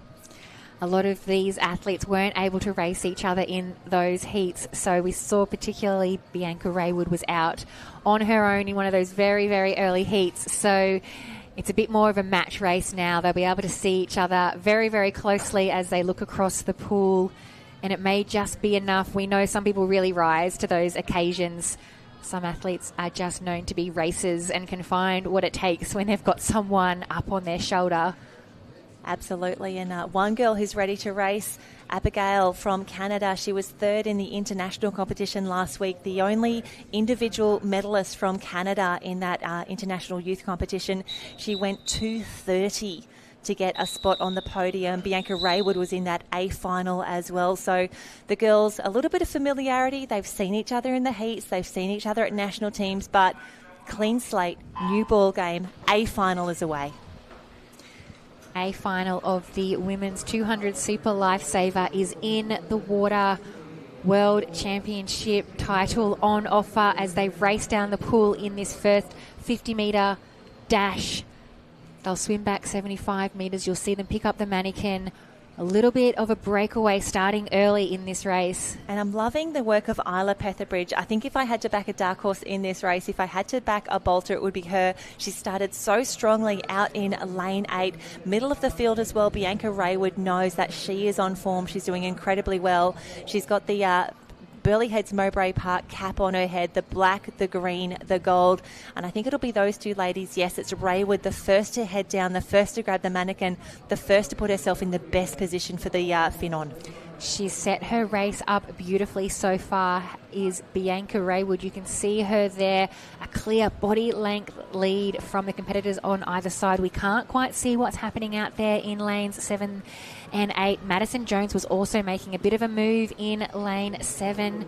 You can see her approaching, probably swimming up into third position as they do the tube and fin-on. Great transition from Bianca Raywood. My gosh, she has a solid 3-4 body lengths on the rest of the pool now, and I'd say she will be ducking under the water a little bit. She'll be getting some of those big kicks in. Bianca Raywood has an incredible lead at this point of the 200-metre Super Lifesaver. You've got to think, barring disaster, this is her race, but the battle is on for second. Abigail Skinder, she wants to be back on the podium, as does Gemma Holt, our Aussie rep. So 1, 2 and 3 clear on the screen. It is all about this final clip up. This is Bianca Raywood's race. Come on, get that clip up. She's away. You've got to think that is a world championship for her, but the battle is on right now. 2 and 3. I'll tell you what, Abigail Skinder is away, Gemma Holt as well. We've got a race on our hand. Could that be the podium? But we need to give some more flowers to this woman on screen, Bianca Raywood. Massive lead. This is a massive win for Burleigh Heads Mowbray Park. She has done so many races for Australia, for Burleigh Heads Mowbray Park, at the pool, on the beach, and here she is powering home. This is going to be a convincing win, a big world title. Congratulations, Bianca Raywood.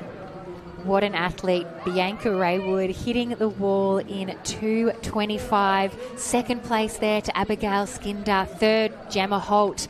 Very tight battle for second and third. Congratulations to our world champions there in the 200 Super Lifesaver. Bianca Raywood, just too good. And just to put this in a little bit of perspective, Bianca Raywood swam a 2:40 to be in the A final. She's just gone 2:25. That is a massive gap, a huge difference.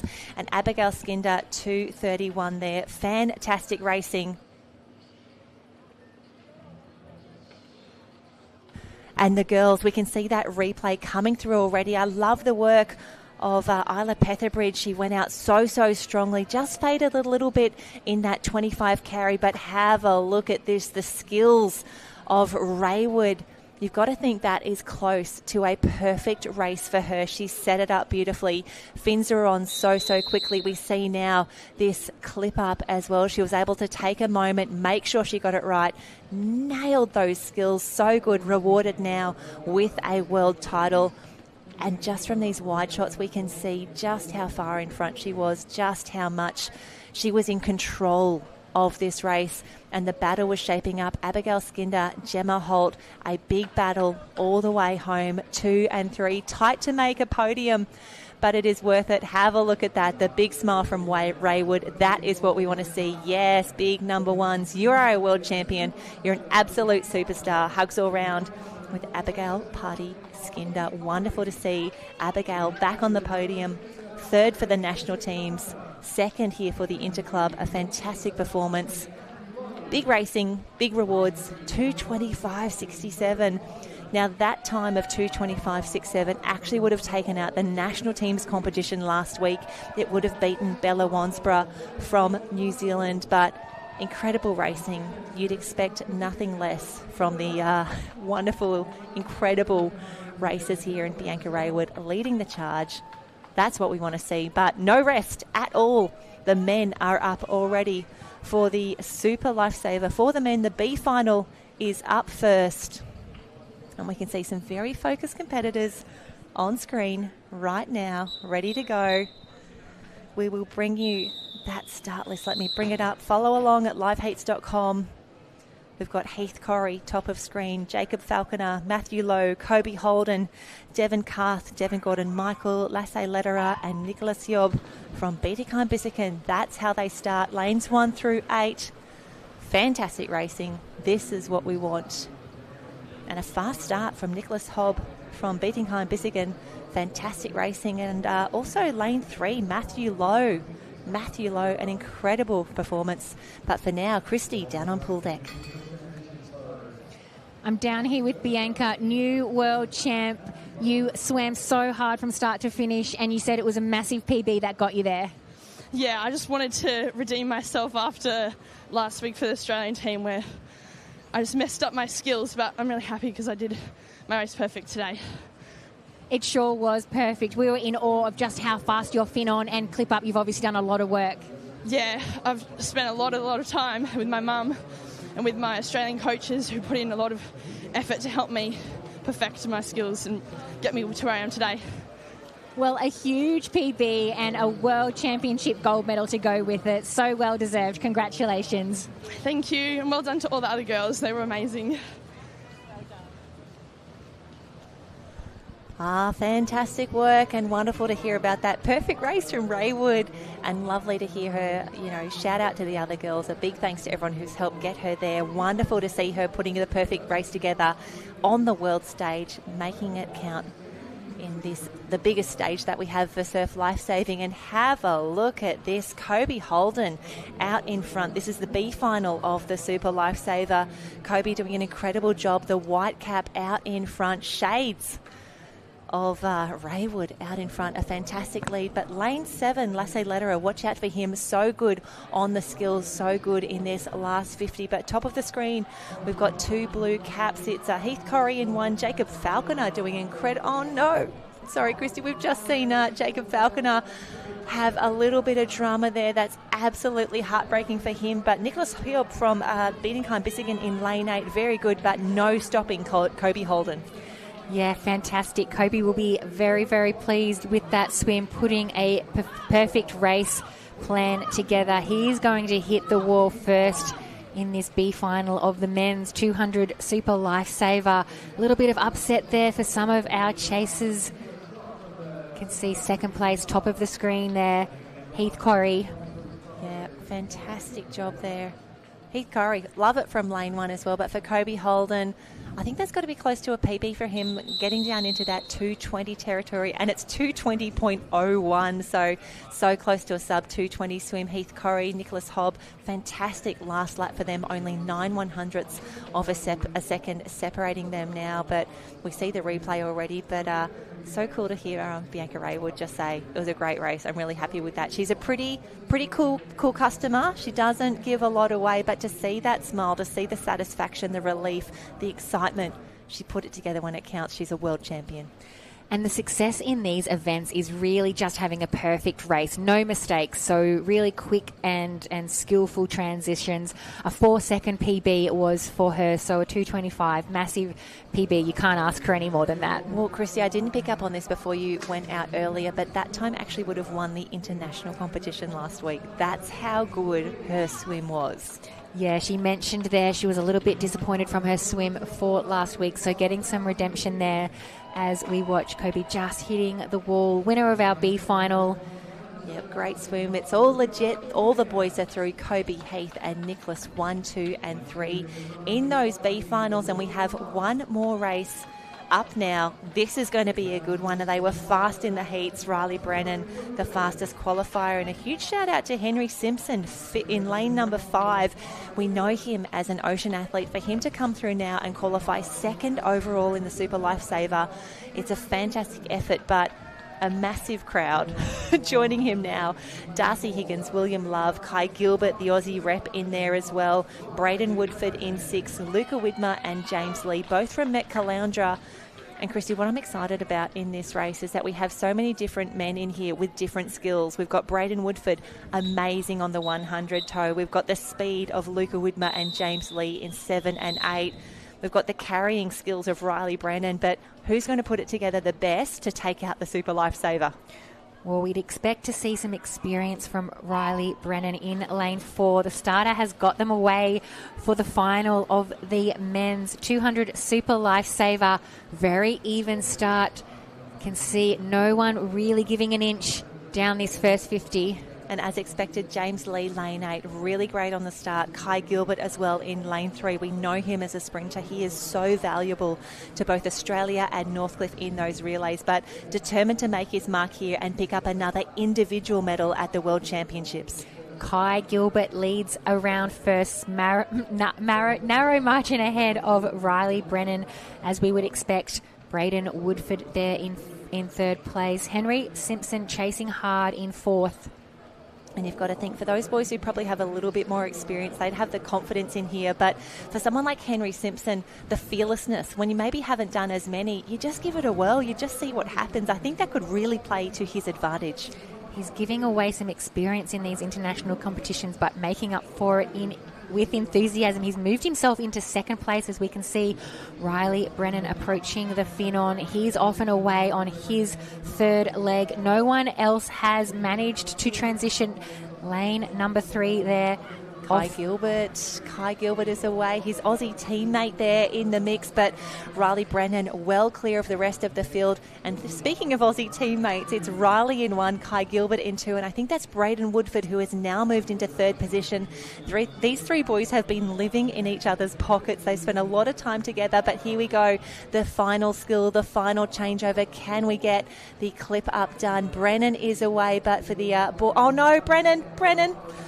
Oh no, a little bit of heartbreak, and this could hand a world championship to either Kai Gilbert or Braden Woodford. 1 and 2 become, I'll tell you what, drama everywhere. Brennan knows that his race is done. Kai Gilbert sees the opportunity though. Kai Gilbert knows it was him and Braden Woodford racing home the other day. Woodford looking very, very good. Could this be the opportunity? Does he have enough pull left? Can he come over the top of Kai Gilbert? It's going to be tight on the touch. I think Gilbert's going to get there. And there you have a new world champion in Kai Gilbert. He loves that result as well. He should. What an incredible performance. A time of 2:14.65. Kai Gilbert cannot believe that that just happened. And it just goes to show the race is never over until it's over. What an upset. Oh, we bit of see heartbreak. Heartbreak there for Riley Brennan. He had probably a 30-metre lead going into that final leg and just having a bit of difficulty with the clip up there where his mannequin spun around backwards. So opened the door wide open there for Kai Gilbert. Oh, this is going to be a tough rewatch. This is going to be really, really tough. We saw that the boys set this up so perfectly, but that's life-saving. I mean, we often say that that's surf because we think so often it's about the waves, the winds, the current, or, you know, an errant ski maybe, you know, what makes the difference here. But for Brennan here, that is a tough race we see here. This is where we thought it was pretty much shut the door and done. He got the clip up through. I'm really keen to see. It just wasn't far enough up, and unfortunately that causes the mannequin to spin around, just clipped up too far down. And when you think of how many of these clip-ups that Riley Brennan has done in practice, this is just so tough to watch. That is really, really heartbreaking. And he sees Kai Gilbert swim past now. Braden Woodford, my gosh, he gave that absolutely everything. So close to a world title, but Kai Gilbert is the champion. Kai Gilbert takes out a big win there, a big time as well, 2:14.65. Woodford 2:14.86, and very remiss of me not to have mentioned William Love, the Currumbin Beach Vikings, comes through in a 2:18.44. William Love is a bronze medalist at the Lifesaving World Championships. A fantastic swim, a bronze medal for him. Darcy Higgins in 4, Luca Widmer in 5, James Lee coming through there as well. But what a race, full of drama, so much happening down here at the Gold Coast Aquatic Centre. And that is the Super Lifesavers done. So 50 carry, 4x25, Super Lifesaver is done. We will go down, we will have an interview with our new world champion. Christy is running around pool deck, just herding the cats, making things happen. After this, we will take a very quick little break because we will go to the medal presentations for a few of our earlier events, and then we will come back and we will run the 4x50 medley relay, a fantastic team event to close out the day. And that is what we want. That's what we're looking forward to. But for now, the Super Lifesaver, drama, drama, drama. And what a finish between Aussie teammates Kai Gilbert and Braden Woodford. A fantastic finish, one for the ages. But William Love, what an absolute superstar to hold his nerve, nail his skills and come through with a great time of 2:18 to get the bronze medal here. So this is day 2 of the World Champs for the pool events for the Interclub. We have one more big day tomorrow, but for now, here we go. Christy's on pool deck. Kai, world champion, 200 Super Lifesaver. Talk us through what happened in that last 50. So coming off, I had a good clip, had a good turn. I saw Braden probably about half body length away from me, and then, I don't know, I'm not sure what happened with Riley, but I just saw him stop and his mannequin behind him. And, obviously that sucks for him. He's a really good competitor, and he had us deep, and then something happened. But, I'm lucky that it happened. But congrats goes to him and to Braden, who came and was coming for me at the end. And if that race had been 2 meters further, Braden had it, not me. It was a really tight race in 2 down that last 50. You did all of your skills to perfection. As we know, so many things can go wrong in that 200 Super Lifesaver. It was your day today. Congratulations, world champ. Must feel amazing. Yeah, it feels incredible. Last night was very close to getting Riley in the 100 toe, but he got the finish there, and just happy that it went my way today, and just really thrilled to be able to get that individual gold. It's your day today. Really important club team points. Your team's going well. They're going to be very, very excited to congratulate you on that win. Yeah, I'm excited to get back to the boys and get ready for the next relay. All the best of luck. Thank you very much. Oh, fantastic work, Christy, and a huge congratulations to Kai Gilbert. And that's the way it goes. You just got to stick to your race plan and give it absolutely everything you got. And like Kai Gilbert, you too could be a world champion. A fantastic time as well. 2:14.65. Braden Woodford. Just ran out of pool to get the gold medal there. But Braden, what an incredible championships he has had. World champion in the 100 toe for the national teams. Picked up a win in the surf race as well for the interclubs. But Christy, drama. So much happening and some really convincing winners and some really tough finishes as well. Yeah, you really can never pick any of these races. It's not over until it's over. We mentioned heartbreak there for Riley, but it was Kai's day, as he mentioned. So, yeah, he's feeling on top of the world out there. A little bit of a recovery time. He's going to be back in some of the team events, the next team events. So a very short turnaround for our athletes. He said the quads were heavy, a lot of lactic acid over that last 50 metres. And as you heard him say, had it been 2 extra metres, he's not sure he would have been able to hold on. Well, great news. It wasn't. He is a world champion. It will stand forever now. It's wonderful to see. And we do have a separate live stream running at the moment. You can see just on that split screen there. There is lots of action happening down at Karawa Beach. A gorgeous afternoon there. Lots happening if you want to switch over to that live stream as well. Looks like we've got the flag ceremony starting there. So Christy and I are going to take a quick little break. We have the medal presentations coming up in just a moment. Then we will be back for the final races of the day, the 4x50 medley relay.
Ladies and gentlemen,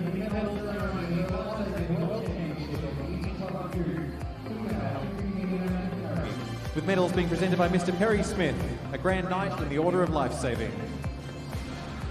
In third place, representing Burleigh Heads Mowbray Park Surf Lifesaving Club, receiving the bronze medal is Jasmine Raywood.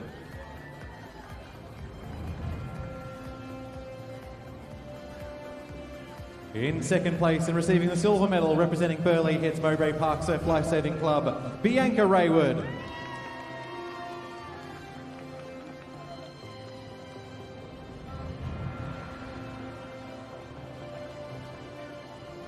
And in first place, receiving the gold medal and your world champion, representing the Currumbin Beach Viking Surf Lifesaving Club, Olivia Tukia.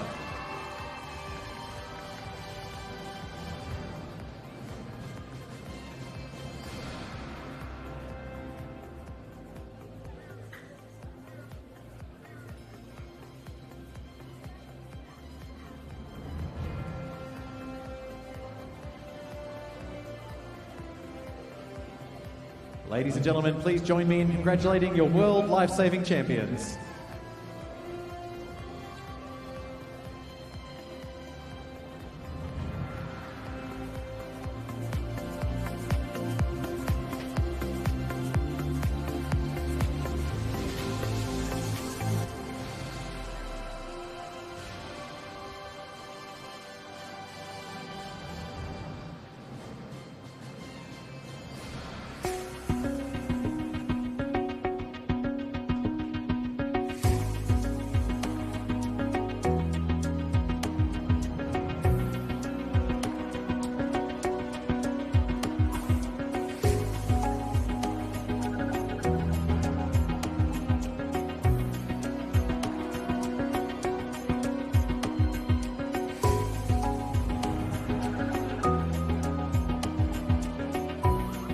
Ladies and gentlemen, the medal ceremony for the Life-Saving World Championship of the Interclub Youth Male 50-metre Mannequin Carry, with medals being presented by Mr. Perry Smith, the Secretary-General of the Sports Commission. In third place, receiving the bronze medal, representing Northcliffe Surf Lifesaving Club, Matthew Lowe.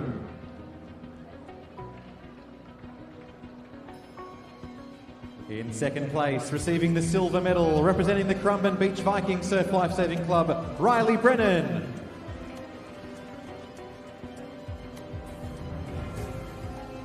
And in first place, receiving the gold medal and your new world champion, representing the club of Lockenwald in Germany, Leo Ilias Baumann.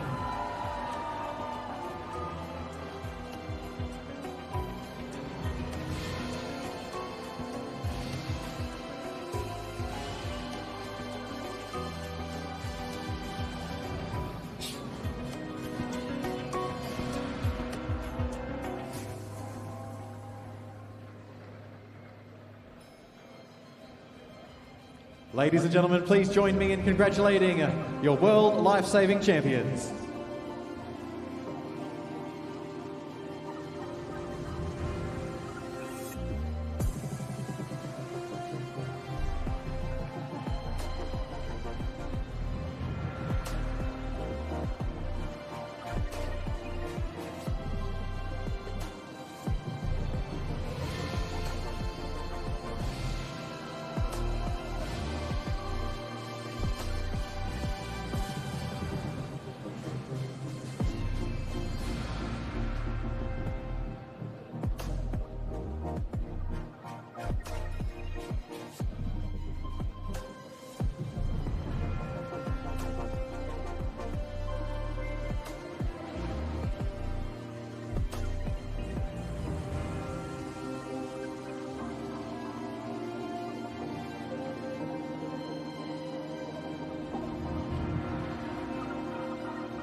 Ladies and gentlemen, the medal ceremony for the Life-Saving World Championship of the Interclub Youth Female 4x25-metre Mannequin Relay, with medals being presented by Mr. Perry Smith, a Grand Knight in the Order of Lifesaving.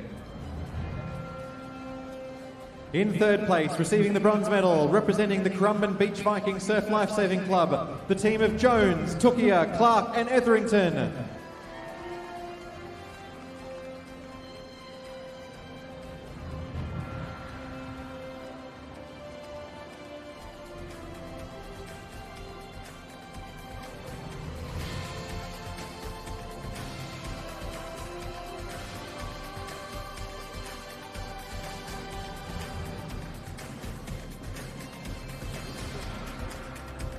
In second place, receiving the silver medal, representing the club of Luckenwald in Germany, the team of Silner, Wagner, Nonnebrook and Koeman.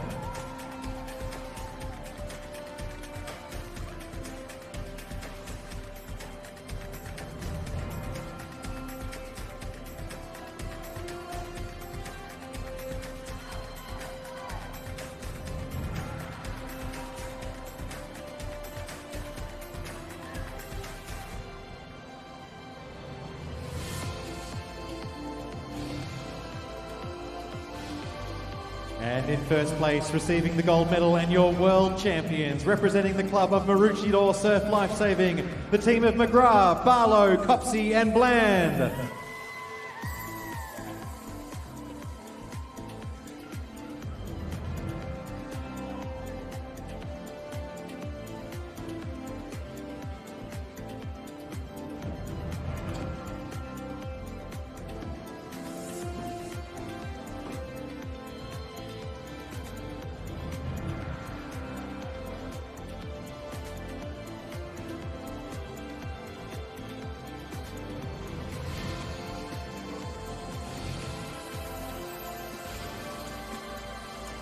Ladies and gentlemen, please join me in congratulating your World Life-Saving Champions.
Ladies and gentlemen, the medal ceremony for the Life-Saving World Championship of the Interclub Youth 4x25 metre mannequin relay, with medals being presented by Mr. Perry Smith, the Secretary General of the Sports Commission.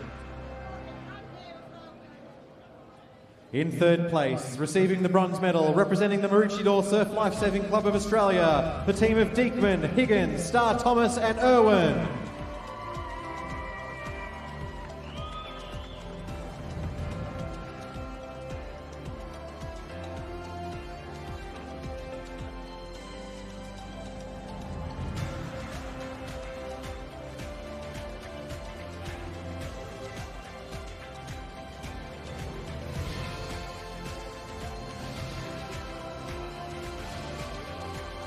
In second place, receiving the silver medal, representing the club of the Currumbin Beach Vikings Australia, the team of Holden, Brennan, Love and Walker.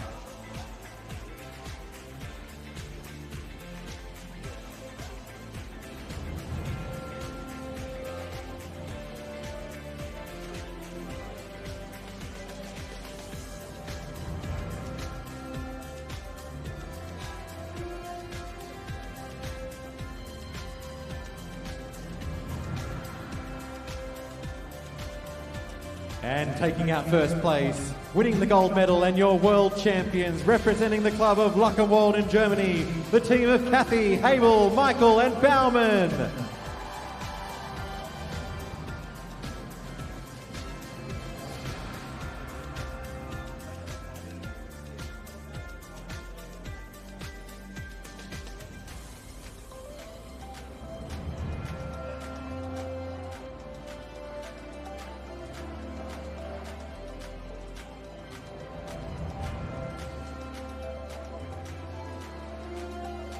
Ladies and gentlemen, please join me in congratulating your World Life-Saving Champions.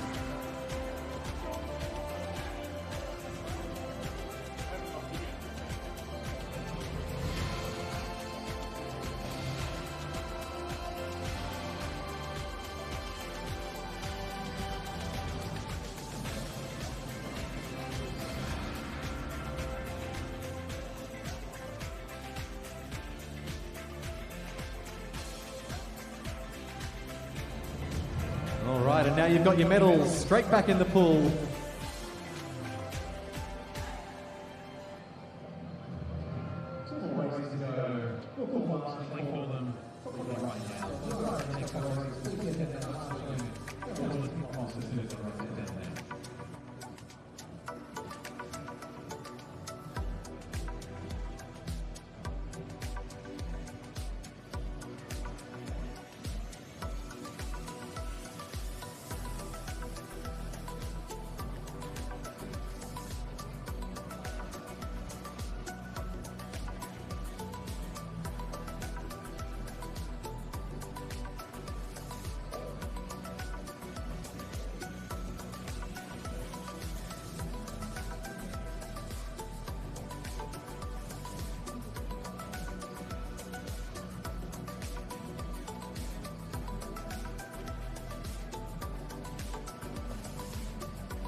And a big welcome back. You have joined us at the best part of the day. We are ready now for the women's 4x50 medley relay, B finals, then A finals. Christy, I promised you good programming. We are back. How great to see those medal presentations on camera as well. Yeah, really special moment for our youth athletes getting their medals. Huge amount of support from the clubs here, so it's lovely to get that just moments after getting out of the pool. As you mentioned, one event to get through on our finals package this afternoon. It is the medley relays. The women are up first, the B final followed by the A final. And we can see the ladies just making their way down to the other end of the pool. If you weren't here for the heats earlier today, 4x50 medley relay. It's a 50 swim to start off the blocks. Second competitor, so some of the ladies that you'll see now just getting ready. They'll start on the blocks with their fins on. It's a 50, not necessarily underwater, but let's face it, 49.5 metres underwater coming up for the big touch.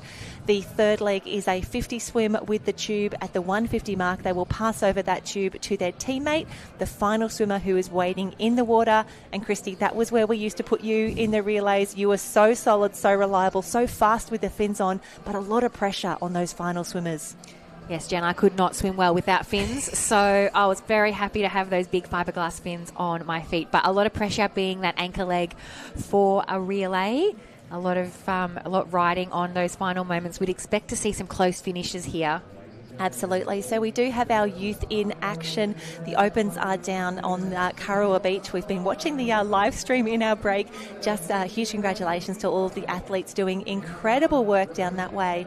And thinking back, Christy, to the the Open Interclub competition. This was the race where we saw the most amount of drama. Two big teams disqualified in the men's race, both I know Northcliffe was out and then Rane Rossi. So we're hoping that the ladies here, I trust these girls a whole lot more. I reckon they will be fantastic on the changeovers. Hello, Norderstedt. Yeah, we can see you over this way. They're trying to figure out where the cameras are to say hello. And a huge shout out to all of our German friends. Oh no, back the other way. Here we are. So how good was it to see Luckenwald up on the podium a few times for the relays earlier today? The Germans have come here to race. 2 gold medals going home to that club already. They'll be a strong showing we would expect in the medley relay as well. They've brought over a huge contingent here to race the Youth World Championships. And we can see the B final for the ladies lining up now. Top of screen, we have 2 of our Canadian clubs in the mix, Narval Sauvetage Sportif and Club d'Entraînement en Sauvetage Sportif de Saint-Félicien. From Australia, we have Sunshine Coast Grammar Pool Lifesaving Team Norderstedt, those pink caps that we saw on camera just earlier in lane 4. Sunshine Beach in red in 5, Bietigheim Bissigen, Alexandra Headland and Haasewinkel in lane number 8. So we can see that the official has his hand in the air. And Christy, it looks like a late scratching there. No Alexandra Headland. Yeah, a little bit disappointing to see there. So we can see we've got the swimmers away in the water there. A blank lane from number 7, but everyone here is here to race. Fantastic start out here. Haasewinkel in lane number 8, a fast start, but lane 3, Sunshine Coast Grammar Pool Lifesaving Team. What a start for them. Out there in lane 3, they're certainly doing it fast. I remember seeing they were in a similar position in the heats, took it out so fast and strong early. They did slip behind a little bit in the later stages of this relay, but we'll see if they might have a slightly different strategy for this B final. We'll see, as you said, a lot of the swimmers opting to do this second 50 the full way underwater. That is the fastest way to do it. Yeah, that is a tough one, and you can see as the mermaids go past on screen, I think it's been a change in lead already. That could even be Sunshine Beach coming through to the fore. Who have we got there on the screen? That is Neve Arthur. Well, Neve is whose name has popped up here, but that is Sunshine Beach. We knew they were strong. We've seen them at our domestic carnivals here. A nice little lead for them, but still, we've got Sunshine Coast and Norderstedt, that pink cap in the middle of the field. They are about to come through. Sunshine Beach with a narrow lead at the moment. The red cap, middle of the screen, doing an amazing job. The third swimmer for the Sunshine Beach team. Lane 2, chasing hard, top of the pool. Oh, and it all comes down to this changeover right now. You'll see the girls touch the wall. They will put the sash of the tube over to their other competitor, and then they need to leap onto that tube so quickly. This is where it's tough. This is the danger leg. Sunshine Beach still with a very small lead, but look at that chase pack coming so quickly, swallowing them up. Lane 3 coming through. Sunshine Coast Grammar really pushing those top 2 qualifiers here. I want to say it's Sunshine Coast Grammar. Can they get there? Do they have enough pool left? We're under the lane ropes now. I think they're going to get there. What a finish. There will be celebrations for the team of the Sunshine Coast Grammar Pool Lifesaving team. Christy, the heats are just an indication. You've got to get yourself into this B or this A final, and from there, anything can happen. Yeah, they really perfected their changeovers. The team from Sunshine Coast Grammar Pool Lifesaving, they're the winners of this B final. And a huge congratulations. We see the changeover here. Courtney and Emily Fitzgerald and Chelsea and Ruby Simmons, absolute superstars, stopping the clock at 2:0028 ahead of Claire Cameron, Neve Arthur, Taylor Tompkins and Ava Gooderham, second from Sunshine Beach. And that's where Sunshine Beach made their move, that incredible second leg there. And we'll just see this changeover. That's pretty good. I can't suggest many improvements on that. No, they did everything they could, the team from Sunshine Beach. We saw the lead change throughout that race. Sunshine Coast Grammar getting such a great start, slipping back to possibly third through the middle stages of that race. But that final swimmer who was towing the patient home came over the top there, just a touch in front of Sunshine Beach. And we saw it top of screen from Canada, Julia Dumont, Aurélie Perron, Rose Saint-Gelais-Lamontage and Florence Leclerc. What a swim, what a team. 2:01.82 third in the B final here at the Lifesaving World Championships, beating Heim-Bissiger, Nodestedt, Hasevinkel and Naval Sauvetage in the mix. Unfortunately, no starters there from Alex Hedrons. We do hope that all the athletes are okay and that there's been no injuries to cause that non-start there, but we do love a 4x50 medley relay. Love a B final, love an A final even more. Yes, I'd say just probably some exhaustion setting in for our youth athletes. Maybe saving some energy for those last couple of events that are on the program for tomorrow morning. Yep, big day of racing still to come, but for now we see the ladies on screen. So Currumbin in lane 1, Maroochydore in 2, Morty Alec in 3, Lukenwald. They were incredible in the heats earlier today. Waimarana from New Zealand, they are lane 5, Northcliffe, Nida Ormborstadt and Burleigh Heads Mowbray Park in lane 8. But Lukenwald, the ones to watch, the ones to beat in the A final. They're in the fast lane, lane 4. They will be the ones to watch. A really relaxed team there from Northcliffe. It's great to see them having a little bit of fun, just trying to ease the nerves. Actually, I was speaking to Gemma Holt from Morty Alex. She was in the Aussie team last week, and she was saying how fun it is now to come back for this second week. Of course, she's very, very tired, but she said you're starting to see familiar faces. You've already swapped Instagram accounts. You've swapped some gear. You're good friends now, but I do love seeing the nerves sort of fade away. Once we've got that first day or two of comp done, everyone's here to have a good time. Everyone's here to swim fast at the Lifesaving World Champs. We have the A final in the water at the moment, the women's 4x50 medley final. And have a look at the start. Burleigh Heads Mowbray Park closest to us on the bottom of screen on the right-hand side there. Great start for them in 8, but have a look at lane 4 start to wind up. Lukenwald, they saw the men take out a great win earlier in the 4x25. Morty Alec really pushing in here as well in lane 3. Waimarana in 5. It's going to be tight on the wall, 29.03.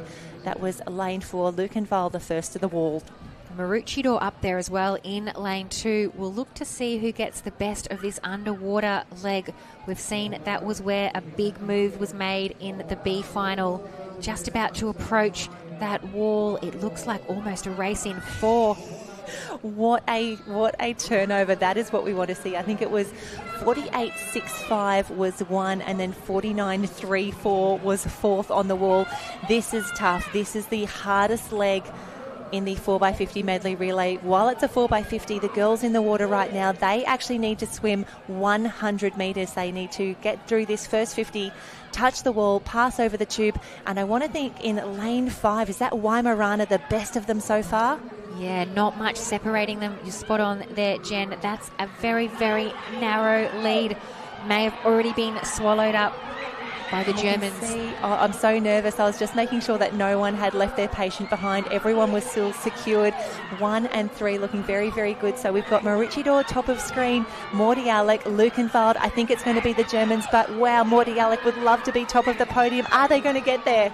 I think the German Lukenwald are going to be too strong. Hit the wall in first place. Morty Alec second. It might be the team from Maroochydore just scraping in for third place there. What a fight to the line. Oh, that is what we want to see. But Lukenwald, so good in the men's. And how good is this? The girls get to take home a gold medal as well. You can pick their spectators from anywhere. They've got the big yellow shirts on. They're so bright.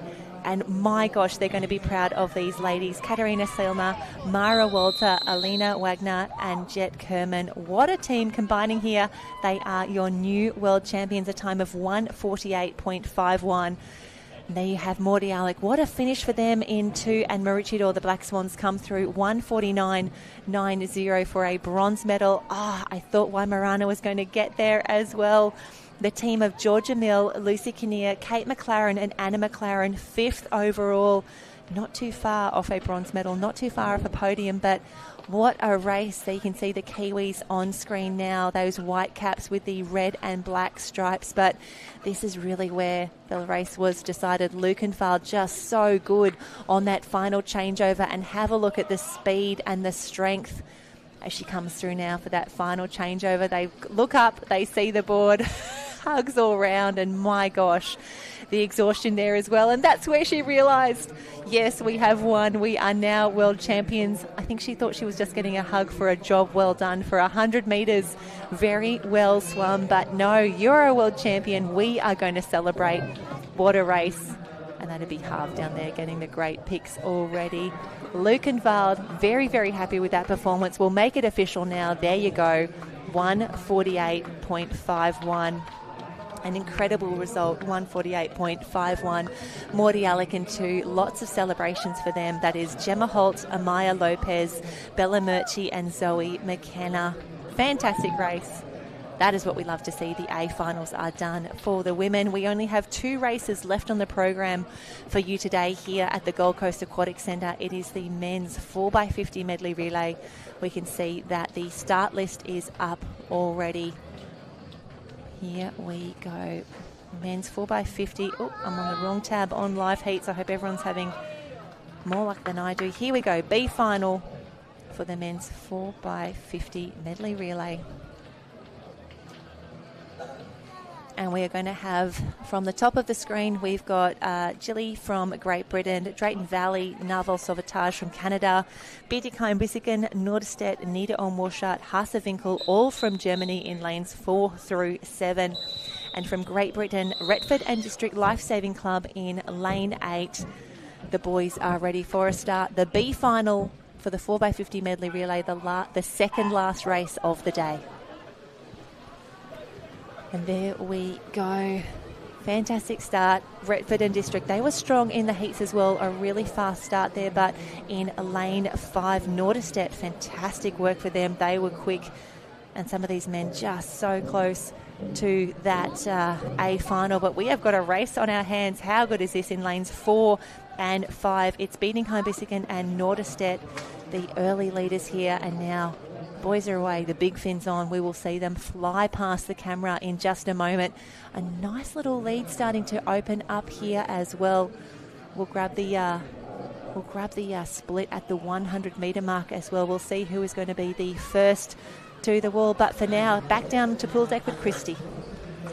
I'm on pool deck with the world champions of the women's medley relay. An absolute amazing afternoon for your club. Yeah, thank you. It was our 4th medal, and we're really hyped.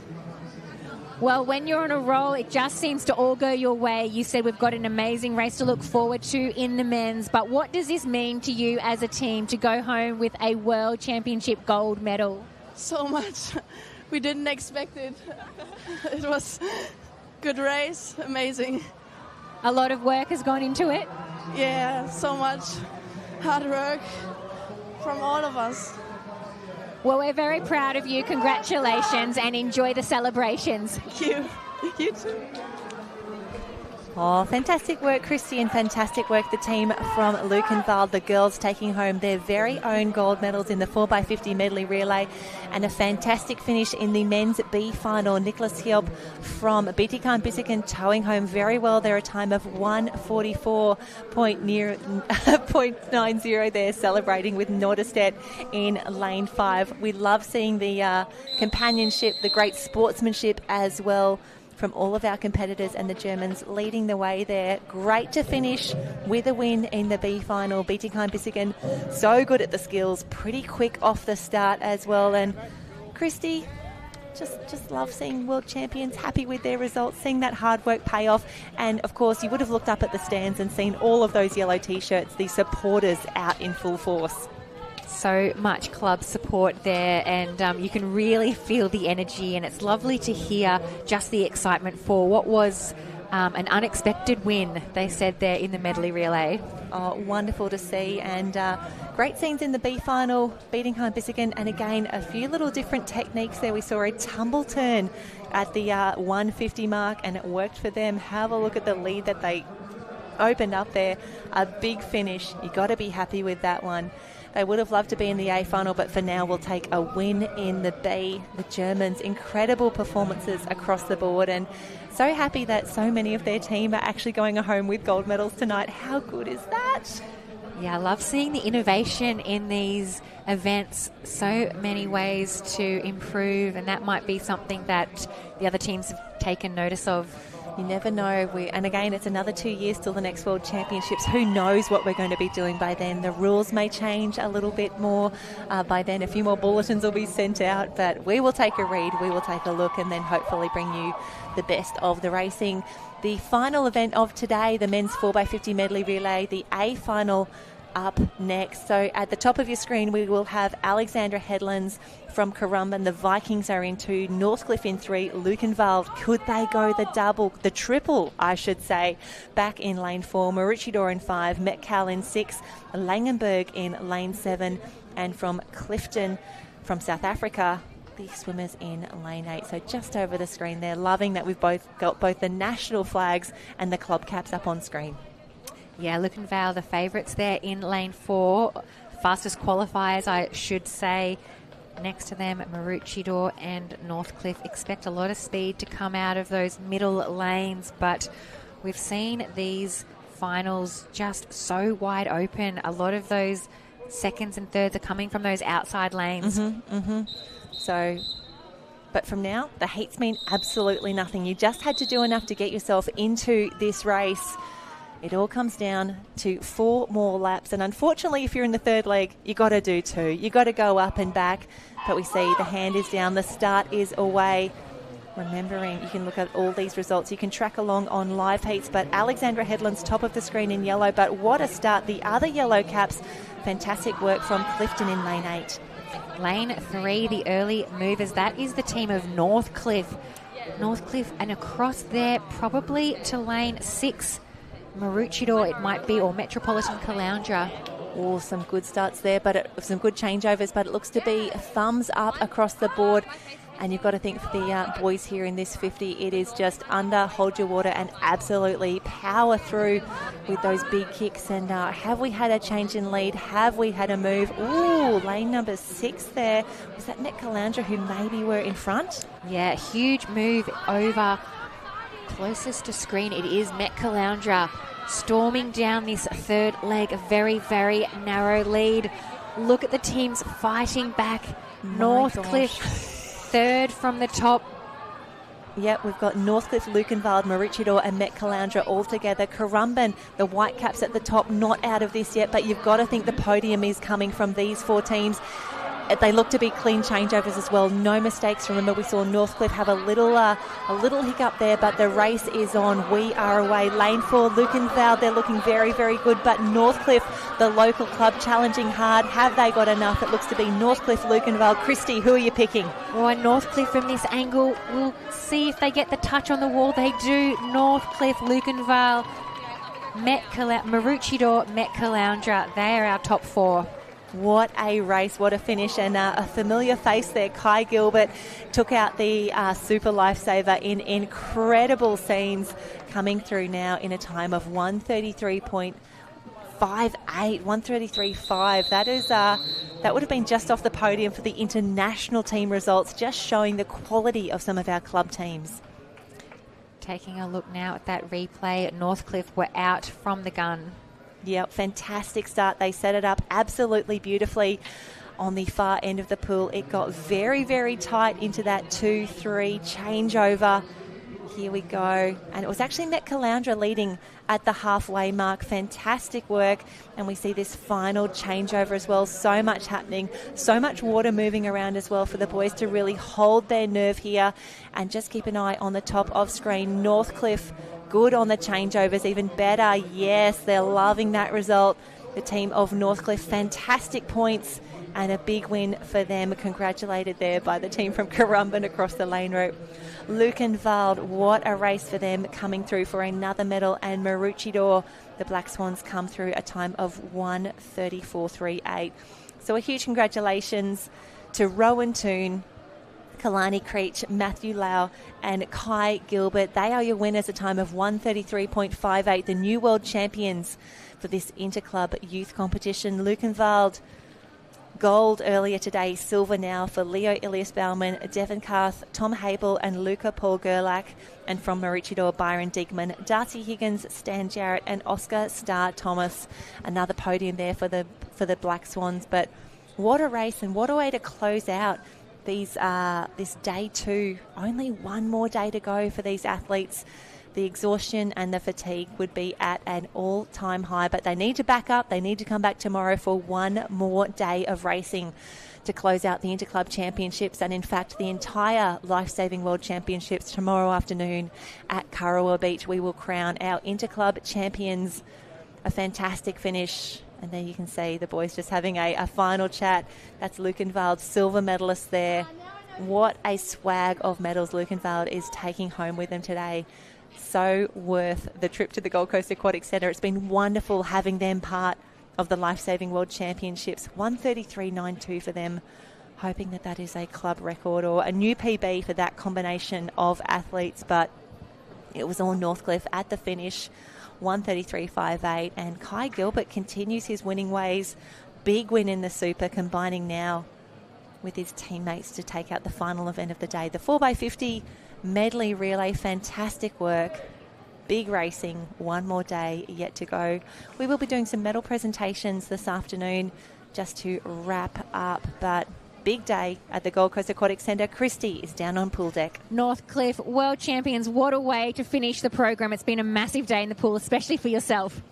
Yeah, it's been a big day, but I'm lucky these guys put me in a good spot, come in and start last leg, and then I didn't want to let them down and just gave it everything I had left. It was a real fight right to the line. Can you find that little bit more inside of you, knowing it's a team event, it's a team gold medal?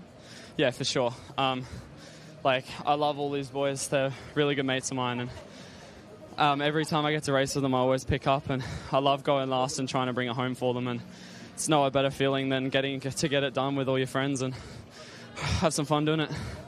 Are there any words that come to mind to sum up this experience? I know we've got one day left of racing, but it's been a massive, massive program. Yeah, it's been massive, but it's been absolutely exciting and so thrilling to be able to meet all the other people from other countries that you wouldn't meet otherwise. And it's been amazing to have it on home soil. And just bringing in the inner club as well. It's been so amazing. And just getting to meet so many different people, it's been the best part about it. Well, enjoy your medal ceremony this afternoon. Wear those medals with pride. Congratulations. Thank you very much. Oh, fantastic work, Christy, as we see the team from Northcliffe celebrate their incredible results there. Big win for them, individually for Kai, as we said, but also for Northcliffe at the end of the day. So that does wrap up day 2 of 3 for the Lifesaving World Championships. We'll leave you with a few of the highlights. Please join us back tomorrow, 8 o'clock start here at the Gold Coast Aquatic Centre for the third and final day as we close out the Lifesaving World Championships.